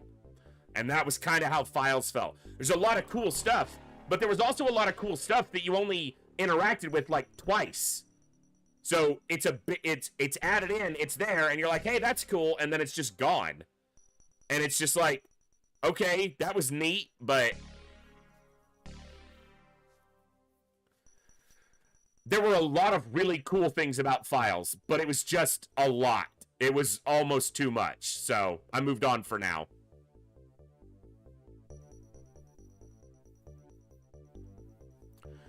Yeah, a lot of time sinks in a way, and there were very cool, like, threads with the different factions and stuff, but, like, the Dimension X stuff was just, I literally couldn't look at the Dimension X maps when we were on them. I had to enable the night vision because it was so, whoever chose that color palette needs to be punched in the face.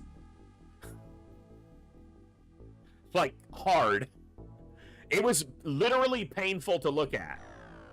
And so there were a lot of little things that were grating, but they amounted to half my time playing it, I was irritated about something. And the other half, I was having fun. But I'm not going to trade 50% of my time in a game being irritated at it for 50% fun. So it's exactly what it was based on, Kilted, yes.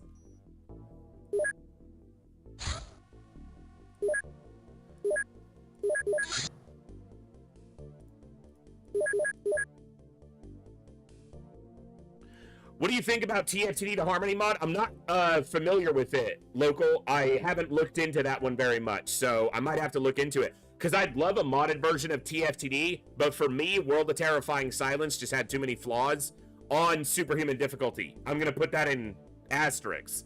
On a lower difficulty, I'm sure it operates better. I'm not really interested in playing on a lower difficulty, so... Cursed, we've played Files for probably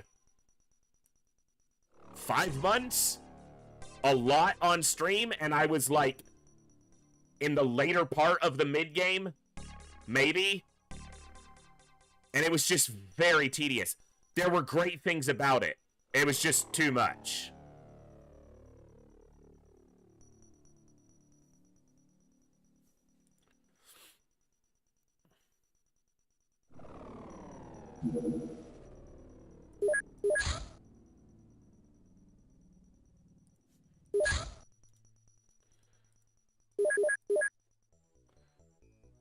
And also, like, the beginning of the Files run, when you have 2 soldiers, and if you're playing on Superhuman, I feel like Files was better balanced around Superhuman, but not meant to be played on Superhuman, because every mission was either, like, 4 enemies or 70 enemies. And it was just like... I like a long mission with a lot going on, but damn.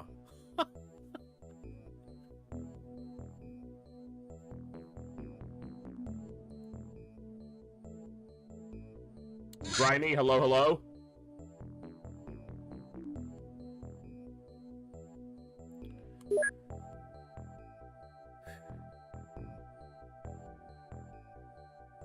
Going all right. Going all right.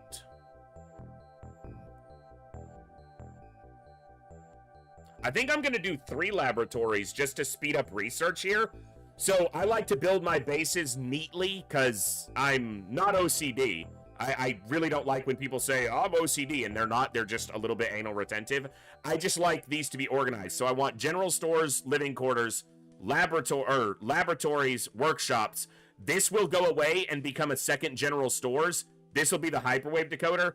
And then I have living quarters. Normally, I would do 2 Scilabs, but I only have 8 soldiers. So I think I'll do Scilab and make this a 3rd laboratory, because it'll fit nicely here.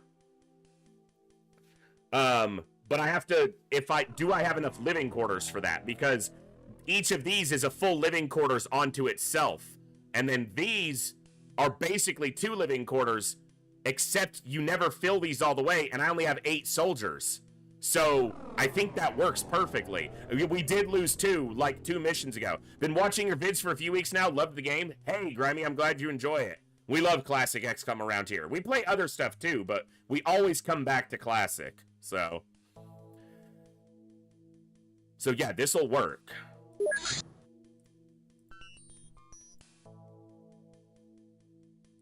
Because that's 3 for the scientists, and then 2 for 92 engineers and 8 soldiers. Right there. That's 100. And then the Scilab right there.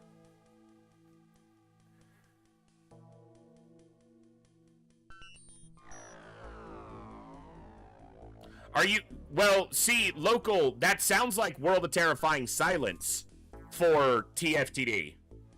Yeah, like hallucinoid. I think maybe you're thinking of World, because I thought Harmony was a Reavers mod for UFO defense. But World of Terrifying Silence is the one I was talking about for TFTD that I don't really get into. Someday Voice will try the 40k mod. I will, Boog, because I'm not the biggest 40k person. Like, I don't know the most about 40k. I love Warhammer Fantasy, but I can dig some 40k, and that might be really interesting.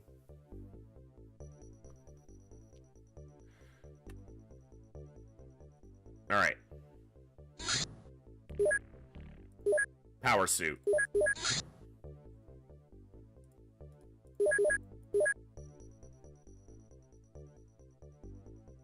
It kind of feels like every mod for Classic gets really grindy. Now, grindy isn't a problem by itself. Hard mode is grindy. It's grindy from the word go. but it's difficult the whole time. That was the thing with Files, is a lot of the missions were grindy, but they were not challenging. They weren't hard. It was just a grind. So at least in hard mode, it was a grind, but I was in danger the whole time too. So that balanced it out, because it kept me on edge. No, you're good, Local. Once you kind of explained it or started describing it a little bit, that's exactly what I thought it was, so. Orbital, I might do that. And we should see the final updates to hard mode sometime this year, and we'll be able to do Campaign 3 in its final form. It'll have hover drones. It'll apparently have cloning celatids. I'm not sure what I think about that. It'll have a few more weapon tweaks. So it'll be interesting. It's not my mod, so whatever Hellraiser wants to do with it, it's on him to do it, but I'm not sure about that. At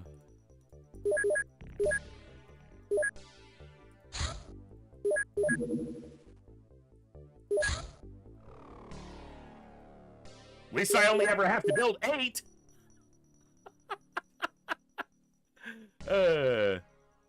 Oh, Chaos, I think that's definitely a part of it, for sure.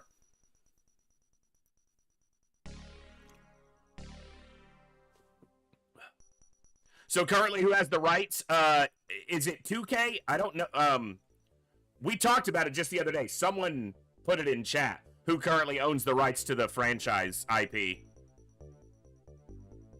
Not cloaking, cloning. Celatids that multiply. So, because if you go to the UFOpedia, here, I can show you. This will give me a quick break anyway. New battle. It doesn't matter. And you go to the UFOpedia. And you go to Celatids. It appears, creature has the ability to clone itself at an alarming rate. Hellraiser took that line of text as inspiration to make them clone themselves during combat. So, yeah, that'll be fun. He already made Chrysalids spit at you. He was like, Chrysalids aren't dangerous enough, let's give him a ranged attack. And armored sectopods, because sectopods aren't tanky enough, we need to up-armor them. It's called hard mode for a reason.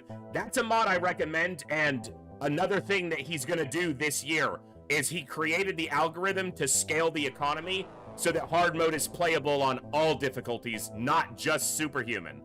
So it's gonna be available on at least veteran, genius, and superhuman difficulty. And be roughly balanced for those.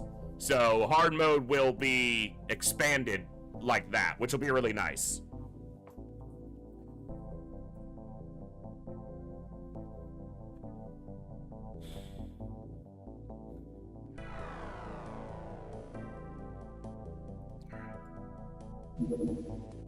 That's a terror.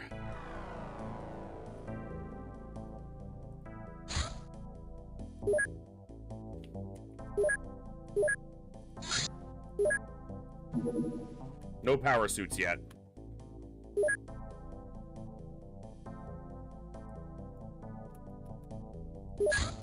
Let's take a look. We can easily offset the score already, but we'll land and take a look. By the time we get there, it's gonna be daylight, I think. So,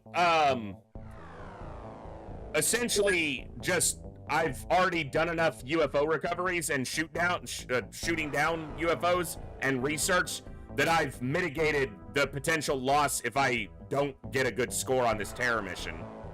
Pretty much what we did at the beginning of the pacifist run. Land and leave and then just make it up in the aggregate.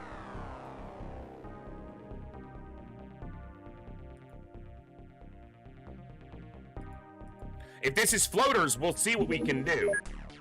Because again, it's not hard mode, so I can actually, like, do something here. Potentially. It's not a guarantee of that.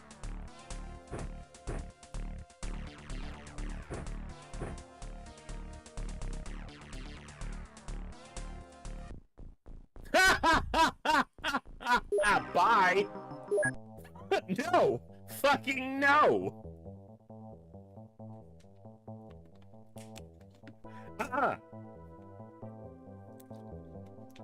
Fuck this shit, I'm out. It's a trap!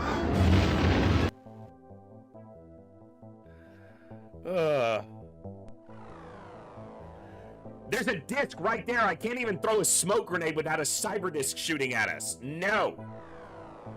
I'm brave, I'm not stupid. I thought that was a battleship coming for our base. That's a battleship.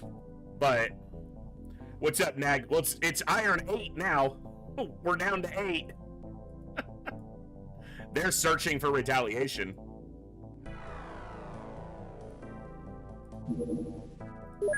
That might be a base defense. Oh, not quite. They are looking for us, though.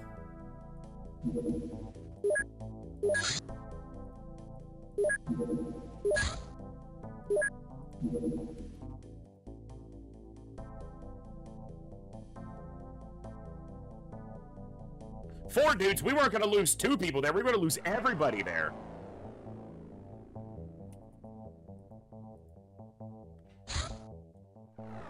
Recently found out that Cyberdisc can use psi attacks. Not in what game?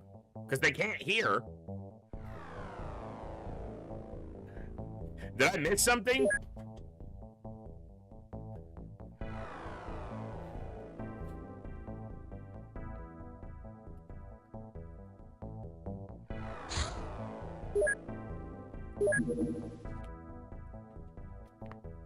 No. In base XCOM? When? When did that happen? I played a lot of this game. I've never seen a Cyberdisc use a psi attack. Not in the base game, they don't, Proboer. They do not. That I'm certain of.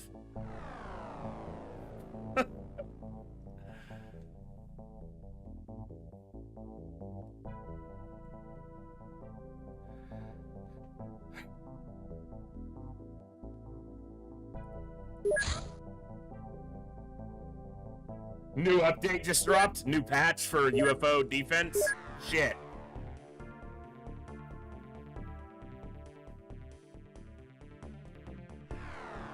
Yeah, look, all I'm saying is I've played more of this game than 99.9% of humans that have ever or will ever live, and Cyberdiscs don't psi attack.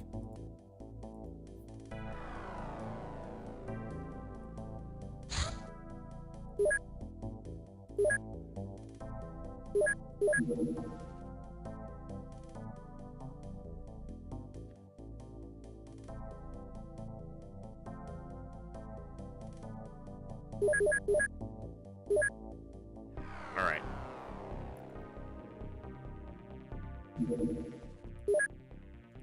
That's a supply ship. 2560 knots, that's a supply ship.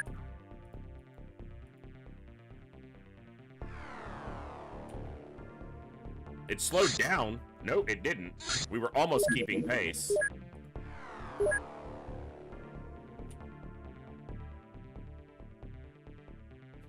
I know, Bjorn. That was kind of the point. Played more... Yep, there's a base. I've played more of XCOM UFO Defense than 99.9% of people who've ever been able to play the game.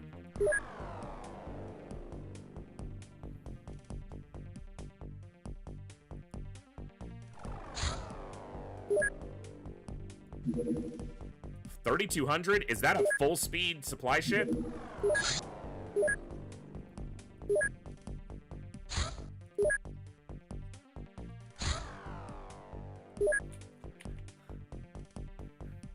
I've played too much XCOM.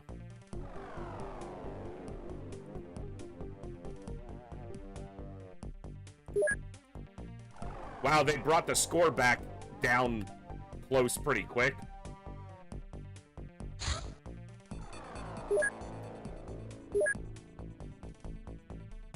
Alright. Okay.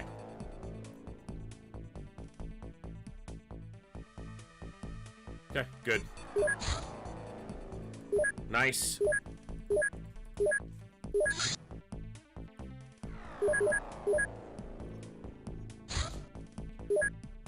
Ooh, nice little mission. Come on. Nope. I definitely want that over land. I wonder if this will land. Like, if it will touch down. It's low at a slow speed, but I don't want it to get away. Let me just put it on the dirt. Yeah, there's a base down there in South America. They do, but it's a lot less than it was in hard mode. Hard mode made the score that the aliens get per base like 7 times higher.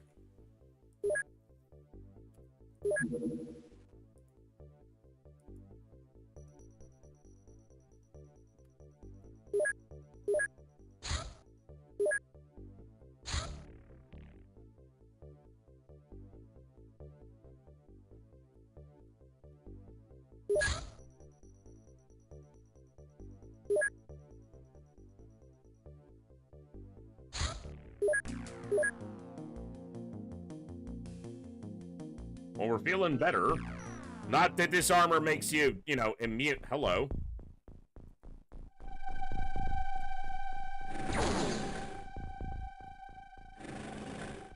Snake man.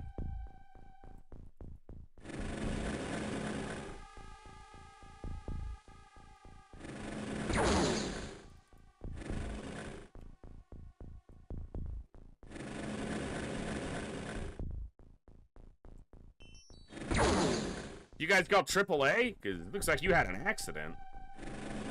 Holy fuck, 5 dead? Alright, this guy shot all his time units. I don't know if this guy has, but...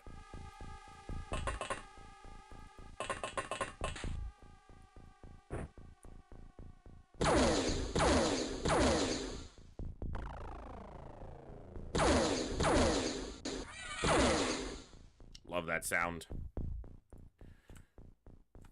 These were supposed to be only in hand for the terror.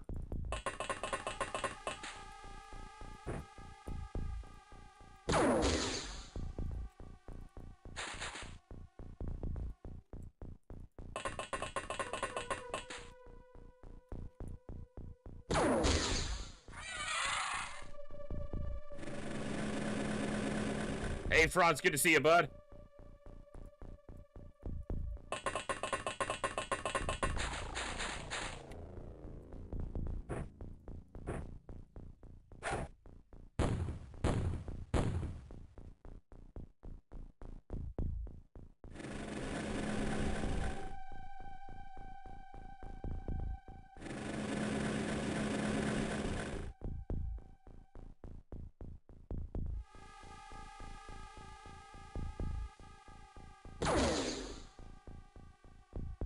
That's the biggest problem with the time unit efficiency on this aim shot. 55%. You can't take 2 aim shots in a turn with the pistol.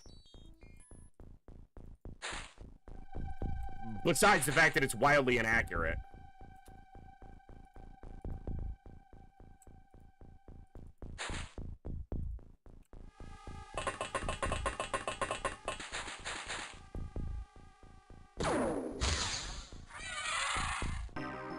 Nice shot.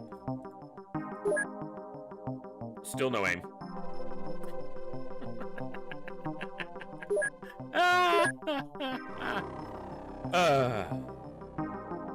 I need to see what I have in the base.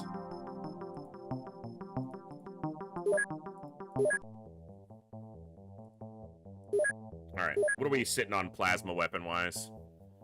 Okay.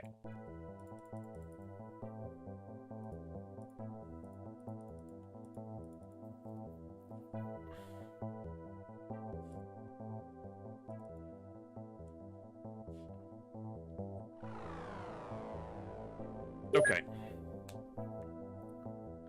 Control E, Tasty, shows you who's gained experience so far in the mission. And all that means is they've taken at least 1 successful action so that they're guaranteed to or they're up for improvement of their base stats. It doesn't tell you what type of experience, but generally you get experience by taking an offensive action against an alien, but Control E.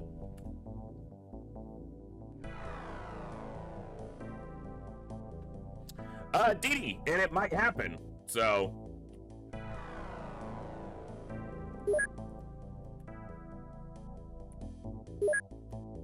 Oh, I need to...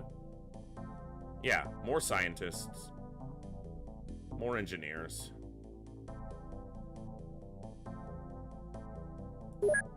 Seven days? Okay, 4 days we'll buy more scientists. Scout bait to keep your troops safe? Yeah, but the tanks can actually kill stuff here too, Bob. So... And the tanks are far less tanky here than they are in TFTD, because the damage ranges go up to 200%. So tanks can easily be one-shot here. Whereas the only way the displacer in TFTD can be one-shot is with the disruptor pulse launcher. So...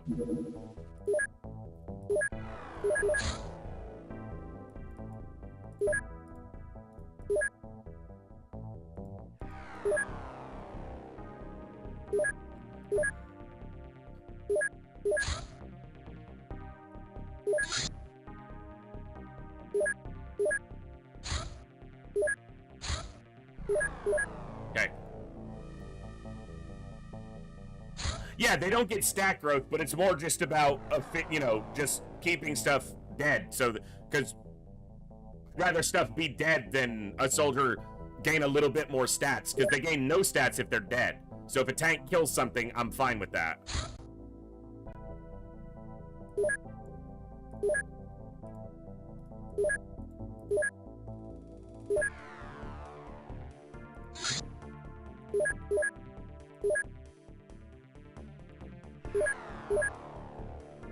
Yeah, exactly, Cursed. It doesn't take much.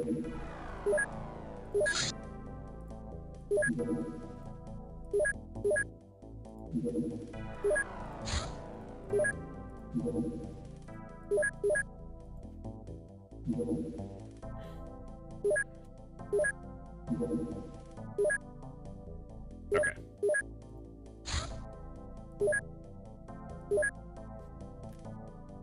Okay. Early enough in the month, I will get all of those.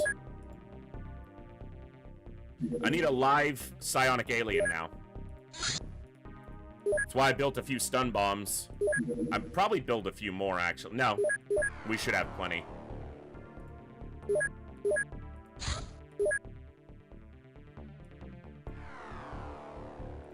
Yeah, 12 bombs. Proxy, smoke, high X, regular grenade, which I'm probably not even using anymore. And then I'm gonna sell... I need to sell these, they've just been sitting there. Never gonna use them. Pistol, rifle. Tank rocket launcher, do I keep one? I've already paid for it, I'll just keep it in the base for now. So, I've got storage space, mostly. Mostly.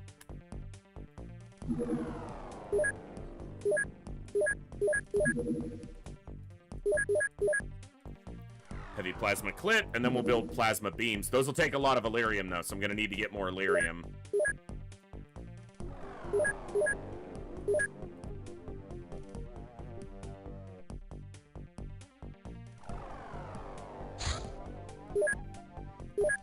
All right.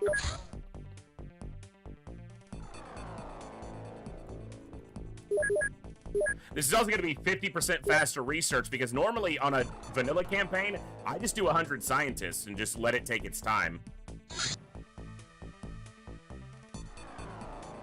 No, Holiday, I can definitely sympathize with that.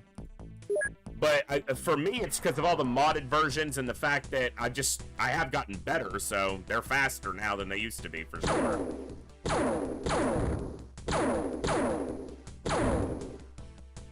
Alright, finally got it down.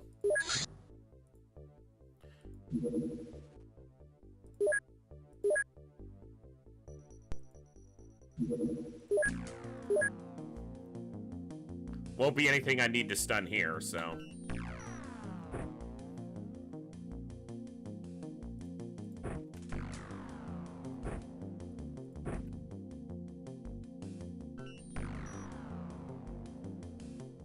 You're never gonna use that.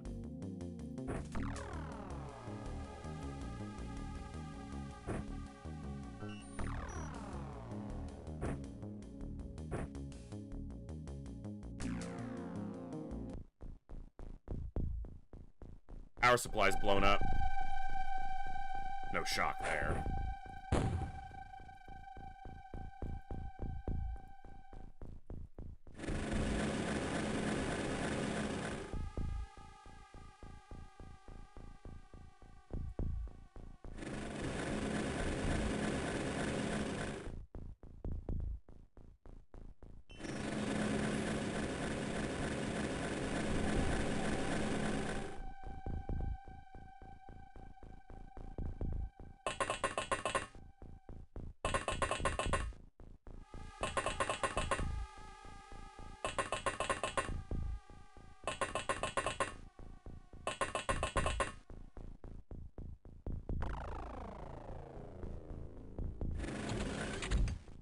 Monkeys.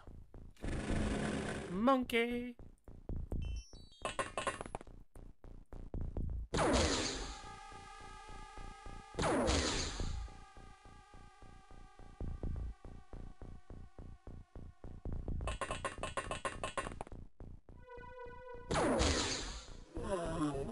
Shot. You landed a hit, Cursed.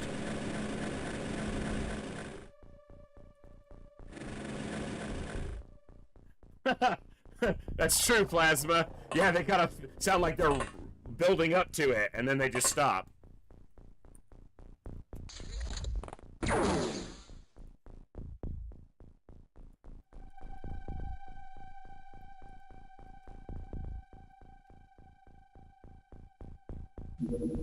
Oh my god, hit the right keys.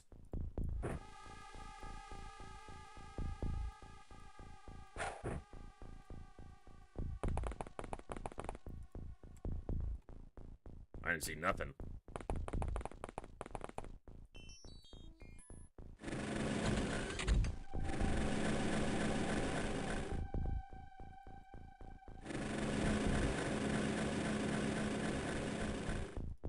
Alright, it's one of the options.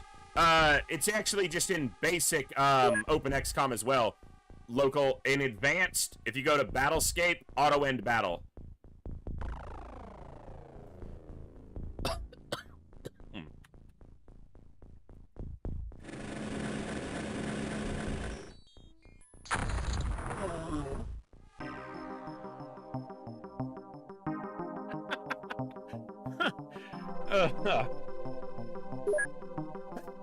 He still didn't get it.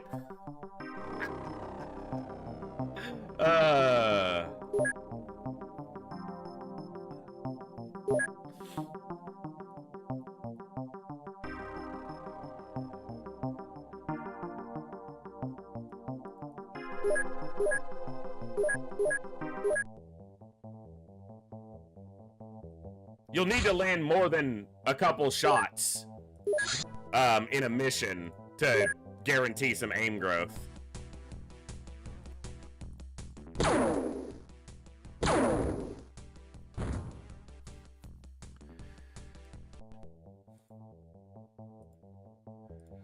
You got wounded, you didn't die.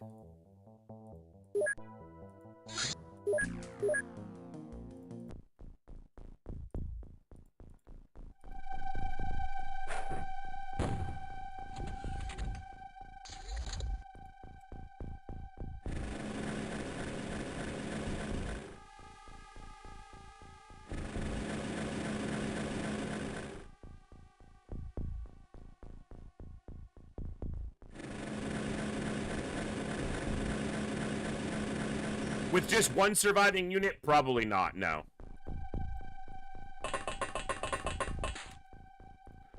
My cutoff is probably 4. If I'm down to 3 units, I'm probably done. And it depends on the 4. Because if I'm down to 4 units and they all have terrible size strength, it's probably a, you know, probably no.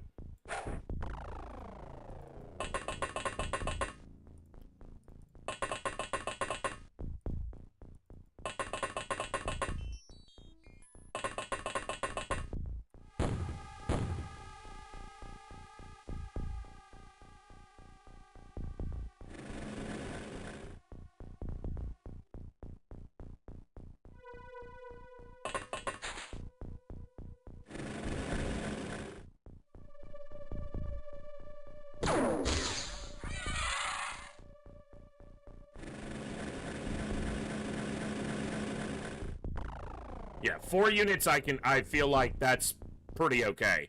Less than that, or bad stats, bad size strength with 4 units, that's gonna be difficult.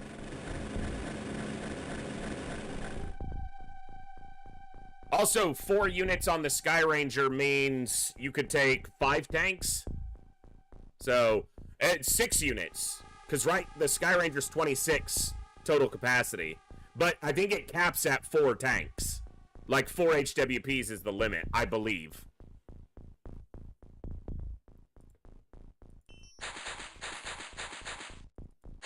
Yeah, low size strength and 10 soldiers isn't enough. You know, it's gonna come down to what we can do about size strength.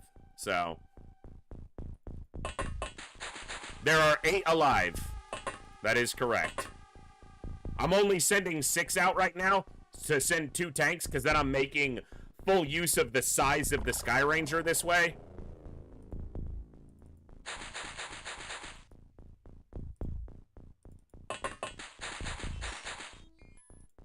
And I'll rotate the other 2 in and out here after another month, you know, like a full month of in-game missions, or when a couple people die.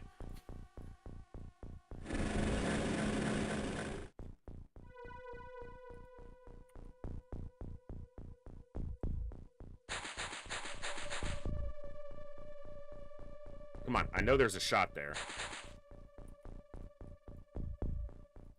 Bitch. Thank you. Kill him.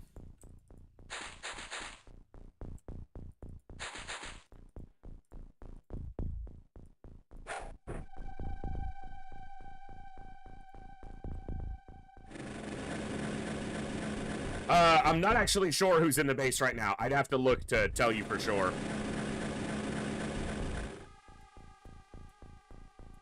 It appears you're one of the ones, Raph, so you're safely in the base. Don't worry about stats, though. Karst is on the missions, and he's not gaining stats anyway, so...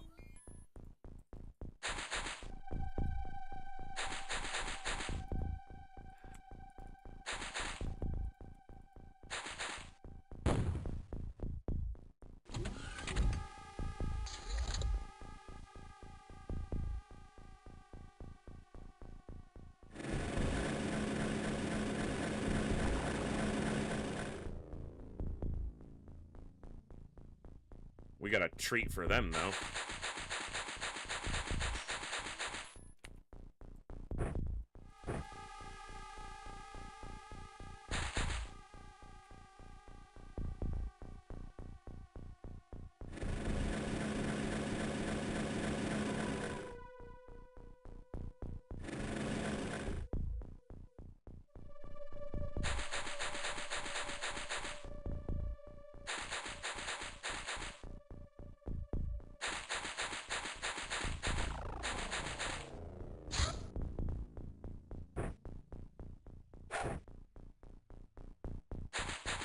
We got max aim growth this mission. Never gonna happen. It'd be at 49. Yeah.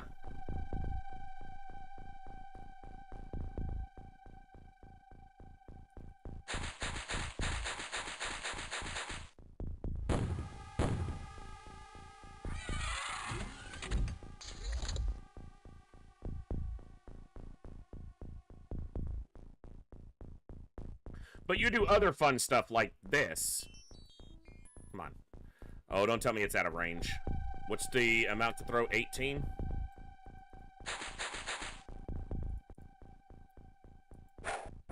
Ah.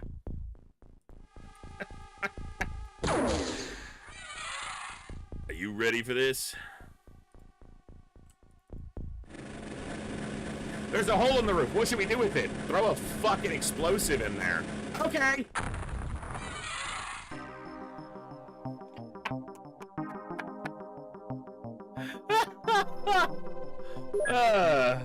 Yeah, that'll play.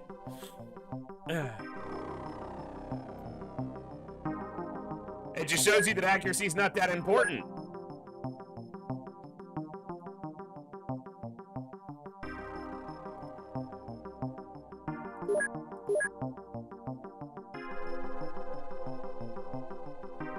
It was a modded version of this one, yeah, Moose. That was in the XCOM files run.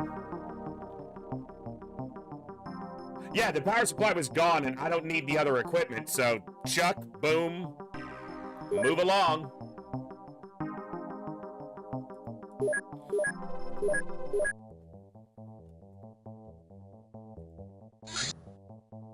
We can make flying suits. I'm just focusing on other research. I also need more Illyrium before I want to do that, so...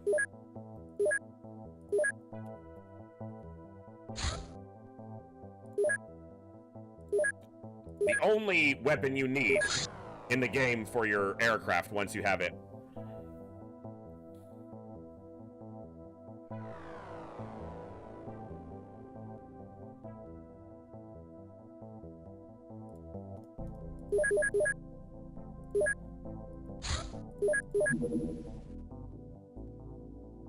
It's only 15 apiece. Just build 2 for now.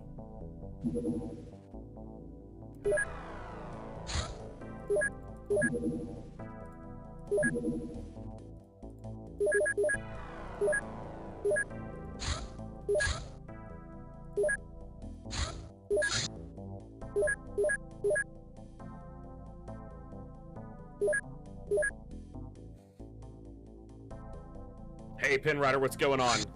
Well, we're down to 8, but we're still going, so it's okay so far.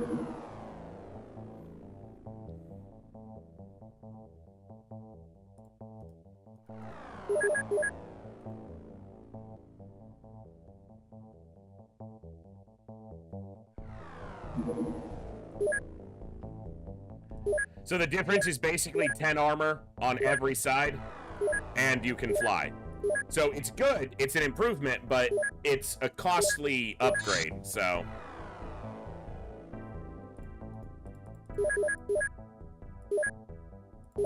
I'm gonna hold off on upgrading him for now. Need a chunk of Illyrium first. Yeah, all the deaths happened on one mission. So... It was my fault. I know exactly what I did wrong, but...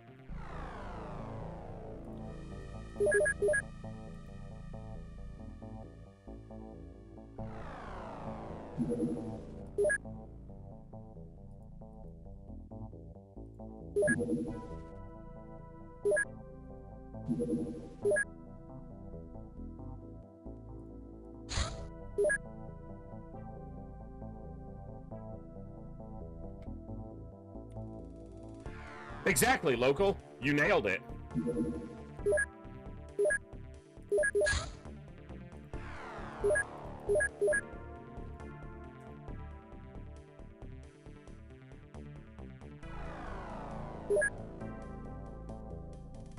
Scores up. Brazil, I don't give a shit.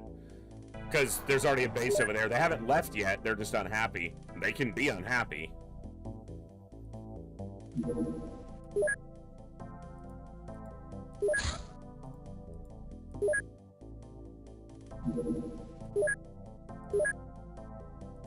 That must be a base build going on.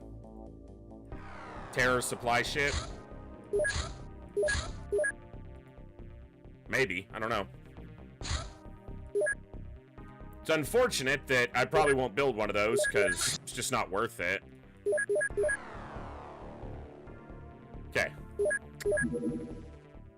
That, however, we'll build one, but I need more Illyrium.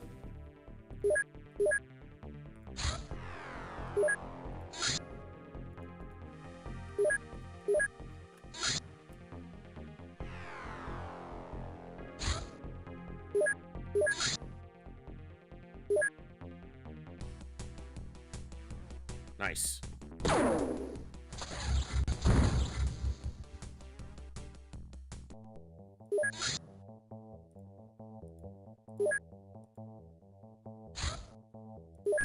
Basically, Cursed, that's the only thing I really need to kind of know where I'm standing.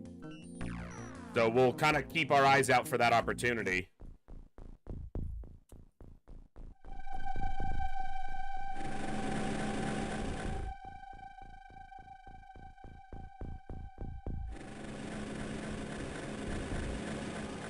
Power supplies popped. Bummer.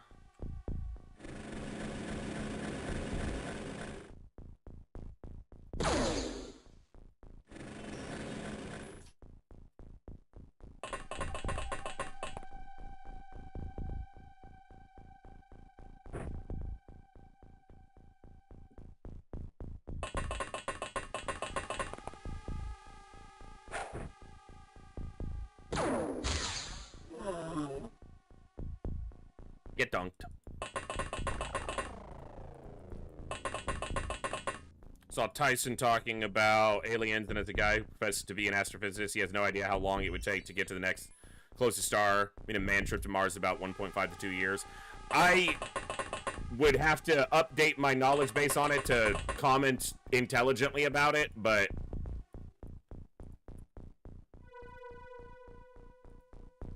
space is big. I'll leave it at that. That's what I know. Space is big.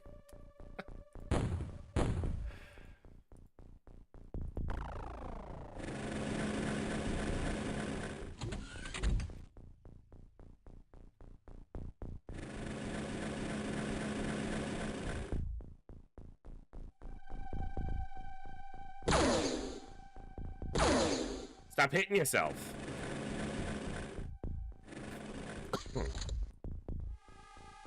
That was that door closing.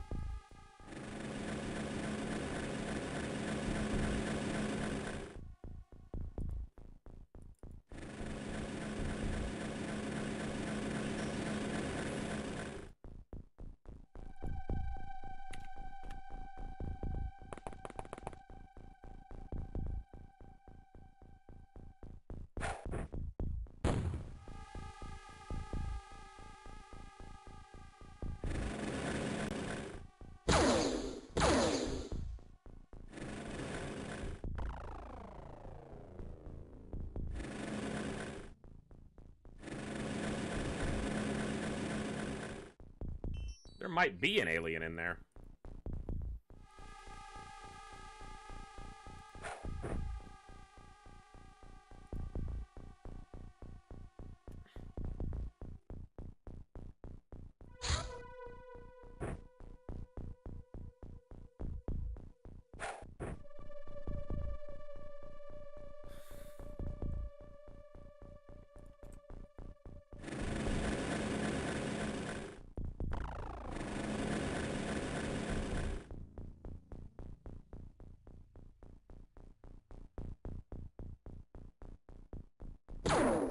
Oh my god, bizarre! That shot was insane! Alright. If they got accuracy cursed, get on it.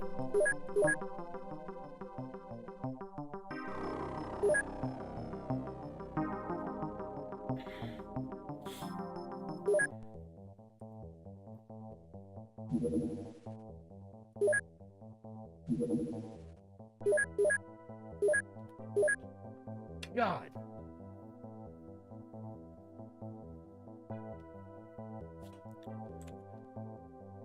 All right.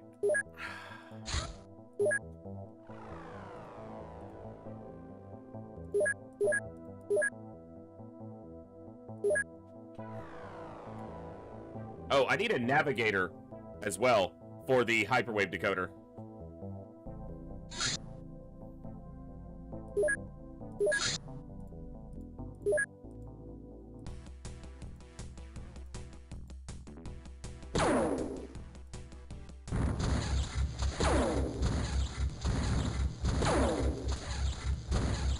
I will go look at this. That's a bad way to get a psionic alien.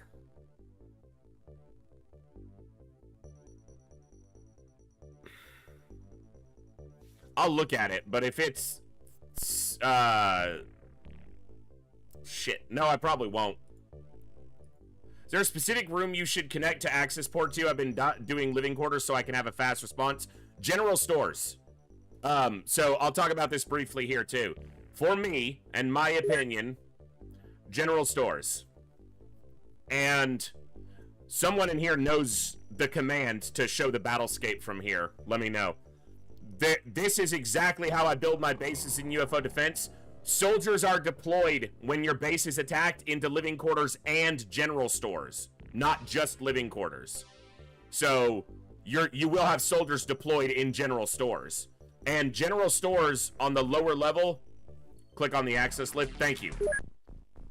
So the aliens are funneled through your lift. They can only spawn in the hangars or the access lift.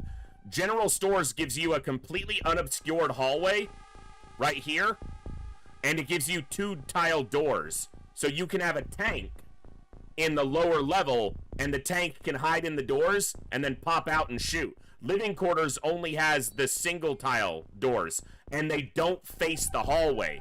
They face off the main hallway. So you can put soldiers back here, accurate soldiers, and they can shoot down this hallway and just wreck. I also put a small radar here because right now it's open, but once the hyperwave decoder goes here, it puts a little room, this size room, right here, and there's a door that faces this way. So you have someone behind an auto door that can open that door and then shoot straight down this hallway. So you create a kill box right here for the aliens. That's my build for a base defense. Snarf, welcome on in. Didn't you have a game where they spawned in your radar rooms? If you have too few spawning locations, then they can be forced inside your base into locations where your soldiers would spawn. So if you only have 2 hangars in the base game, so in the vanilla game, 2 hangars and the access lift is enough. Because each hangar has 15 spawn points and the access lift has 8. So that's 38 spawn points, and in vanilla, it's like 28 aliens maximum can attack in a battleship. In hard mode, there are 46 or 48 on a battleship, so you have to have 3 hangars and an access lift. If in the vanilla game you only had 1 hangar and an access lift, there could be enough aliens that they spawn inside your other rooms. So you have to be aware of that. But in vanilla UFO defense, 2 hangars and an access lift, and they will never spawn. The closest spawn point is right here. It's the last tile of the access lift. They can't spawn past that. So.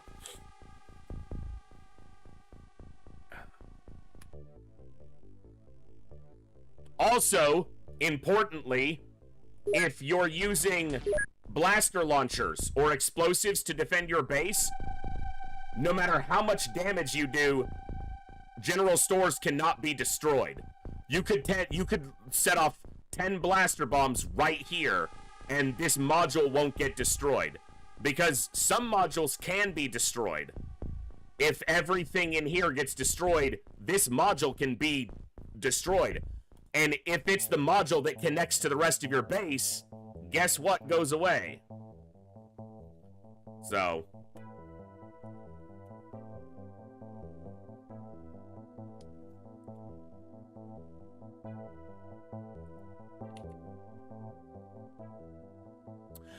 You can't, in the vanilla game, this is all you can build. But in the battlescape, when you're in the battlescape, there's 2 levels to each of these rooms. So you have the upper floor and the lower floor, but that's it. It's only the 2 levels. But like each of these is represented. So like this is a living quarters, this is the upper level, and then this is just the lower level. And then this is General Stores, lower level, upper level. And then here you just see like one, just the module itself.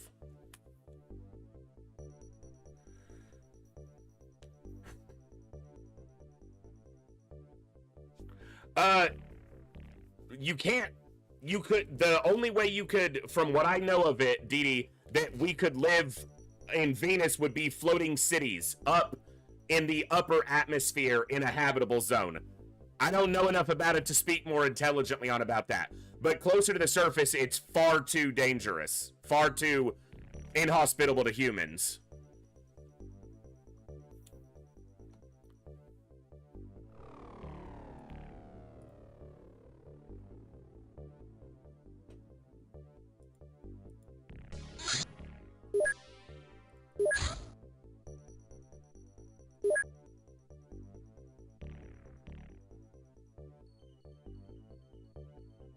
Hey, Majin, I'm glad I'm able to answer.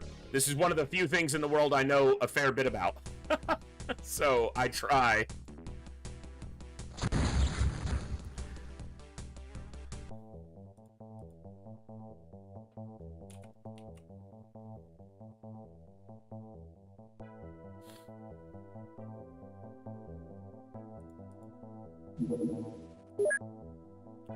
I wish this ship were better. In hard mode, it's extremely good. Here, it's not good at all.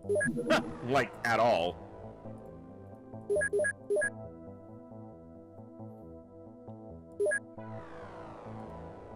This might be a run where it could have some use because you're using a limited number of soldiers, but the ability to not field a tank in that craft is not...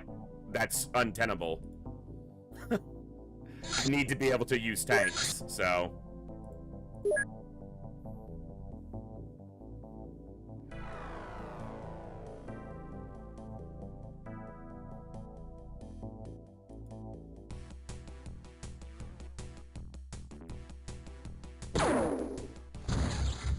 I just need to get rid of these avalanches.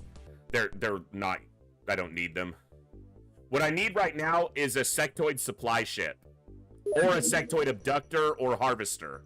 That's what I need to see.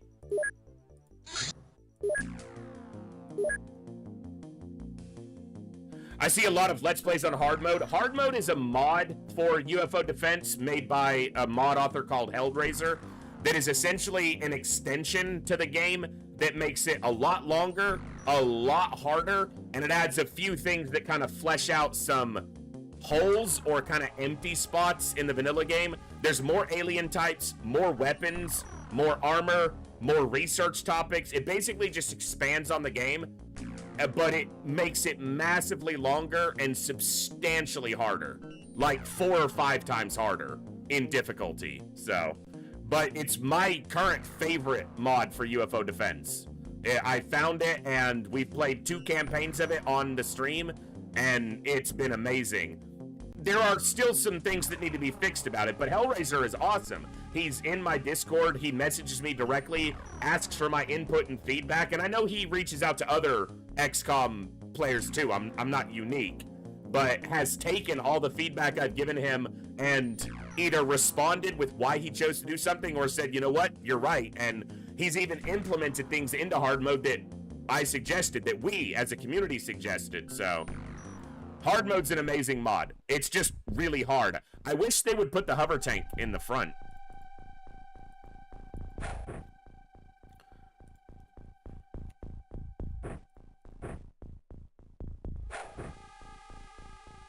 Hard mode to me is particularly good because it adds to the game without adding so much crap to the game.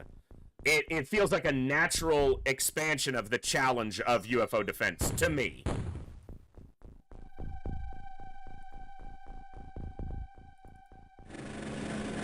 Yeah, Bob, and I told him about that, and he said he's going to play test it and work on it a little bit and see what he can figure out. So, again, responded and said, you know what, I'll look at it and see what I can do. Or he might, and he said I might come back and say that it's exactly how I want it. And I was like, that's cool, just know that it was brutal. Hello? That's 110 plasma, sir.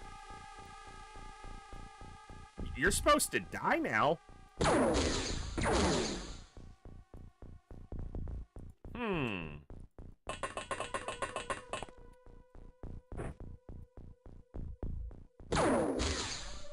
Hey, the tank set it up so a soldier can get some experience. I like that tank. The snake men are slightly more armored than the early game enemies, so yes. But only slightly. They have like 30-something armor. Maybe.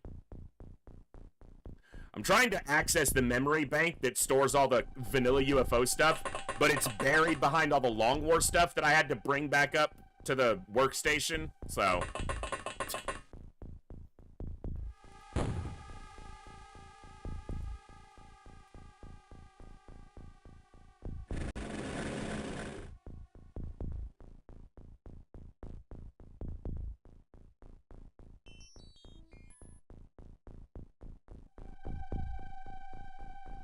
Hey, Jat. What you think about Jat?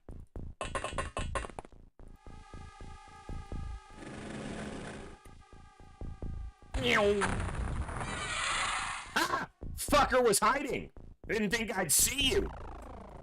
I didn't, but you're dead, so it doesn't fucking matter.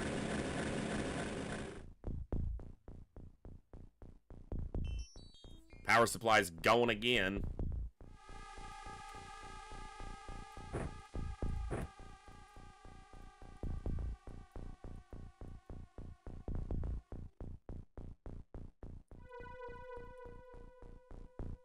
All right, hold on to that. Hold that thought.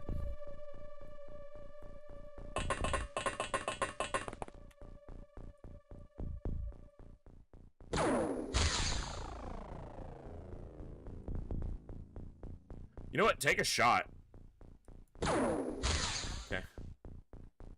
Those time units weren't going to be used for anything else. Might as well try.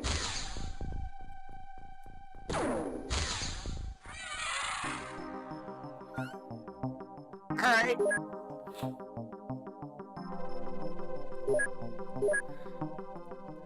This is still weird because I'm so used to hard mode now, and those missions have way more enemies on them, and this is just, these missions are ending really quickly.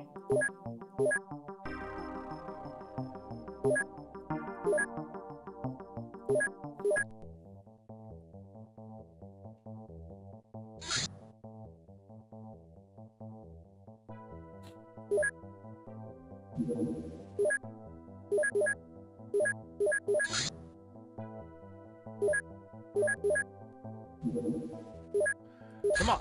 I need the right kind of ship. Alright, I'm gonna do...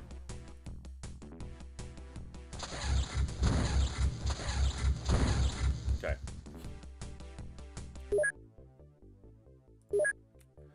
We're gonna put up radar stations, essentially.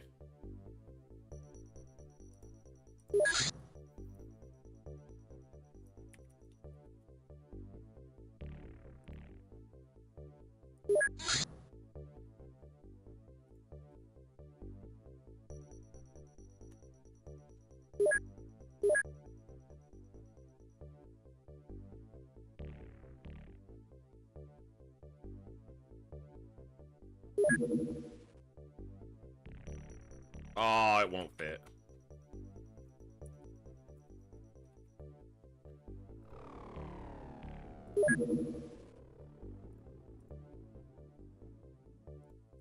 All right.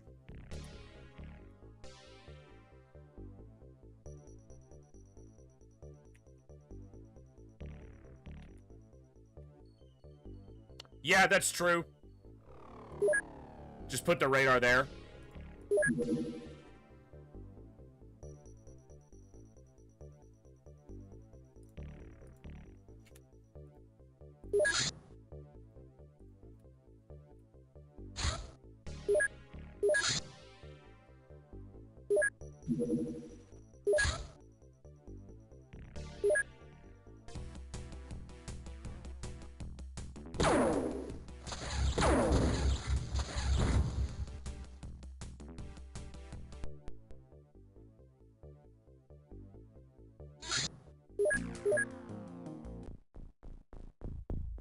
So we're looking at a corner there, so I don't need to throw smoke, generally. That could be something that bites me in the ass, but maybe I like that. Power supply's blown up.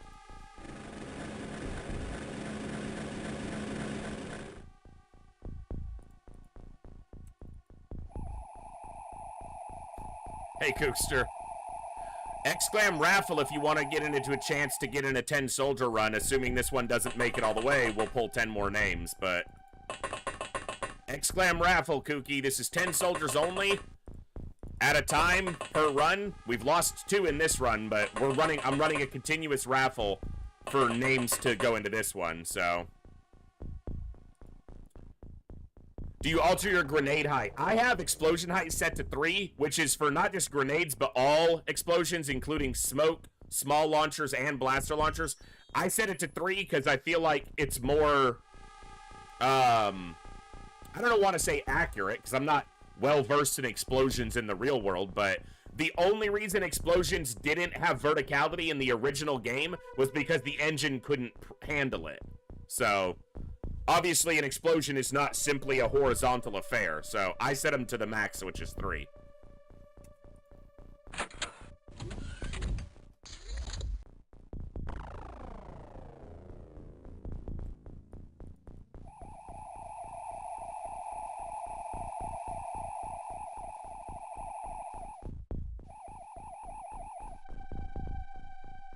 Monkey.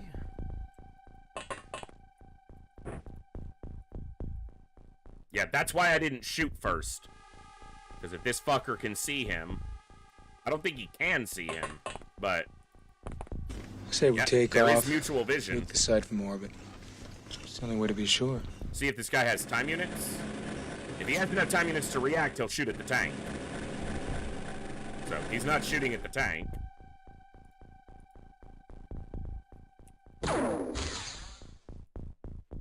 Yep, he landed a pistol shot. See if Curse can do the same. Oh, that's not where I wanted to stand. Now he doesn't have enough for an... Alright. You're just cursed. Your name is happening.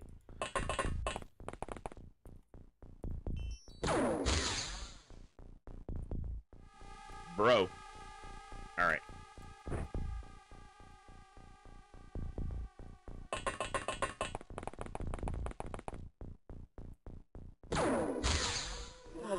Oh, he only had a small launcher.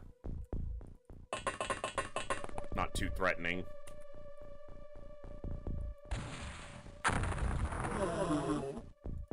Double kill.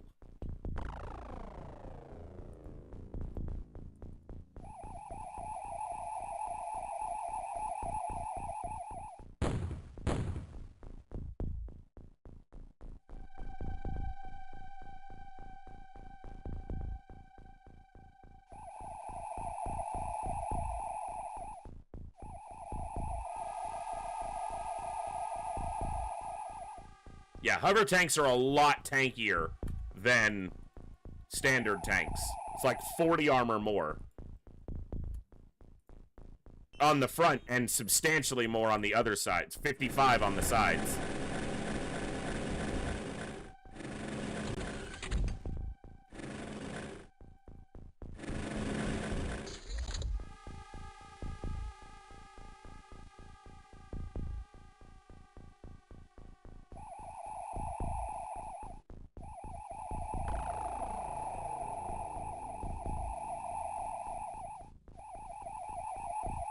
Also, just the mobility, obviously, gives you a huge leg up in scouting.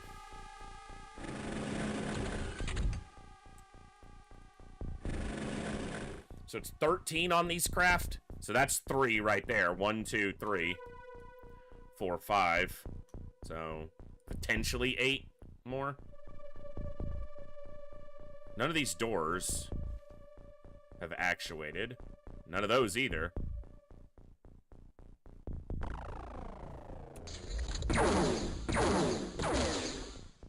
The tank took a reaction shot. That's pretty rare. Because these tanks don't have a good reaction score.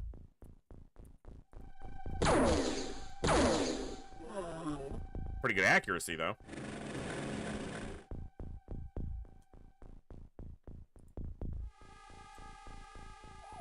Did I get added to the giveaway? I didn't see Streamlabs respond. You might have already been in it. Let me take a look.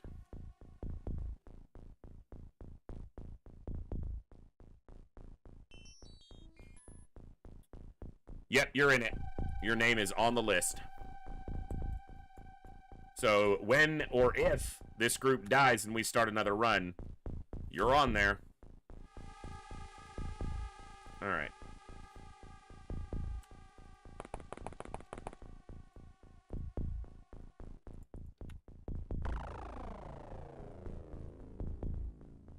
Just can't get it over the Sky Ranger. Yeah, fair.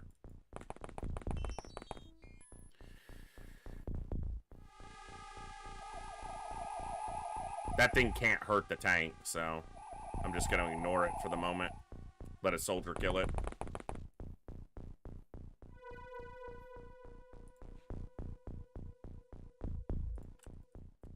That's not what I meant to click. Stop moving.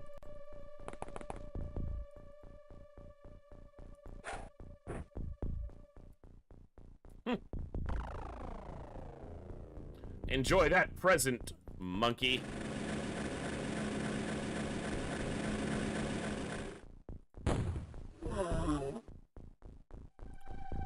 There are just not a lot of bad guys moving around. I'm used to maps crawling with them.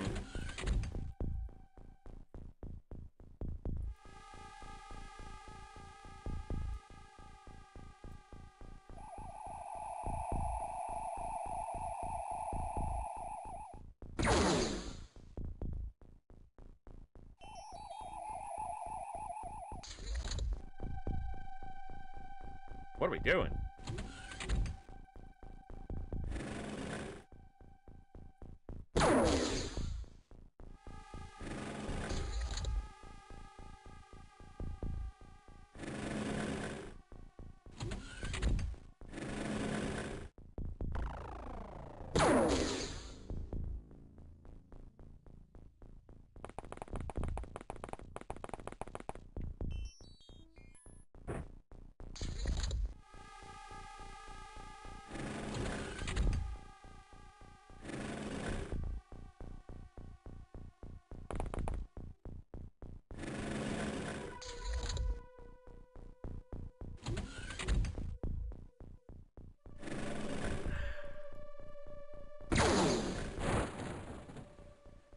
Fucking annoying. Gentlemen, enjoy.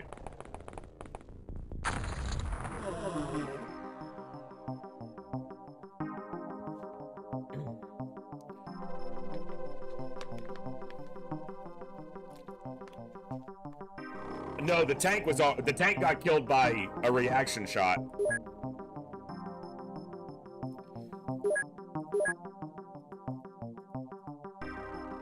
And we make the money back. That's the money for it right there, plus. So, I don't mind it dying.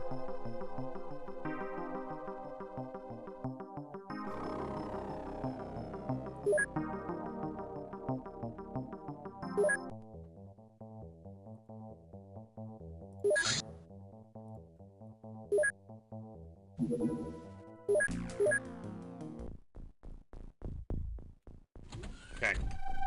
You did not get aimed because you didn't fire your pistol, you only threw explosives. Only equipping 8 dudes is nice and cheap. Exactly. Power supply? Nope.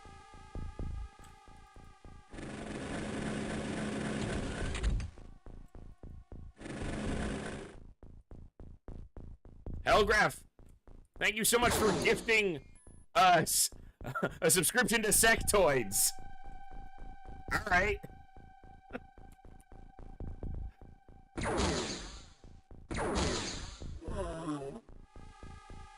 But that's the thing, you're not cursed. Firing accuracy is only one stat. You have the most kills. And you're a combat engineer. You have some of the highest base stats, and you have the most kills through throwing explosives. That's what you're here for.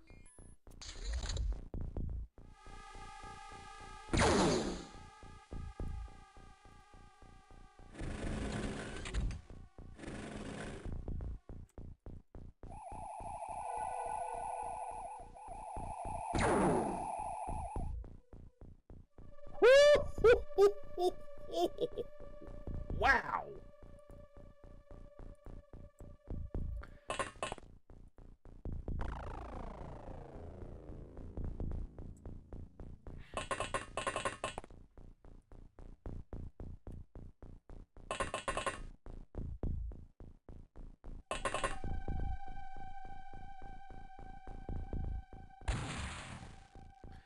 Fuck you, chat. Just you.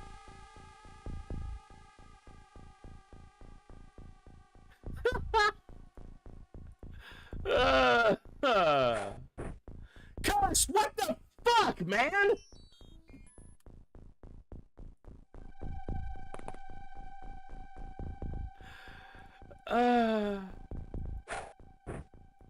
I got 10 soldiers to save the world, and this is the idiots they give me. It's a trap!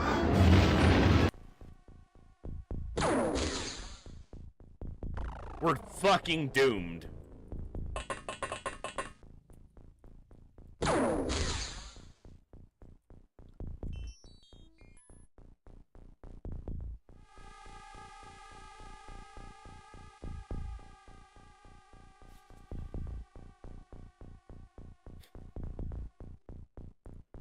I've had about enough of your shit game. Oh, my sweet mother of Mary, you better fucking quit it. At least someone can kill something.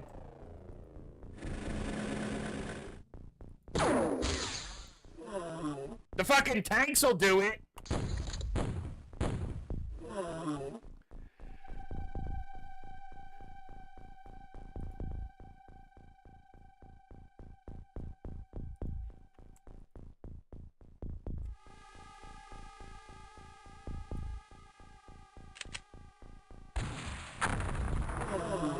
Thank you.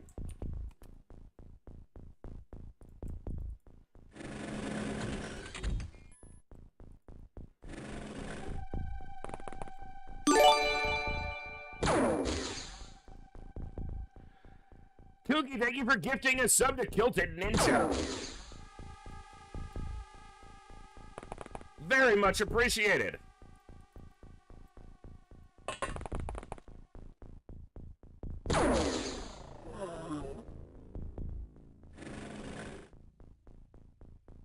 I'm glad to have you here, Kilted. Hey, and thank you for the 25 bits and the on-screen celebration. I'm glad they added more interactions like that for viewers who wish to take advantage of them. More stuff to do. Never a bad thing.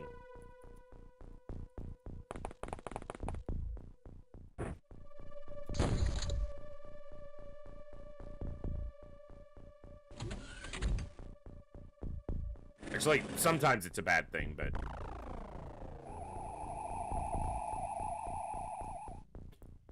You really like that one, Kooky.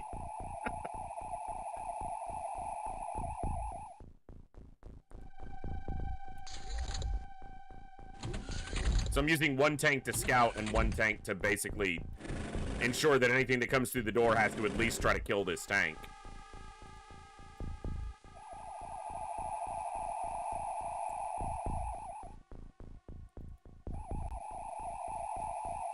The only reason I'm scouting with a hover tank instead of blocking the door with it is the hover tank is a lot tankier.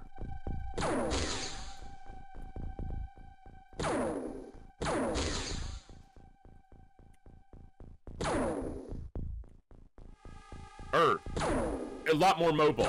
It would be better for it to block the door because it's a lot tankier, but it's a lot more mobile. So, I spoke that in backwards of what I was thinking. It has much more mobility, so it scouts a lot better. Even though it also... He's not happy. He's having a bad day.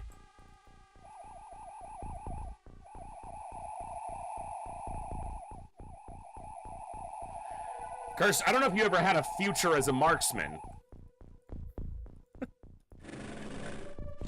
You started with barely better than the minimum aim possible.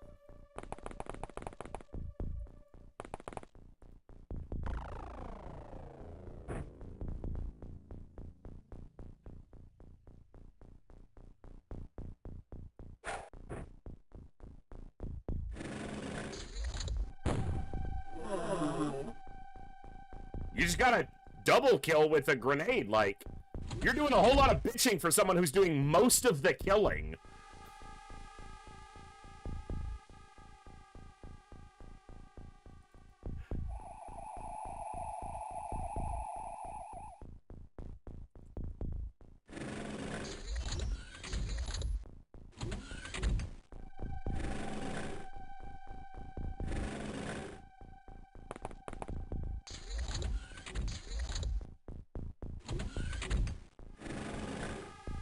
I know there's one over here, but...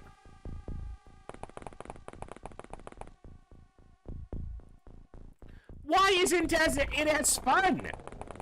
You're getting to chuck explosives and blow tiny little gray aliens to pieces, and instead you want to shoot them so they just fall over?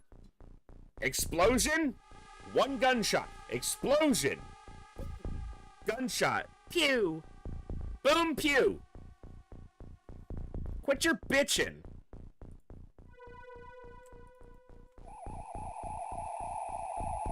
Yeah, it's also a lot safer, which is an important factor as well. The most important factor.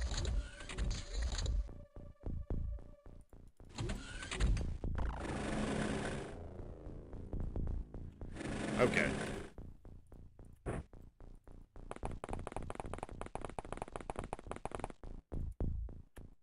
Yeah, in and out of there. But now he'll be... Ooh, he's right there.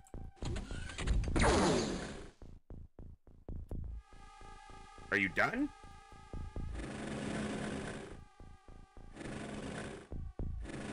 Is that it? Okay. Cursed?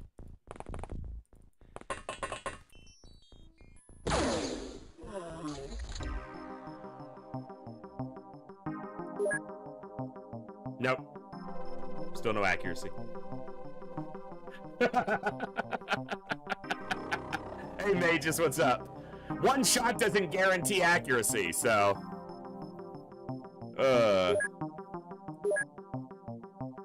In fact, it's only a 33% chance for you to get accuracy off landing one shot.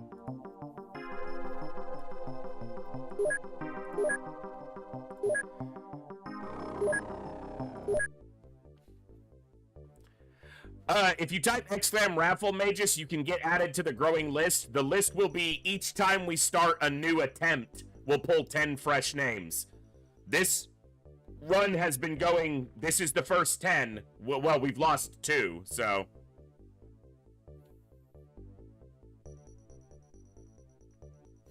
That was just some John Woo jumping through the doors, guns akimbo shit. Yeah, basically.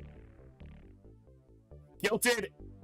Get some sleep. Have a good one. We'll be wrapping up fairly soon anyway. We'll catch you next time. And glad you have Open XCOM at your disposal now. What was the command? Magus, xcom raffle. It's just a raffle entry for that one. So, that's a terror ship.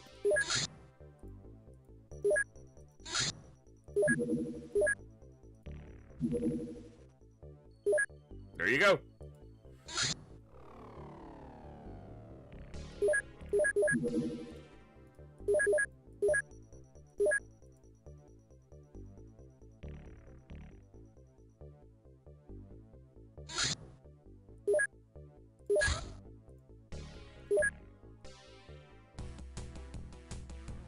Is this one gonna land?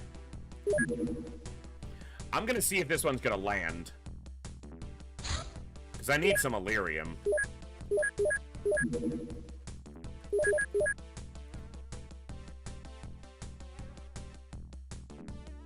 No. Okay. It's fine. That's why I just put him on the ground. I have one. On the ship. The only live alien that I need right now is a psionic alien or a navigator. And I'm not gonna get one of those here. I can soak this loss, but... Let me just juggle this for a minute.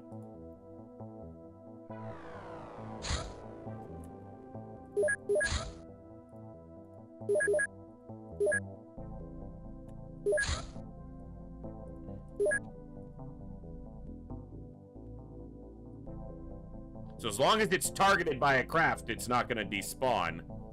But what I need to do right now is fly the interceptor just a little bit of ways, get a little bit more room here. Yeah, this is probably going to be at night. I'm probably not going to actually do this mission, but we're not just flying with the transition of the day-night cycle, but we're flying south, so it's going to pass further. We might get this in the day. And if it's sectoids, I might try, because that could possibly get me a sectoid leader. Even with Cyberdisc present. We'll see.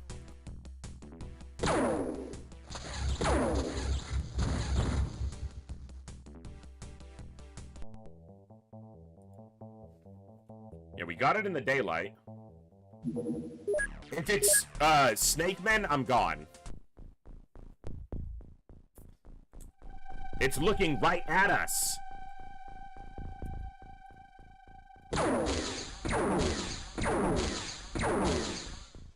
Okay.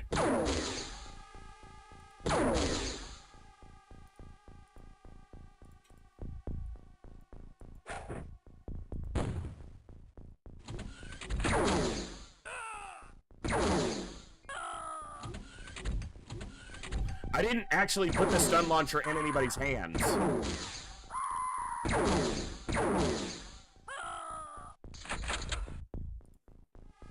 I have one on board, but... Okay, we're in a corner, which is actually good.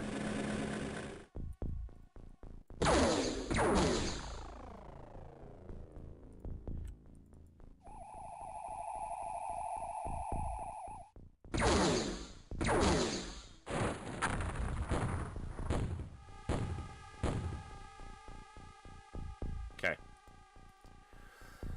Alright, what we need to do is drop anything that can hurt us badly in case psionics start. Bazaar is going to pick this up.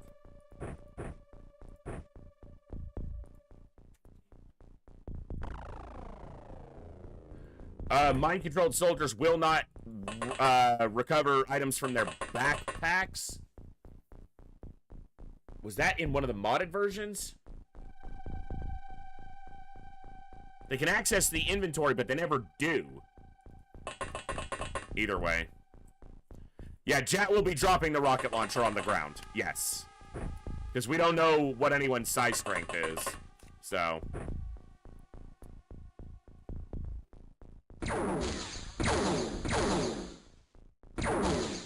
And there is this sectoid leader present.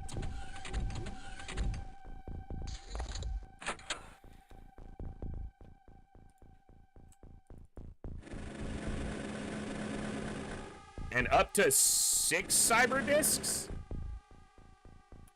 On a Terra side, it might be up to 10. I'm so much in hard mode.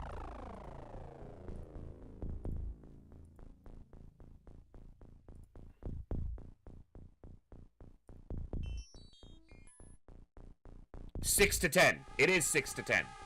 It's just hard mode, it was always 10. It's 10 maximum. It can be 6 to 10.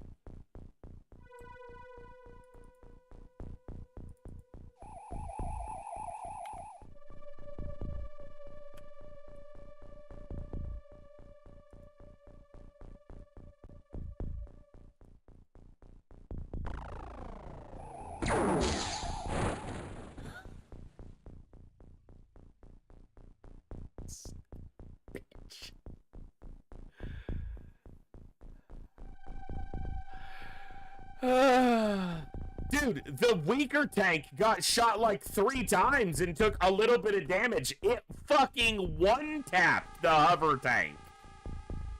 One-tapped it. Bitch.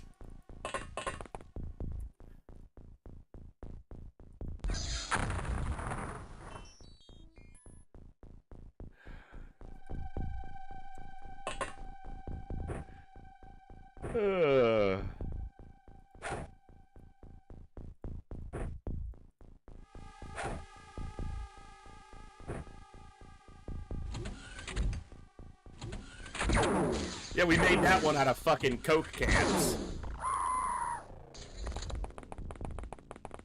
That's the only civilian I've ever seen in Classic XCOM that's kind of smart. They're moving towards our Sky Ranger. I'm stunned at that.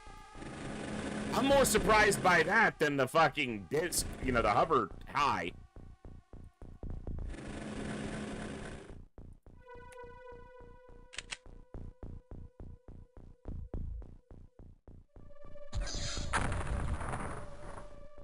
Only one of those registered a hit. Rip.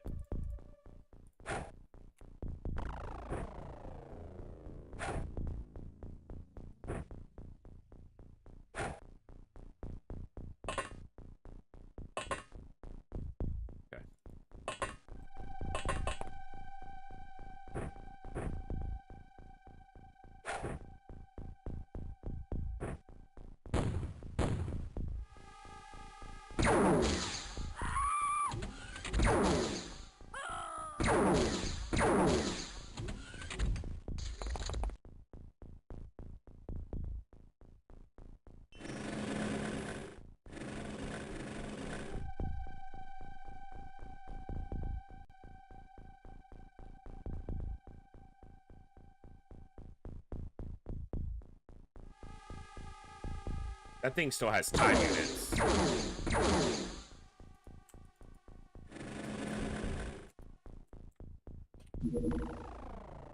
We did a small hit on it, but only a small hit. Do you have a shot, though? Not quite.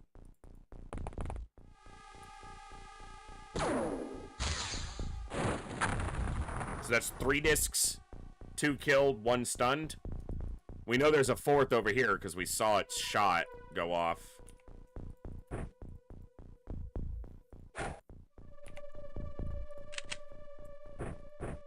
Okay, that's all he can pick up right now.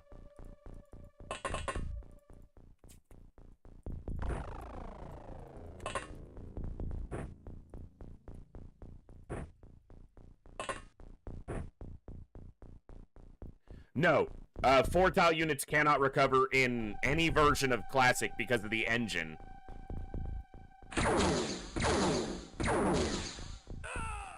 The game engine just doesn't allow it, as far as I'm aware.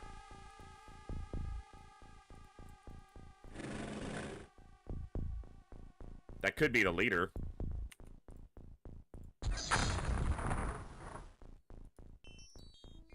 I really can't afford to kill that if it's the leader.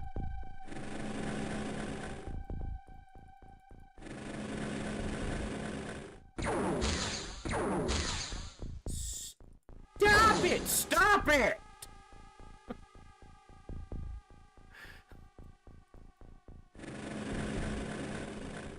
Alright.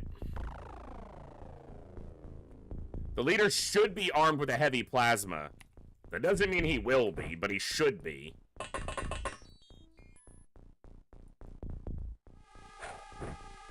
Bro.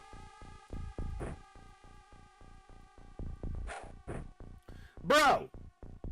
How do you miss to the same fucking spot twice?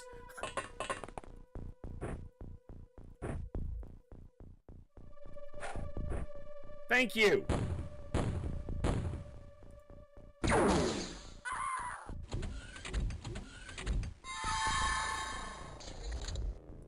Oh, and it's the guy with an actual gun in his hand. Well, Moose might be weak psionically, though they will attack the weakest person first.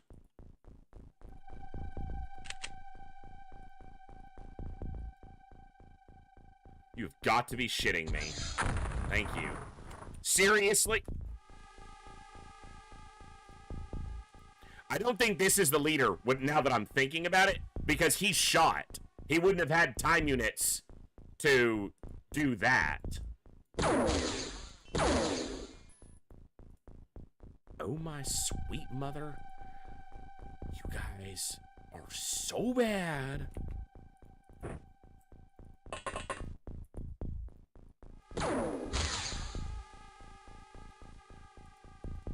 If I could get a soldier over there, I could check. Hi.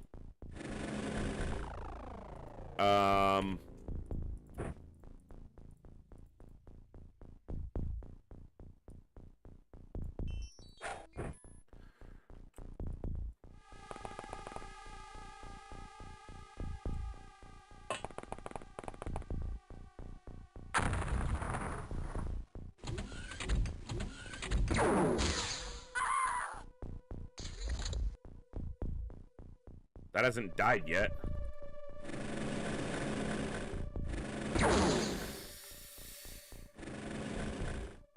Fuck.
I think I hit the edge of a disc with that.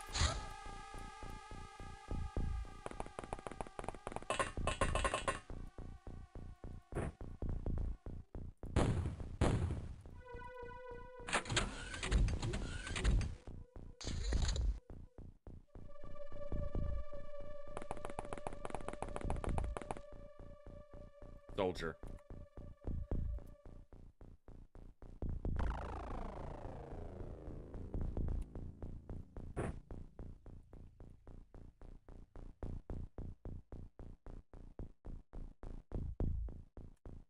I researched plasma weapons. I need to be using them.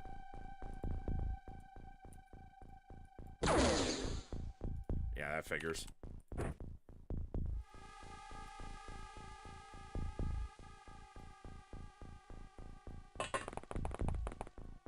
Yeah, we can. I just kind of spaced on it.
Yeah, you gotta stop sprinting.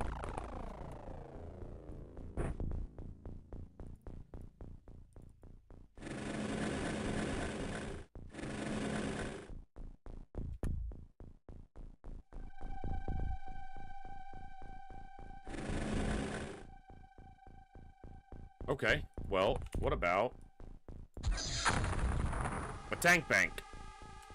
Not just for pacifist.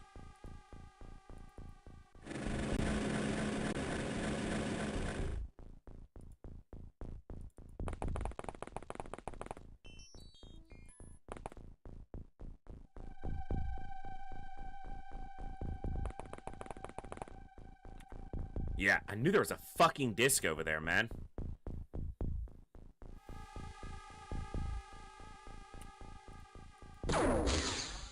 He had the shot. Just didn't clear it through. Can you... This is gonna be a rough one.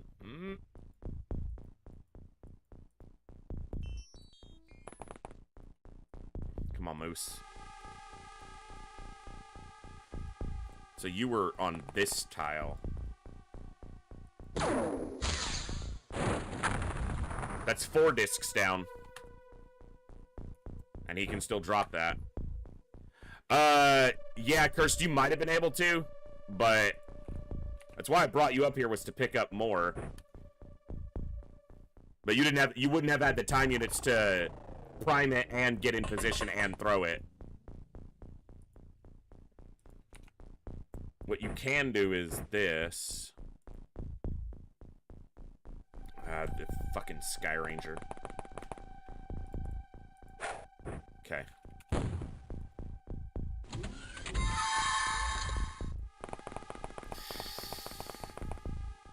Okay. So we know the leader is still up, because there's only one leader on this mission.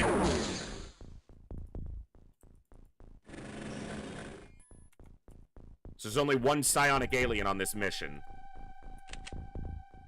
It's more likely that it's this one, but I can get a shot on that one. Maybe.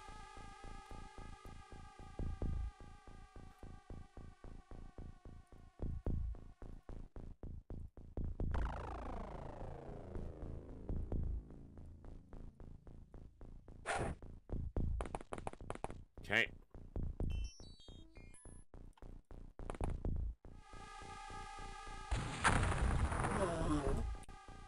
All right.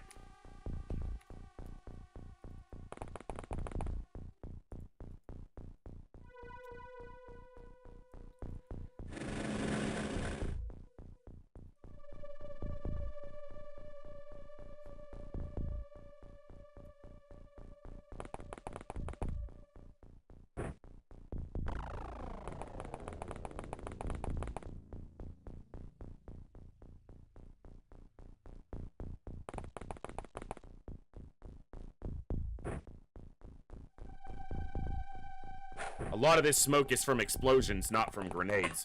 So it's not actually providing much in the way of cover.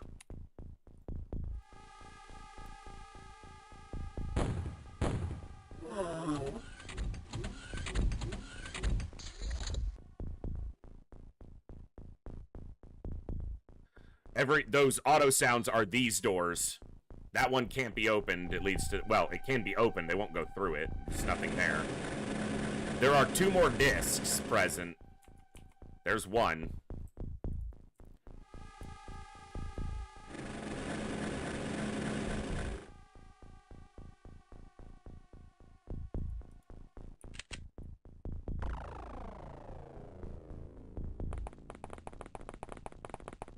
Yeah, we might have killed the leader, but there's also, it's very common in vanilla that the psi attacks come on alternating turns. It could be the leader's dead. Not much I can do about it either way, so.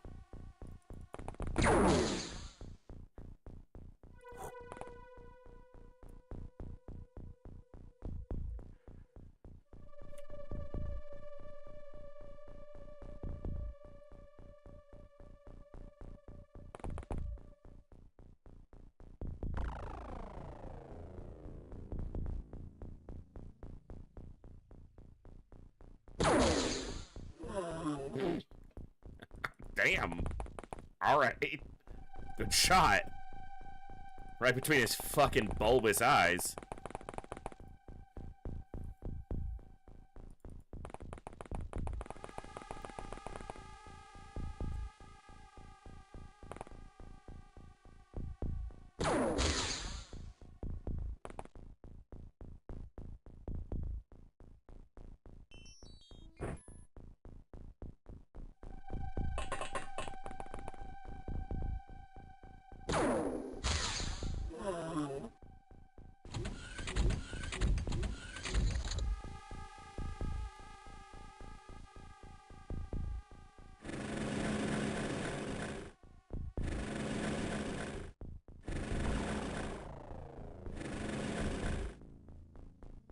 Like that. We know there's a disc over here somewhere.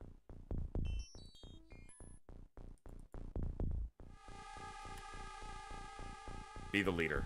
Come on. Be the leader. Be the leader. Engineer. Not the leader. Alright.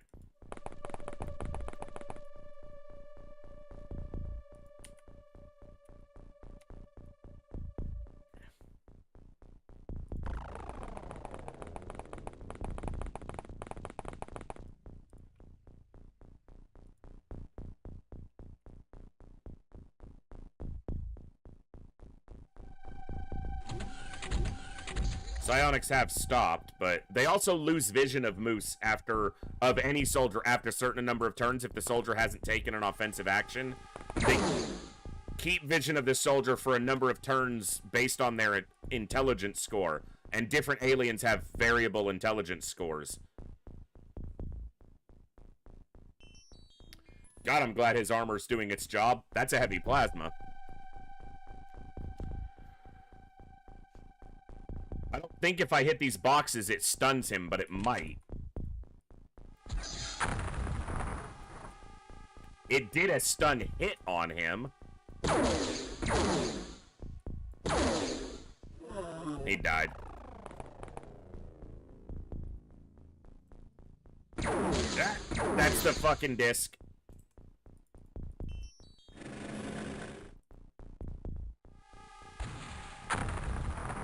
It's about a 60% chance with a large rocket to one-shot a disc.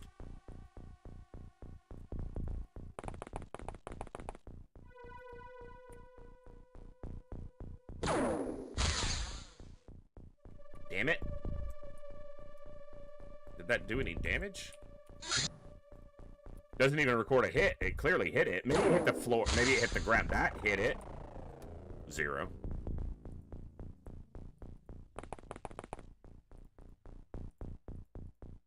You're never going to get that far, so.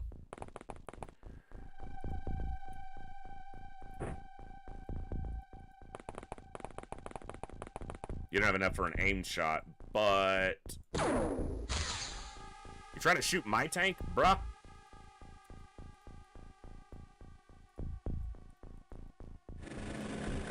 One shot? One opportunity? To prove you're the better tank? Good job.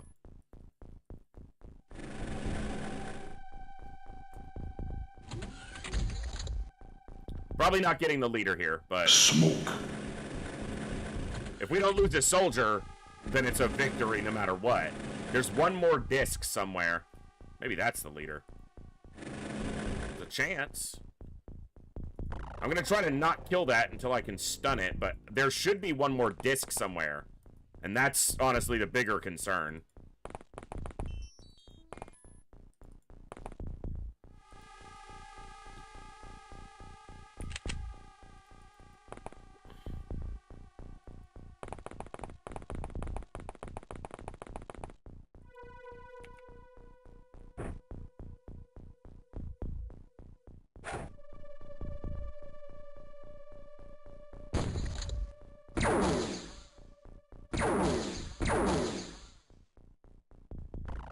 Well, that's not the medic, because he shot, and then a different one panicked, and then he shot again. So that's not the medic. We know there's a medic somewhere who panicked. Could be him, but no, because he would have been up to the window last turn.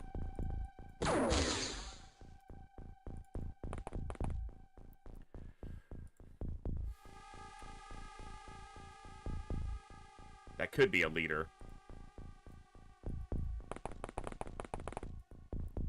I doubt that it is, but we gotta try. Son of a bitch.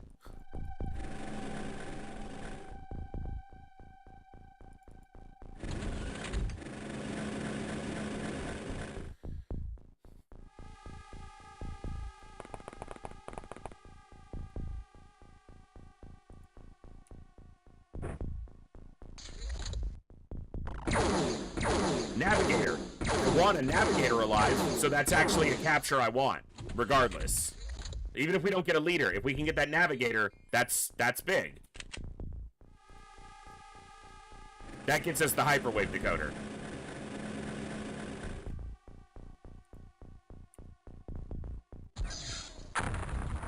Okay, live navi. And the aliens panicking is obviously a very good sign for us, but it's also very likely an indicator that the leader is dead. That's a medic.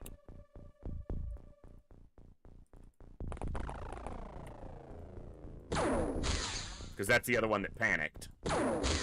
Almost.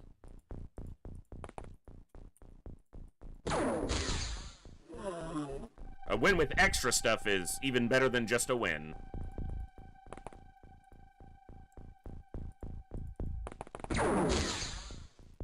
God damn it, your armor is good.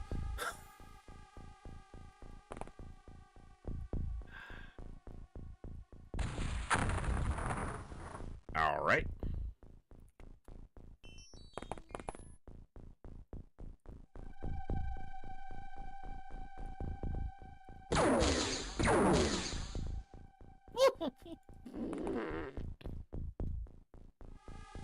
Oh, man. I am not happy about that. Like, I'm happy it's worked. I'm not happy it's been tested that many times.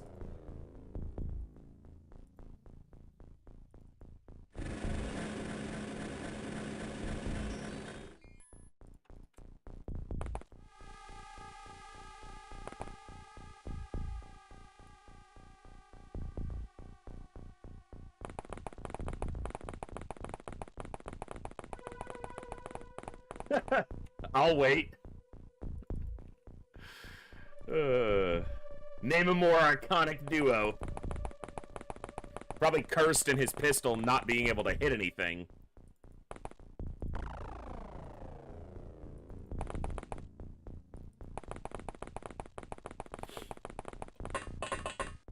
Yeah, the fucking hover tank got hit one time and folded like a tin fucking can. And Yippee has been shot 8 times and hasn't been scratched.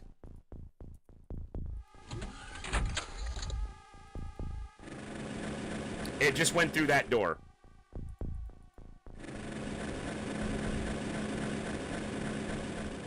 And it panicked, so there's a 50-50 that it's not holding anything in its hand right now. Because when a unit panics in vanilla, there's a 50% chance they drop whatever's in their hands.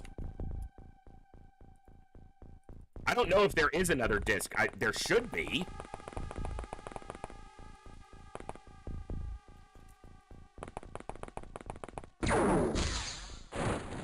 Fuck. All right.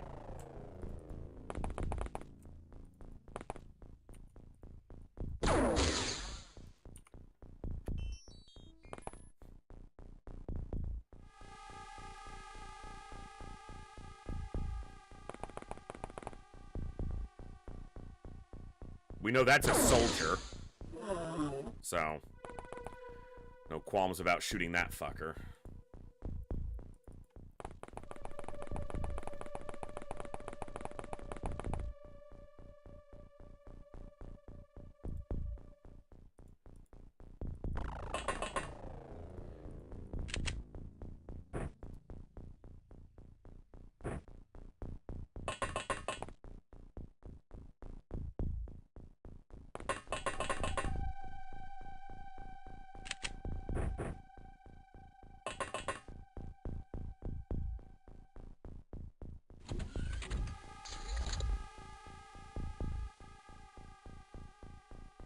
This door, that's the one that opened.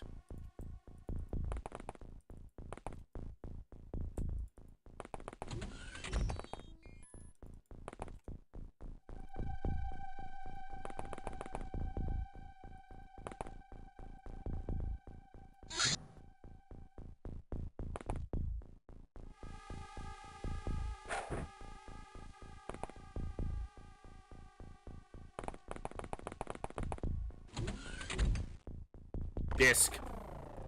God!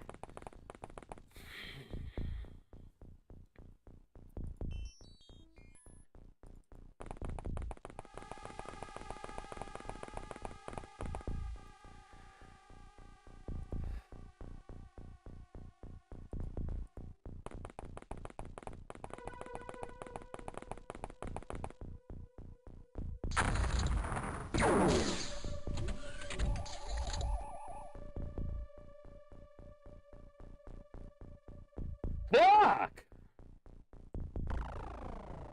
It's looking at him. And it has the time units to shoot again.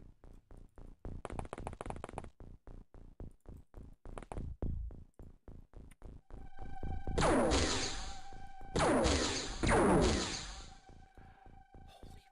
fuck-a-moly.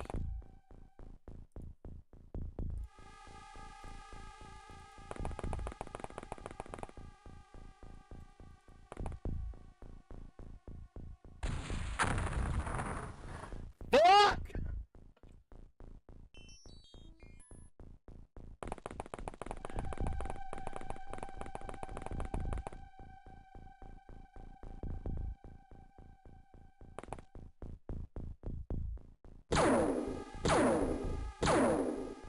Damn it. Damn it, damn it, damn it, damn it, damn it.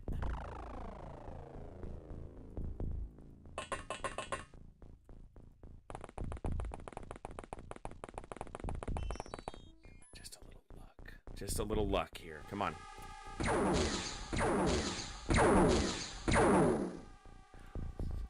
Oh, oh!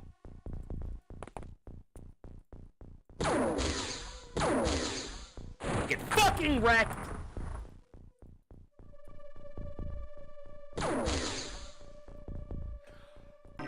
Oh! My God! All that for a negative 90, by the way.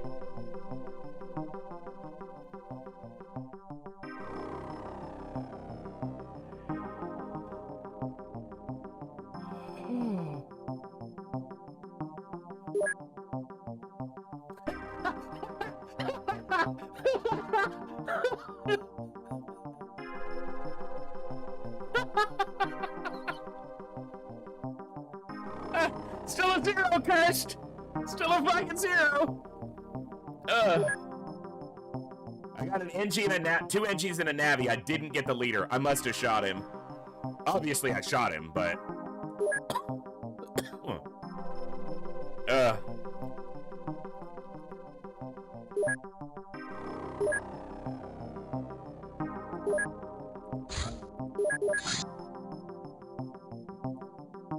Yeah, I'm almost out of Illyrium.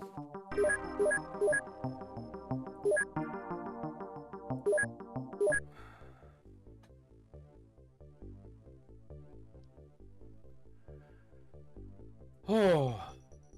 Okay. That was a mission. That was definitely a mission that we just had there. I think that on that mission is a good place to wrap up for the evening. Our first run is still going. We've got 8 of our 10 left. We just need to get a live psionic alien. A sectoid leader would be ideal. And also the only psionic we currently have access to. Once we get that, we can build an MC lab and find out where our psi strength lies. The only thing we know right now is that Moose was the weakest of the 6 that went out. We don't know that it's particularly low. We can guess that it probably is, but he was the one who got focused by the psionics on that mission, which means the other 5 are at least higher psi strength than Moose. Whether that means that they're at 10 and he's at 1, I don't know. But we're still going on our first attempt. Will this one make it all the way? It's possible. I doubt it. It's possible. We'll be back tomorrow, probably with the continuation of this run. Normally, I do FTL today on Tuesdays, but I just felt like doing XCOM. I wanted to get this run going and see how it felt and kind of get my headspace back into vanilla, which is definitely taking a little while. Lesser aliens, less damage from the aliens, except for the ones who shot those people. But it's been fun so far. We'll continue this run tomorrow, right here in the Echo, where each and every one of us has a voice. That's going to be where we wrap up for tonight, and I'm going to throw it over to... Do I have anybody? Do I have anybody? Not at the moment. I'm going to wrap up there, and I will see you all next time. Good night. God bless. Be good people. I'll catch you later, folks.